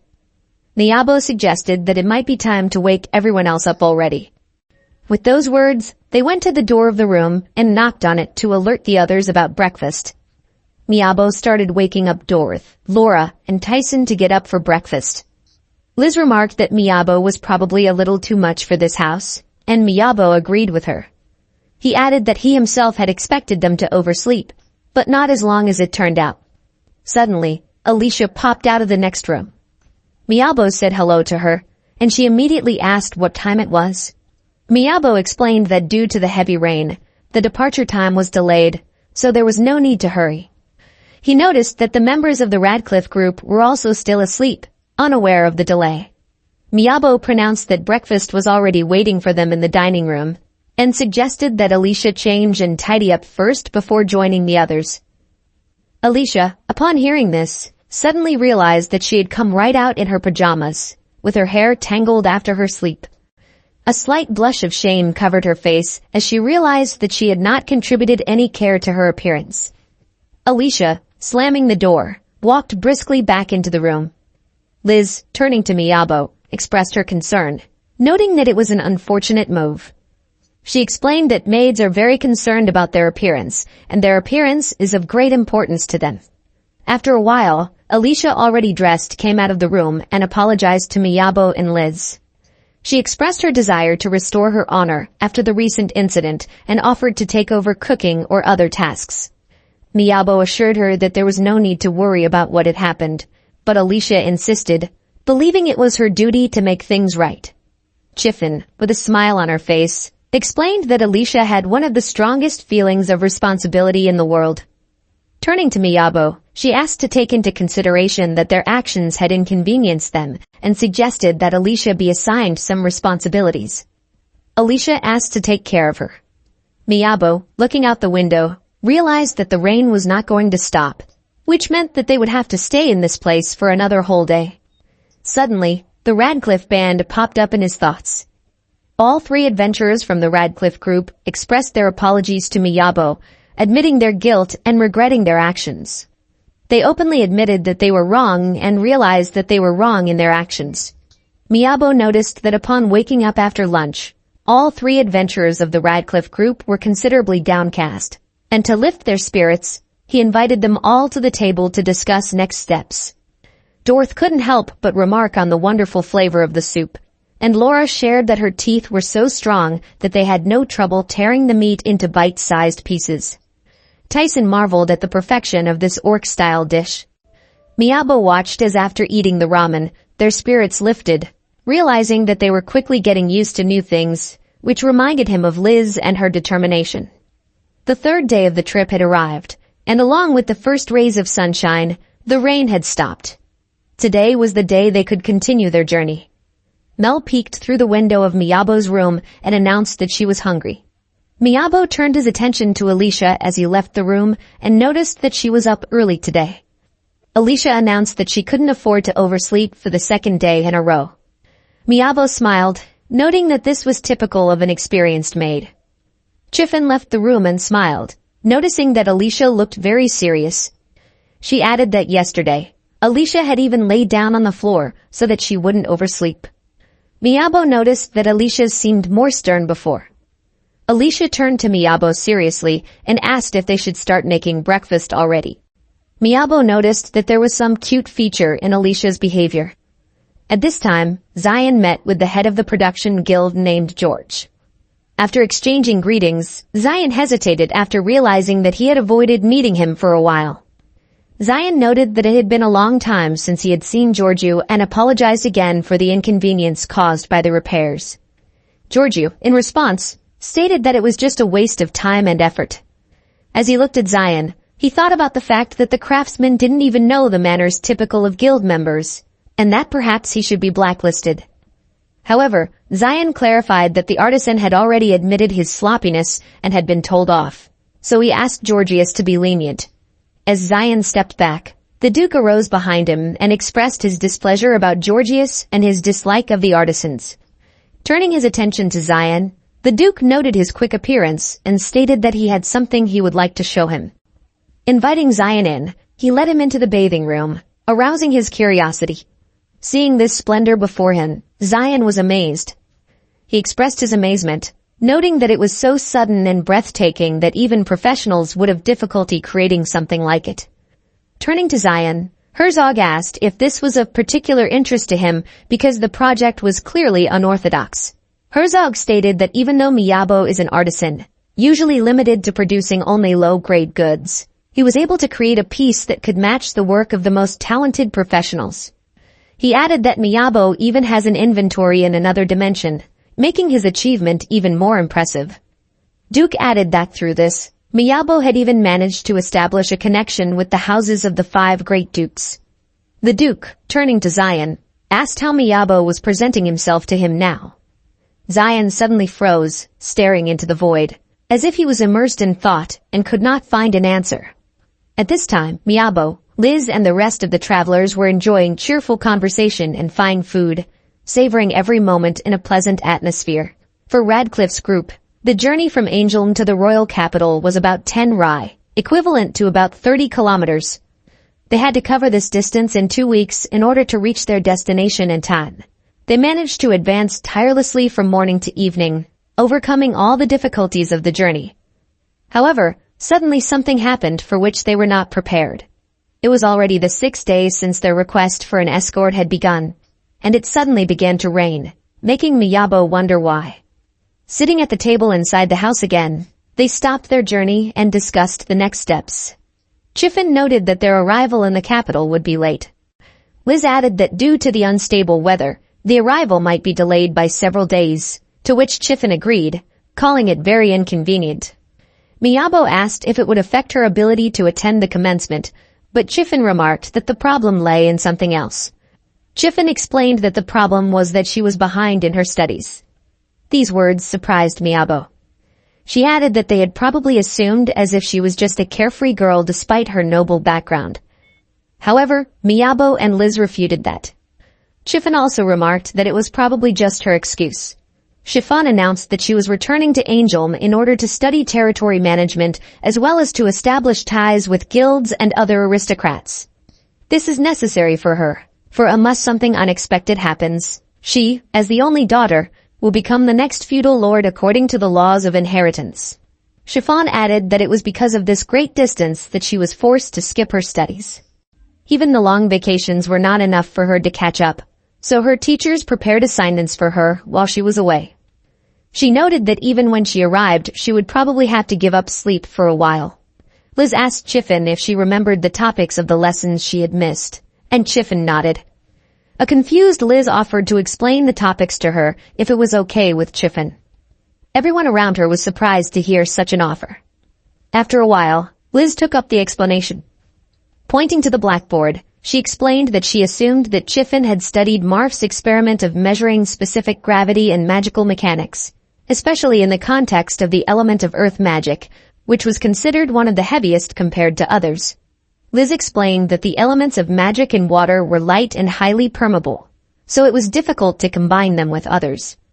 Chiffin raised her hand and expressed her question. She asked if it was against Alvin's definition that elements of the same element should combine well with each other. Liz began to talk about Vermo's theory of magic structure, which might shed some light on this question. Listening to all this, Miyabo turned to Laura and asked what was going on. But she only shrugged her shoulders and said that she didn't understand anything either, which surprised Miyabo. Miyabo, noticing the magic book on Laura's belt, showed interest and asked her about its contents. Laura, in response, offered him a glance at the book with a smile. Miyabo opened the book with curiosity and was surprised to see only decorations made of flowers. He couldn't understand what it was and turned to Laura with a question.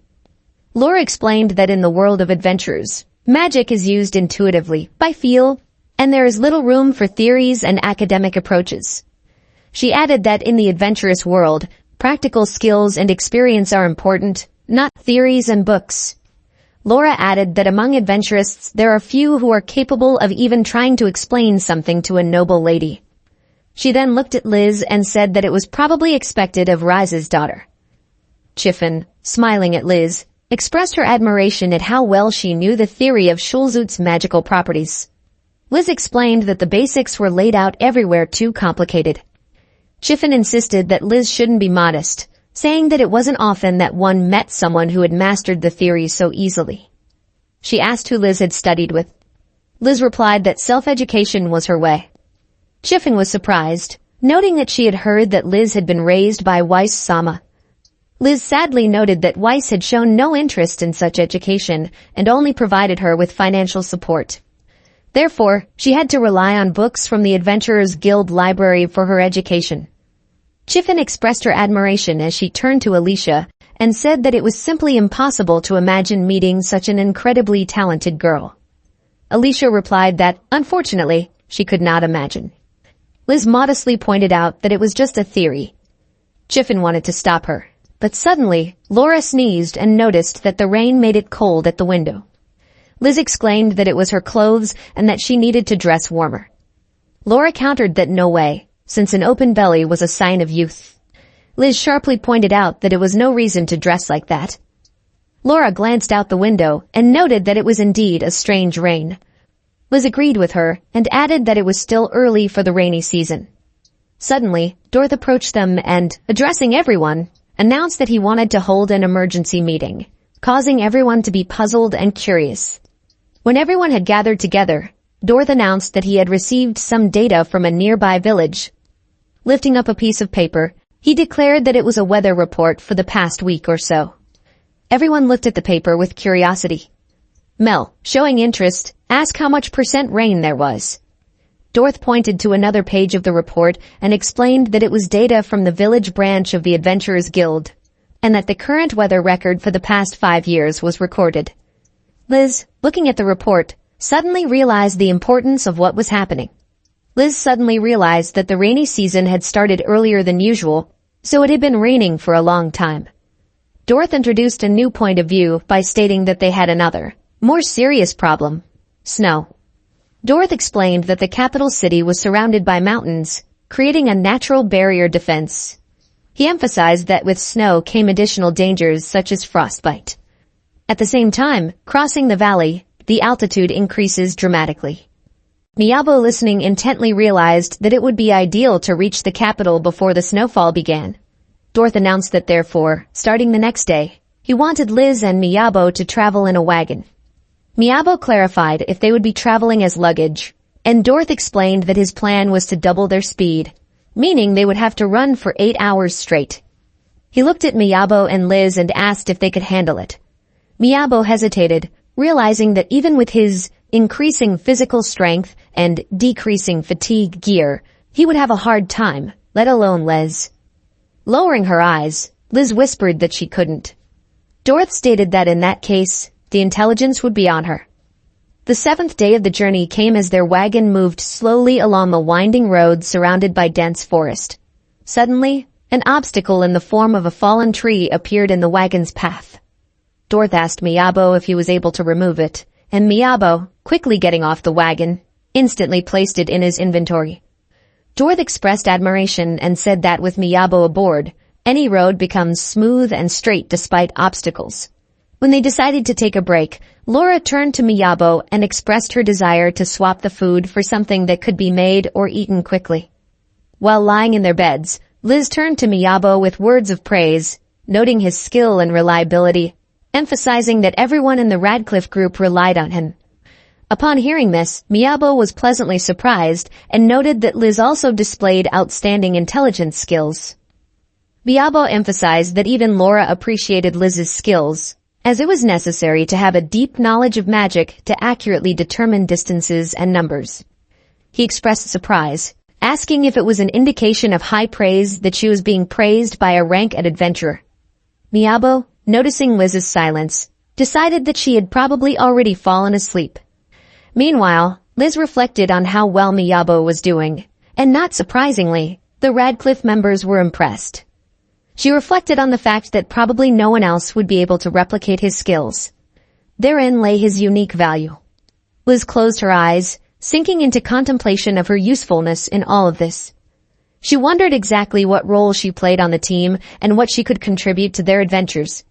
Doubts and perplexities surfaced in her thoughts, for her skills and abilities seemed less prominent compared to Miyabo's. Karen slowly crawled on the ground, going through the items in his inventory.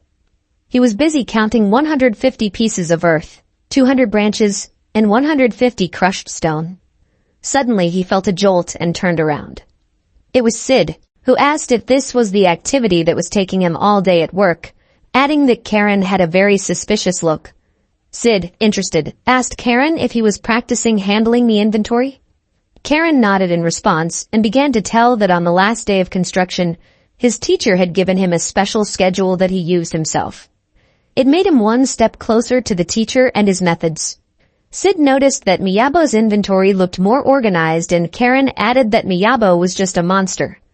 He said that he wanted to go with him to go mining, but suddenly it turned out that Miyabo had already left town. Karen, looking up at the sky, wondered what Miyabo was doing now. His thoughts went back to the past when they were building together, and he remembered how Miyabo was always enthusiastic about his experiments and research. Miyabo peeked into the wagon and turning to Liz, asked if she was all right. He noticed that she seemed tired yesterday. Liz replied that her body was perfectly rested, thanks to sitting in the wagon. Miyabo thought about how Liz's aura was simply terrifying. He understood that she was aware of the necessity of such a mode of transportation for a safe arrival. Reflecting on Dorth's suggestion, Miyabo realized that this situation was weighing on Liz. After all, she had spent time in the library before setting off, gathering information about the route and the monsters. She acted as a true leader, willing to take responsibility for the success of the entire group. But now the role of leader had practically passed to Dorth. Miyabo sensed that this turn of events was disappointing to Liz, and he wondered what Dorth was thinking now. He wondered how this change would affect the future course of the journey and the dynamics within the group. The wagon came to a stop and Dorth suddenly beckoned Liz and Miyabo to get out of it. As they stepped onto the ground, an incredible scene unfolded before them. A massive rock towered in front of them, on top of which an eagle was soaring proudly. Miyabo couldn't resist asking what kind of monument it was, and Dorth explained with a smile that it was a boundary stone, a symbol that separated territories from each other. Miyabo looked carefully at the surroundings, and Dorth added that the royal lands belonging to Ragpater began from this spot, and the capital itself was located behind a mountain visible in the distance. Suddenly, Liz shrieked, pointing behind her back to the right that there were monsters looming in the sky.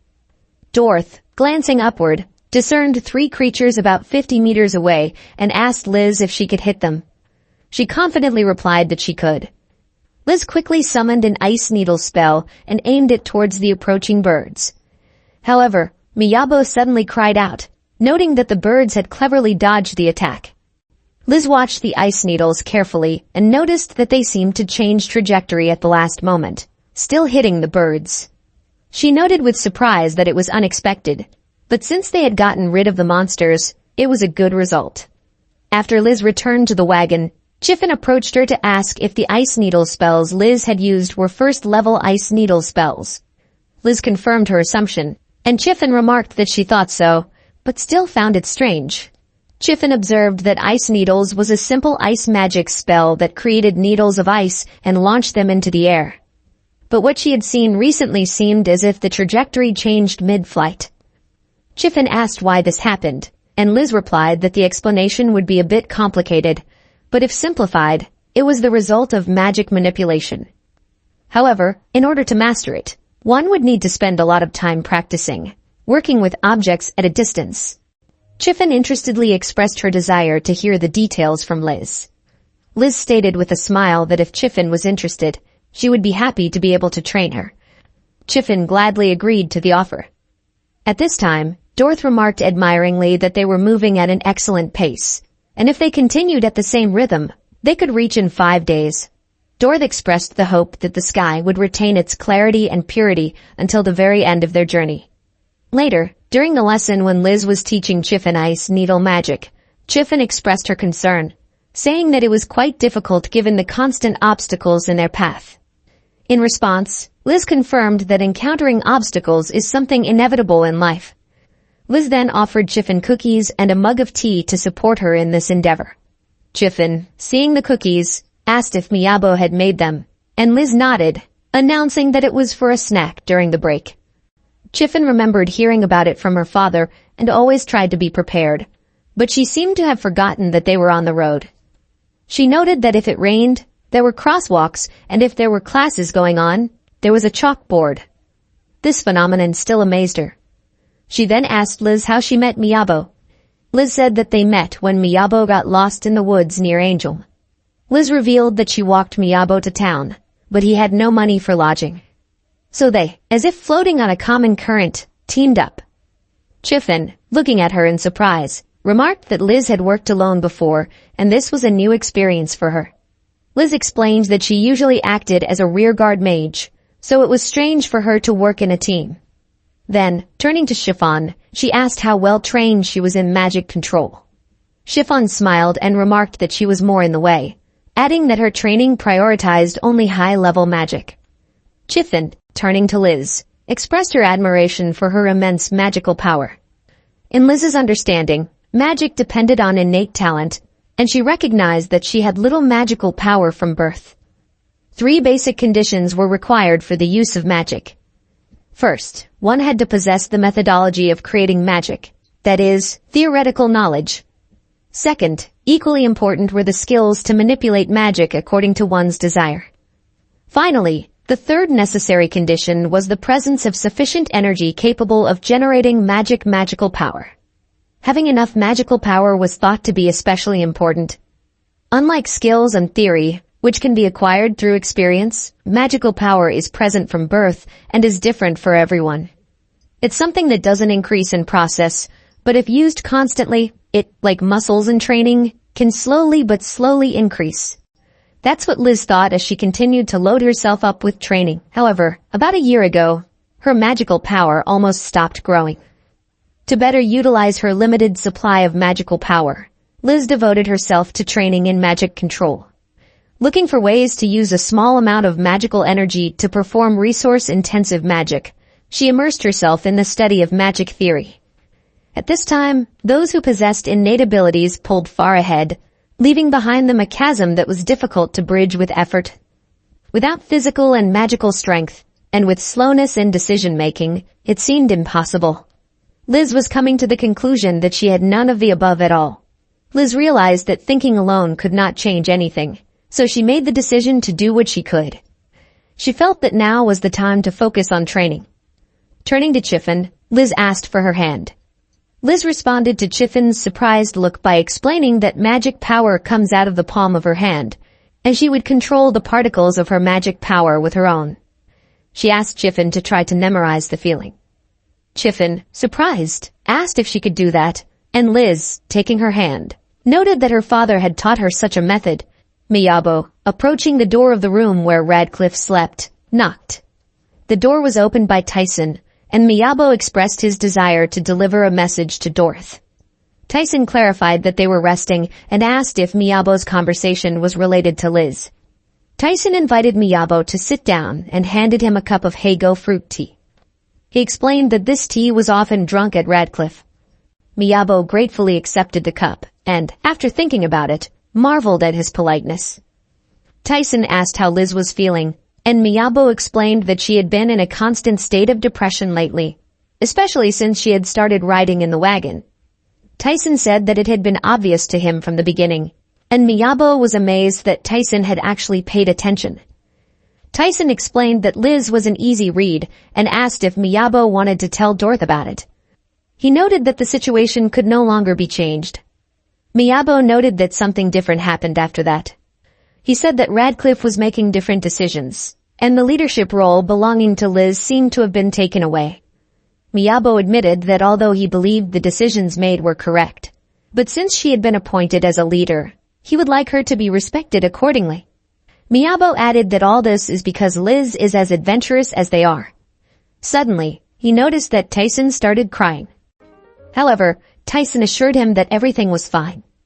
Tyson stated that this girl had grown up too, and all this was happening precisely because she had become an adult.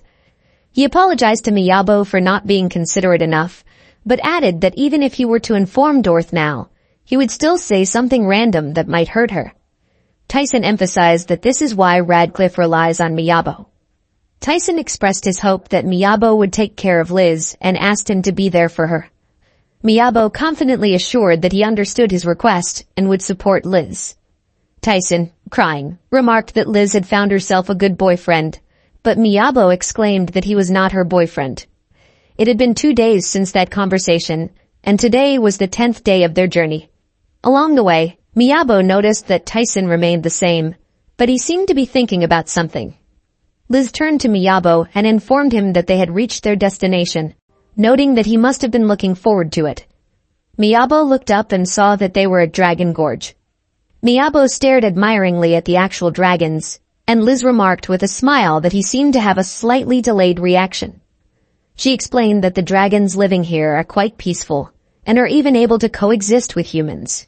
Suddenly, an obstacle appeared in the path of their wagon, and after examining the barrier, Dorth explained that it was meant to be, because dragons were in egg-laying season. Dorth explained that it seems that all the immediate area was blocked off because dragons become aggressive during the laying period. He added that these territories would not be passable for several months. Laura asked what they should do in that case, and Dorth replied that there was nothing else to do but use the bypass. Liz was surprised to hear about the possibility of a bypass and looked at the map that Dorth was showing. He explained that if they chose the road around the mountain, they could reach the other side of the gorge in 4 or 5 days. Laura expressed her disapproval, calling such a path foolish, and Dorth noted that in that case they had little choice. Liz ran her finger along the route on the map, indicating the path they were to take, and all agreed on the choice. Miyabo started digging straight across the mountain, causing Radcliffe's group to gasp in surprise. Dorth simply could not believe his eyes. Tyson expressed admiration, calling Miyabo a powerful digger, but Miyabo asked them to refrain from strange nicknames because he had suddenly stumbled upon something interesting that intrigued him. Miyabo dug straight into the huge cave, where they were greeted by a stunning view, a waterfall coming down from the high cliffs, and the play of light created a mesmerizing atmosphere. Everyone on entering inside was amazed by this amazing sight and marveled at its beauty. It was a stalactite grotto, impressive in its beauty and mystery. Dorth declared that they could go no farther, and Miyabo suggested that they go back a little way and explore another part of the cave. Suddenly something dripped on Miyabo, and he looked up, pensive. Something strange began to slowly descend directly on Miyabo, but Mel reacted quickly, jumped up and cut it with her sword, securing Miyabo and the others from possible danger. Dorth chopped up another similar thing, and Liz realized with horror that they were trapped. Strange creatures began to crawl out of the crevices of the cave. Moments later, the entire cave was filled with a colony of transparent slimes that slowly but surely approached the group, causing them to surround themselves. Miyabo, terrified, couldn't keep his balance and fell to the ground, his gaze frozen, fixed on the approaching monsters whose forms melted in the dim light of the cave. Suddenly, Miyabo realized that the situation was repeating itself, just like the last time they were trapped with these creatures. Miyabo pondered the possibility of water below, though he realized that even if it wasn't there, the slimes could be underground, just like last time. Mel pushed Miyabo away and resolutely ran towards the slimes, aptly chopping them in her path with her sword. Her movements were fast and precise, and her confidence cheered up the others. Mel continued to aptly chop up the monsters, turning to Liz to clarify about the retreat path.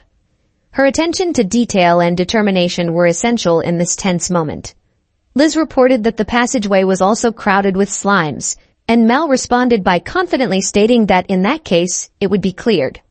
Mel boldly rushed forward, heading for the passage and destroying monsters in her path. Slimes are magical creatures known for their ability to attack with acid. Although they move relatively slowly, their numbers can pose a serious threat, especially if they manage to surround their opponents. The vulnerable spots of these creatures are their cores, and these are where you should focus your strikes to quickly and effectively destroy slimes. Liz reflected on the fact that they were in a confined space, and the slimes were capable of penetrating the smallest of crevices. In a narrow passage, it would be extremely difficult for them to defend the entire wagon. She pondered that perhaps they should leave the wagon behind and let Chiffon Sen escape. Liz realized that she was the one who had suggested that everyone go through the mountains, so she felt guilty about the situation. Suddenly, a slime attacked Dorth with acid right in his hand, and Liz worriedly noticed it, but Dorth calmed her down by assuring her that he was fine. Dorth reminded them that they had Laura with them, and Laura, reading the spells, ordered no one to scatter. She then focused her magic and created a circle of healing to provide protection and healing for the entire group. Dorth's wounded arm instantly recovered under the influence of the healing circle. Magic with this kind of range usually required a significant amount of magic power, but healing magic was a whole other level. Liz was surprised to notice the ease with which Laura wielded this magic. She couldn't help but notice the famous smell of elven magical energy that enveloped the healing circle. Liz realized that she should not relax and rely only on Laura's help. She realized that her mistake had caused the boys to get hurt, and that was the unchangeable truth.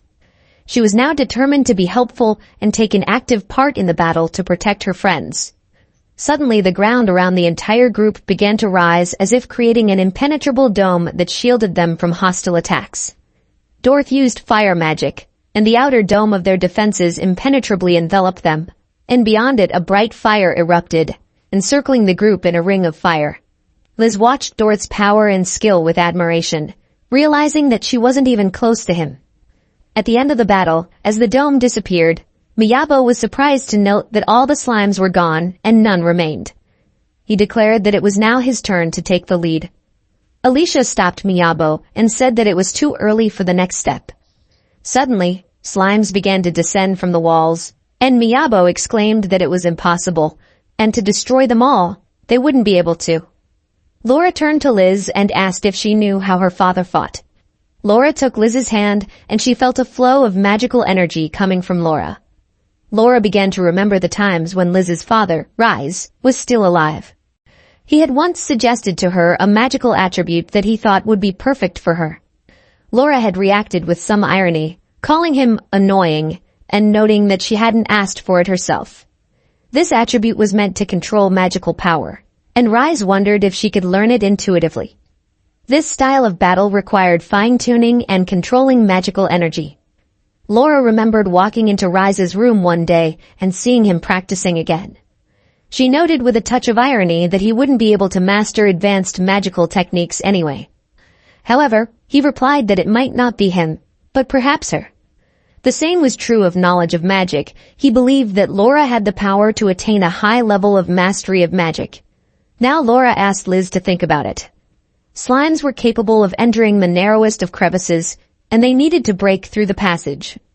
But Laura wondered if they couldn't think of more efficient ways, like choosing from options she hadn't even considered.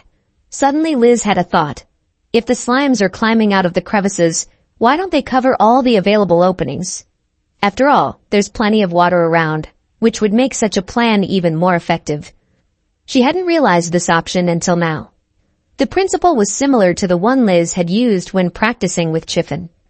That night, during the exercise, she manipulated the remaining magic particles after activation by controlling their trajectory. According to the theory, it was nearly impossible to control magic at all stages, from conception to activation. In other words, Liz could attack using her magic power. The difficulty of control was incomparable. Liz realized that she had a responsibility for this action, and together with Laura, they resorted to advanced magic. They decided to use powerful freezing magic covering all the slimes in the area. As they stood clasping hands, scrutinizing the frozen landscape around them, Dorth suddenly recalled Liz's father. Miyabo noticed that the ice covered everything around them, the slimes, the ceiling, and even the water. Dorth noted that although they had spent a lot of time fighting the slimes, it had yielded results. Miyabo suddenly caught a glimpse of light in a far corner of the cave, and his gaze was instantly attracted by this unexpected brightness. Dorth noticed this and realized that the water in the cave was flowing in from outside. Miyabo was ready to move forward, but Dorth interrupted him, explaining that traveling on the ice would slow them down greatly. He advised Miyabo to keep digging, arguing that it would speed up the process. After offering them a glimpse of his idea, Miyabo began to explain his plan. Miyabo skillfully cut the parts out of a sheet of metal, then carefully curved them to better fit together. He then carefully sharpened the underside of each part to ensure perfect adhesion. Now all that remained was to start mass production and make his idea a reality. In the final step, all Miyabo did was glue these parts to his shoes, and something resembling skates appeared in front of them. He was now confident that their plan would work, and they would be able to get out of this situation thanks to his invention. Miyabo explained that these spikes would help them move forward quickly. He quickly attached them to his shoes and grabbed Liz's hand to demonstrate how they worked. However, Liz became indignant when she noticed that Miyabo could barely stay on them and could not even stand properly. Dorth, noticing the spikes, noted that they did help increase the speed of travel, but there remained a problem with the cart. In response, Miyabo assured him that he had already attached the skids to it, so they were ready to move. Suddenly, Dorth warned that they needed to leave quickly as suddenly there was an explosive sound behind them. They turned around to see what had happened. Dorth explained that slimes, being jelly-like, thaw faster than liquid. Upon hearing this, everyone exclaimed in horror, accusing him of only now telling them about it.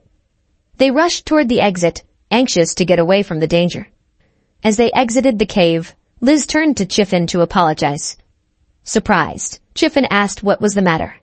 Liz explained that she felt guilty for offering to take a shortcut, which had led to the danger. As a leader, she felt responsible and apologized for the trouble. Chiffin refused to accept the apology, explaining that their priority at the moment was to get to the capital quickly. She noted that Liz had correctly considered the danger of snow and had made the most sensible decision. But unfortunately the road was blocked. Chiffin emphasized that although a detour was unavoidable, thanks to Liz's ingenuity they were able to successfully traverse the valley. She assured her that all had turned out well and saw no need to apologize. Liz tried to justify herself by remarking that perhaps things might have been different under other circumstances, but Chiffin interrupted her, emphasizing that it was the results that were important, and in that respect they had acted correctly. Chiffin explained to Liz that focusing only on failures could cause even the most sincere aspirations to turn to poison.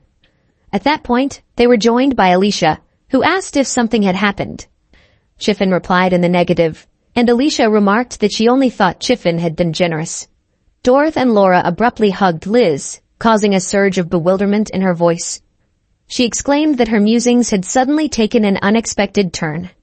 Dorothy expressed admiration for her resilience and dedication to her work. He mentioned how he and Laura had shined when fighting shoulder to shoulder and how winningly Liz had manipulated magic. Laura exclaimed that it was because Liz was truly a master of her craft. Liz reflected, realizing that without regard to her, the Radcliffe team were really good adventurers. Suddenly, Dorothy interrupted her musings by stating that, in short, it was time to express it out loud. Turning to Liz, he added that her presence was the one thing they had been missing until now.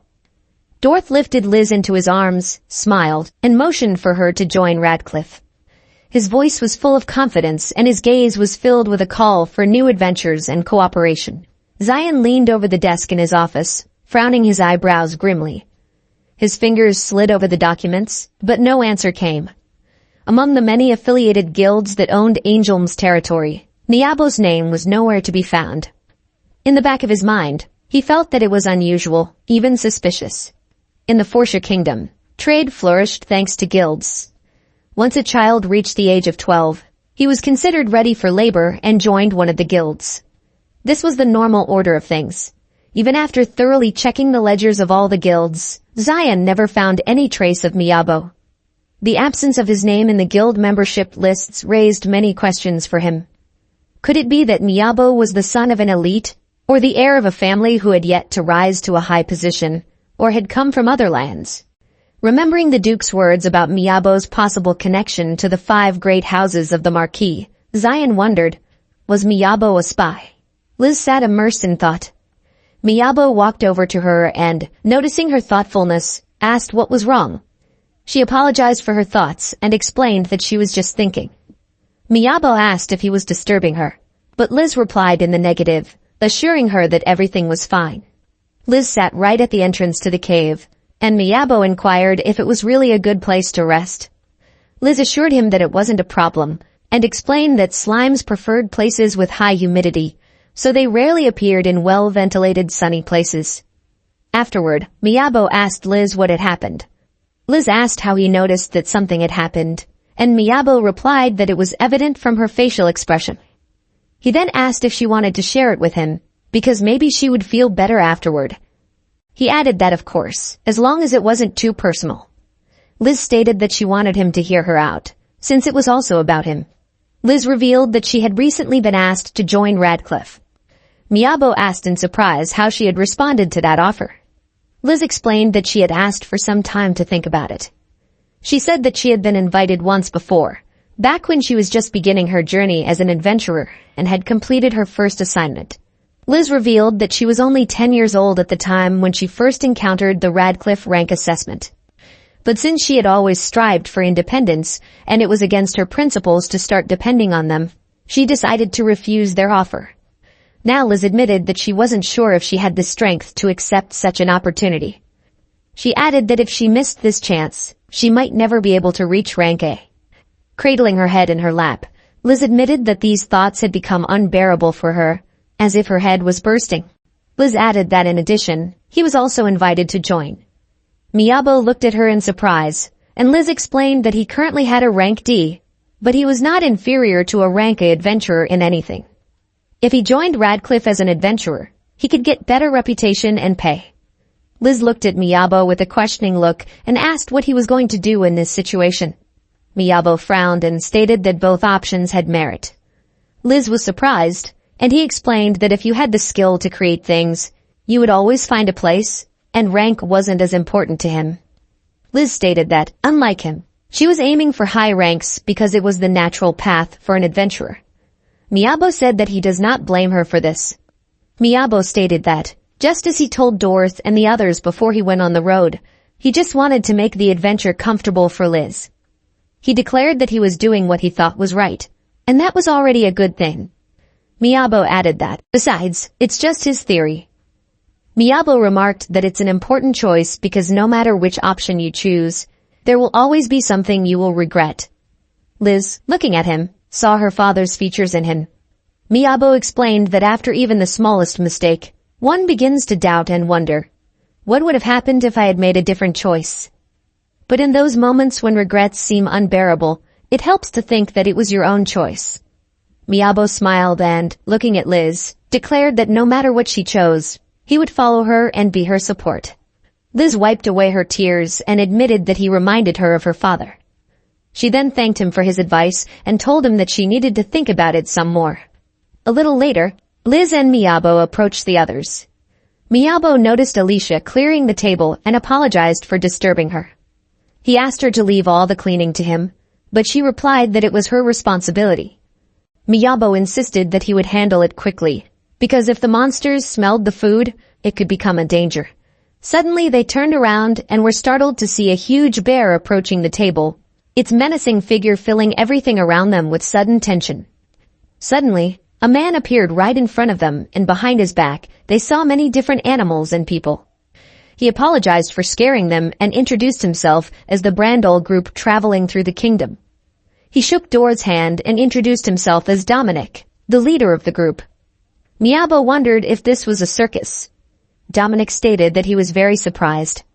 He explained that they were attracted by the delicious smell, and when they arrived, they saw that everything looked like a restaurant in the mountains. He even jokingly stated that he wondered if the goddess had finally come for him.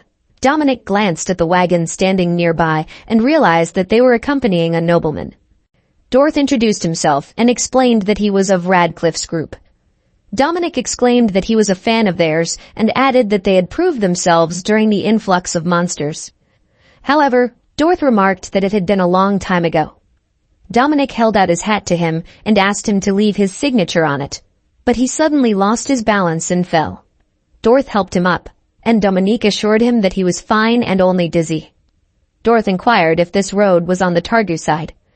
Dominic explained that they were going to hold the next performance in Angelma, but apparently there had been a change of plans.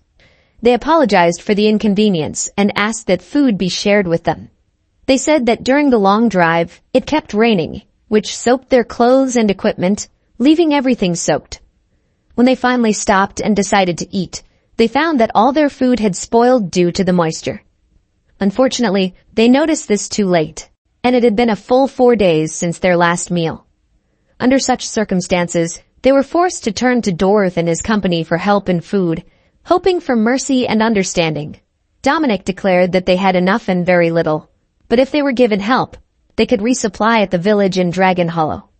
He begged to bail them out by providing some help.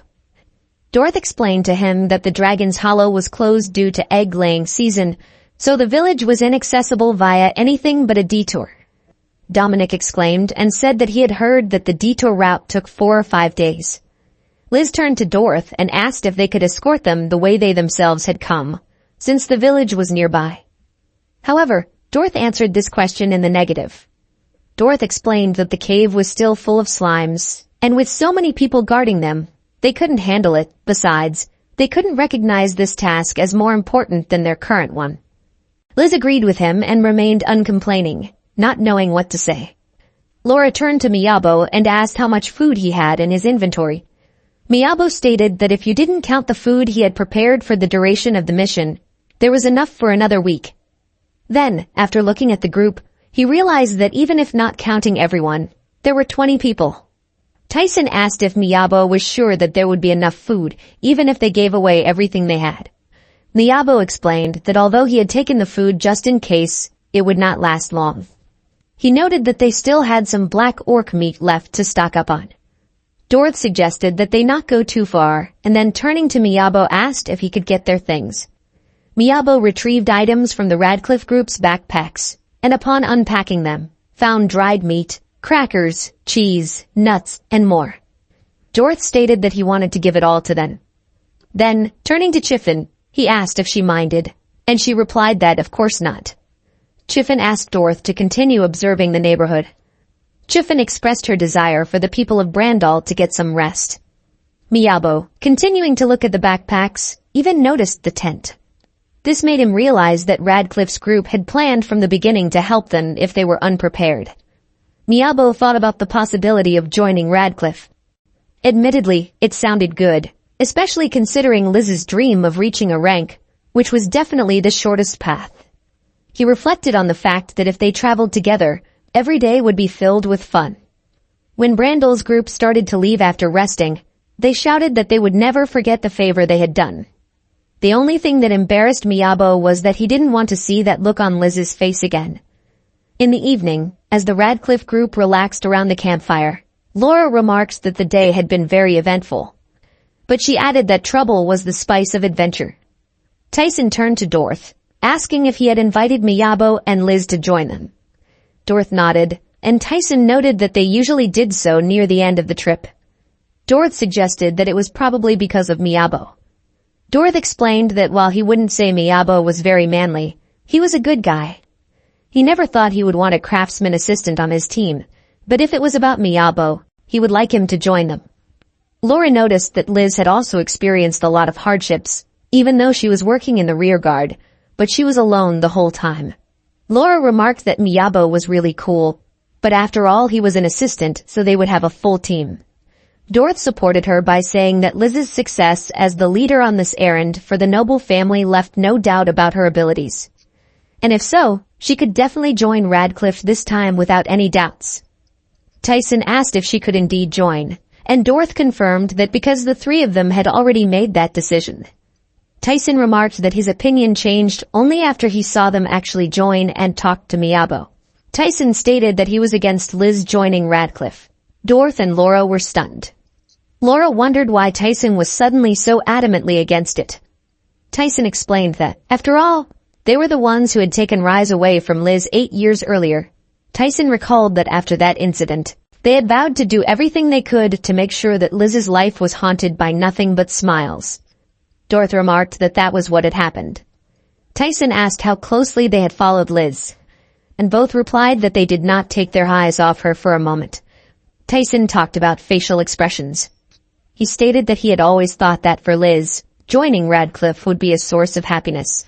Tyson looked at Laura and Dorth and noted that Liz never smiles when she is with them. They began to comfort Tyson and noticed that he had already managed to go blind.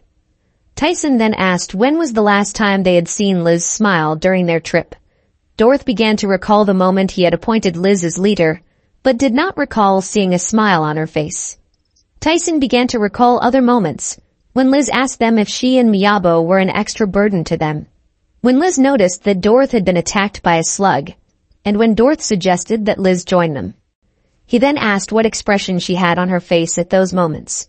Dorth, upon reflection, stated that he was sure she was definitely smiling, but the next moment realized that she was not. A little later, Dorth reflected on the fact that Tyson, some kind of pessimist. He began to ponder, did Liz really never smile? Up ahead, he saw Miyabo and Liz. Miyabo noticed that Liz looked more refreshed, and she announced with a smile that it was probably because she had gotten a good night's sleep. Dorth noticed that here she was smiling and walked over to them. Liz turned around to Dorth and asked what he was doing here. The smile instantly disappeared from her face. It was the 11th day of the escort request. As they approached the capital, the number of wagons only increased. Dorth reported that there was no damage and there was still 20 kilometers to go to the resting place. Then, noticing starlings, he suggested that it was probably raining nearby. Dorth turned around to Miyabo and asked what was wrong. Miyabo replied that he was a little cold, so he put on his coat. Dorth noticed that his inventory was indeed a very comfortable thing. Suddenly, Miyabo turned to Dorth to ask if he could stop the horses for a short time. Miyabo entered the wagon and handed Chiffin and Liz a warming pad. He noted that it had gotten colder since they rode into the mountains and apologized for noticing it so late. Chiffin consoled him, saying that this happens a lot in the mountains and there was nothing wrong with it. Mel, who was sitting on the roof of the wagon, put her head down and looked at Miyabo. Noticing the pillow in his hands, she suddenly jumped on it and exclaimed that it was very soft. Liz, seeing this, also laughed. Dorth, who was watching closely, and Tyson, who was behind him, noticed that Liz's smile appeared. At that moment, Dorth realized that they could at least make her a little warmer, and, quickly removing his scarf, wrapped it around Liz.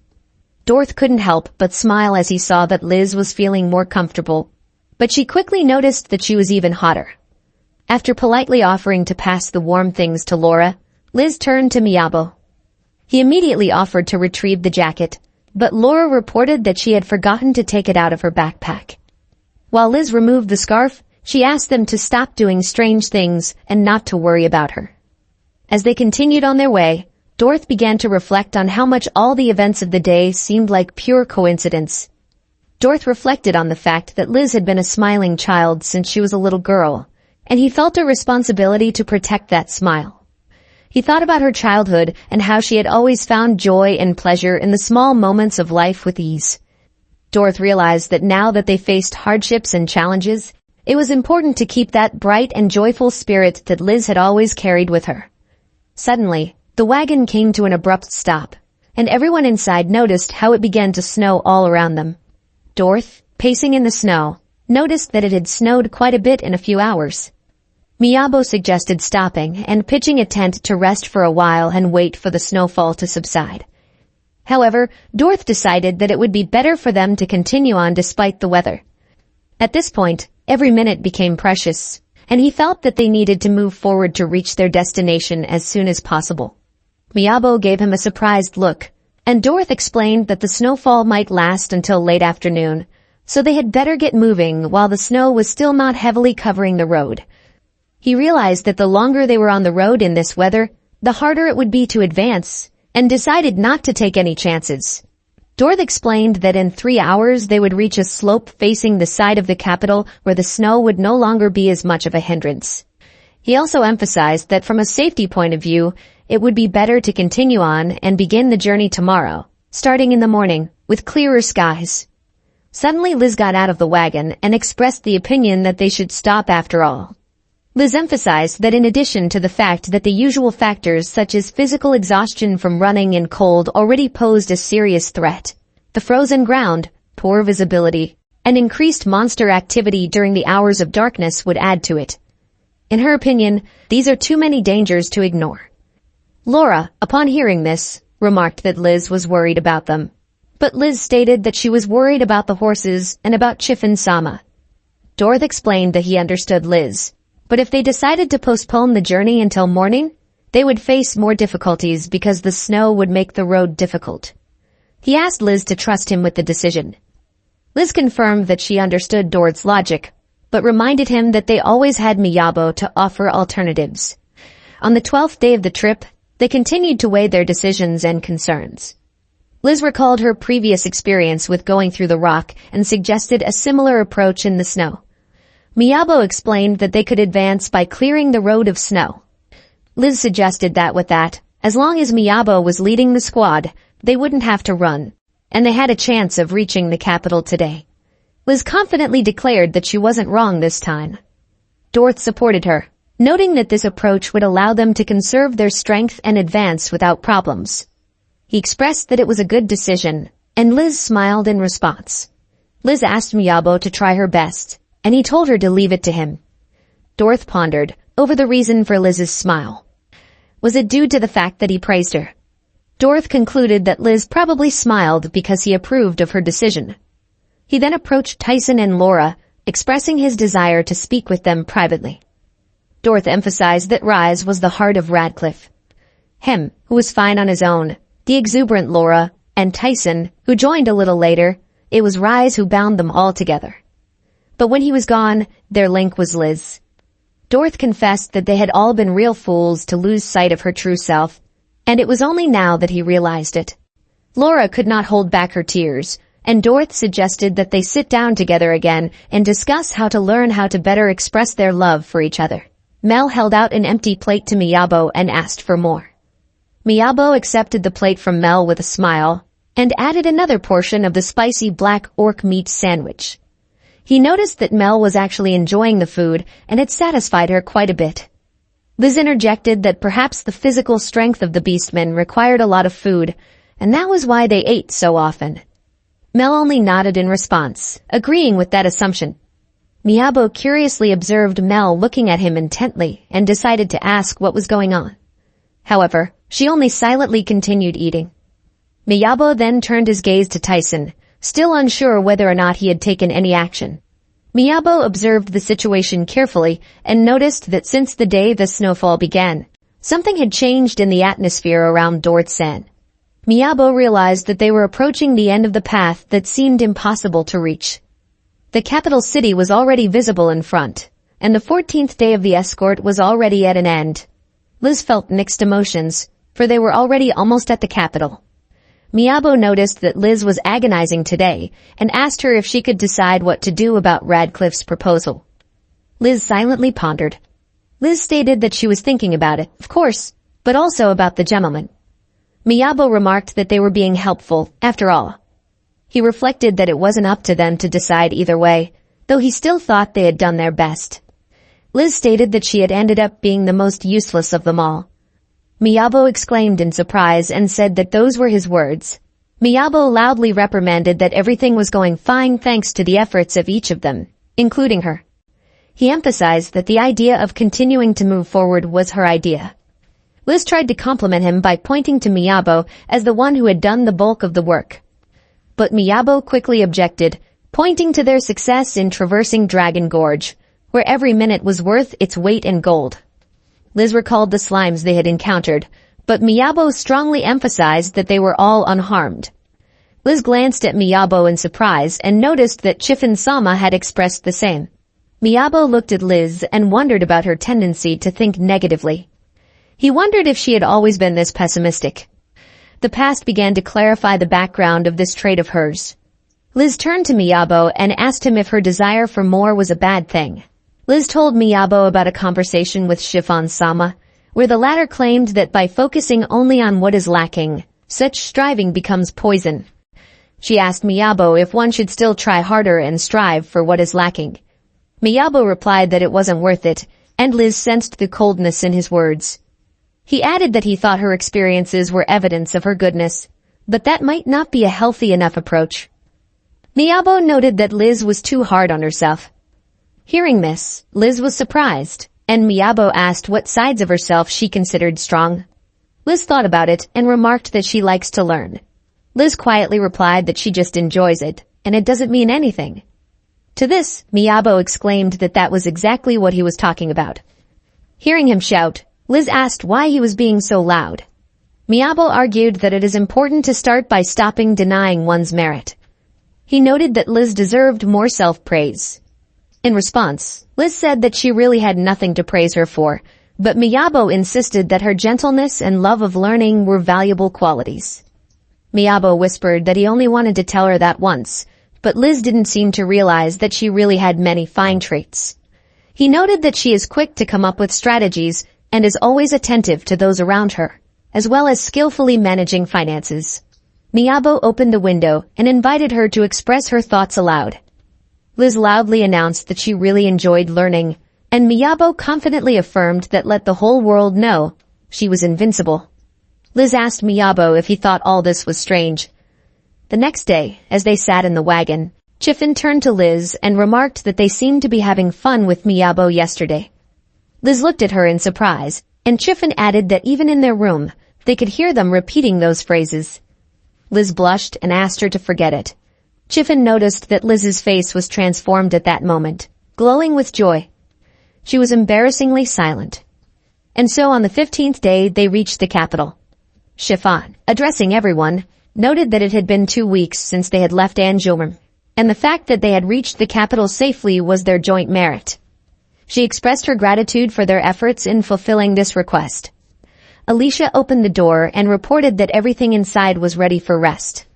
The Radcliffe group gathered around Liz, and Dorth, speaking to her, expressed a general desire to know her decision regarding joining their team. They all waited anxiously to hear what Liz, their hopeful addition to the team, had to say. Liz took a moment and admitted that all these days she had been thinking about her real desires. She turned to Laura and expressed her gratitude for opening her eyes to the ways she had fought alongside her father. It was an experience Liz could never have imagined. Liz admitted that she was delighted to be able to use high-level magic. However, she could not imagine herself standing next to Laura and performing the same actions as her father. Liz admitted that it feels wrong. She said that it may sound childish, but she did not want to be just a substitute for her father. She aspired to find her own path and use her magic to bring joy to different people. She wanted to be recognized and acknowledged. Liz confidently took Miyabo's hand. Holding Miyabo's hand, Liz exclaimed that they would not join Radcliffe. Miyabo felt that this might cause a misunderstanding, and Liz apologized, explaining that her thoughts were a bit jumbled. But all the members of the Radcliffe group smiled, and Dorth expressed understanding, saying that in that case they would go their own way. He also added that they had already passed the information to the Adventurers Guild. Turning around, Dorth asked them not to worry as they had not awarded any over or under grades. He also added that a report would probably also come from Mrs. Chiffin. Dorth stated that whether they would have any more inquiries from noble persons would probably be finally decided by the Duke of Verdini. Liz asked in surprise if they would try to keep her, to which Dorth replied that there was no need, as they already made a great team. Laura blurted out that Liz needed to find someone for the vanguard immediately. Tyson supported her, adding that maintaining balance was important. After that, all three said their goodbyes and began to retreat. Liz waved her hand with a smile on her face as she said goodbye to them. All the Radcliffe members expressed their hope to meet again soon. Once Liz and Miyabo were alone, Chiffin came down to join them. Liz couldn't help but apologize for what they had arranged on their property, but Chiffin quickly allayed her fears by stating that it was a new experience for her. She admitted that the situation was indeed confusing, especially since all the details were known only to the members of Radcliffe. Chiffin, barely audibly, spoke about the parental heart, as if remembering something important. She then turned to Liz, asking when they were going to return to Angel. Liz replied that they would like to stay a little longer, as it was not easy to get to the capital, and being able to visit was a rare event. Miyabo added that he was also interested in just walking around, admiring the architecture and other sights. Chiffin smiled and expressed her desire for them to accompany her somewhere. Zion stood, immersed in thought, and gazed out over the city from above, as if trying to penetrate its mysteries. The Duke suggested that Zion had never been able to fully unlock the adventurer Miyabo's secrets, and Zion only nodded in agreement. He admitted that they had even consulted the archives and his connections, but all attempts to uncover his past before arriving in this city had been unsuccessful. The Duke asked Zion what he thought of this, and Zion replied that usually those who produce anything rarely join the Adventurers Guild. They are more likely to join the Craftsmen's Guild. Zion noted that the shortage of seaports was only the beginning of the problem. He was alarmed by Miyabo's past, which was shrouded in mystery, and his arbitrary joining to work on the Lord's estate. Putting all the facts together, the most frightening possible theory is that Miyabo could be a spy. The Duke confirmed with a smile that Zion had not disappointed his expectations. Duke emphasized that this was indeed an outstanding response. However, he pointed out that Zion's reasoning missed an important detail. Weiss. If Miyabo were to use him to deliberately infiltrate the Lord's house, it would be extremely risky. Weiss is able to see people's true intentions just by looking into their eyes. And the Duke was sure that he would definitely recognize a person with ulterior motives. Duke emphasized that what mattered to Weiss was a sincere passion for making things, and his words when he introduced Miyabo to him did not look like a trap. The Duke noted that even if information about the mansion's renovation leaked to the public, self-definition as an artisan looked foolish, given the many aristocrats like Gregory with a bias against artisans. However, he recognized that he could not rule out malice in Miyabo. The Duke observed that he who does not take risks does not reach the heights, and admitted that in the end he was only interested in how Miyabo achieved this power and nothing else. Zion suddenly realized that the inquiry was just an excuse to study Miyabo's power and nothing else. He inquired about Liz and noticed that Duke didn't even pay attention to her. Zion asked if the desired result had been achieved, but Duke replied that it hadn't yet. But that wasn't a problem, because the next step was already ready to be accomplished.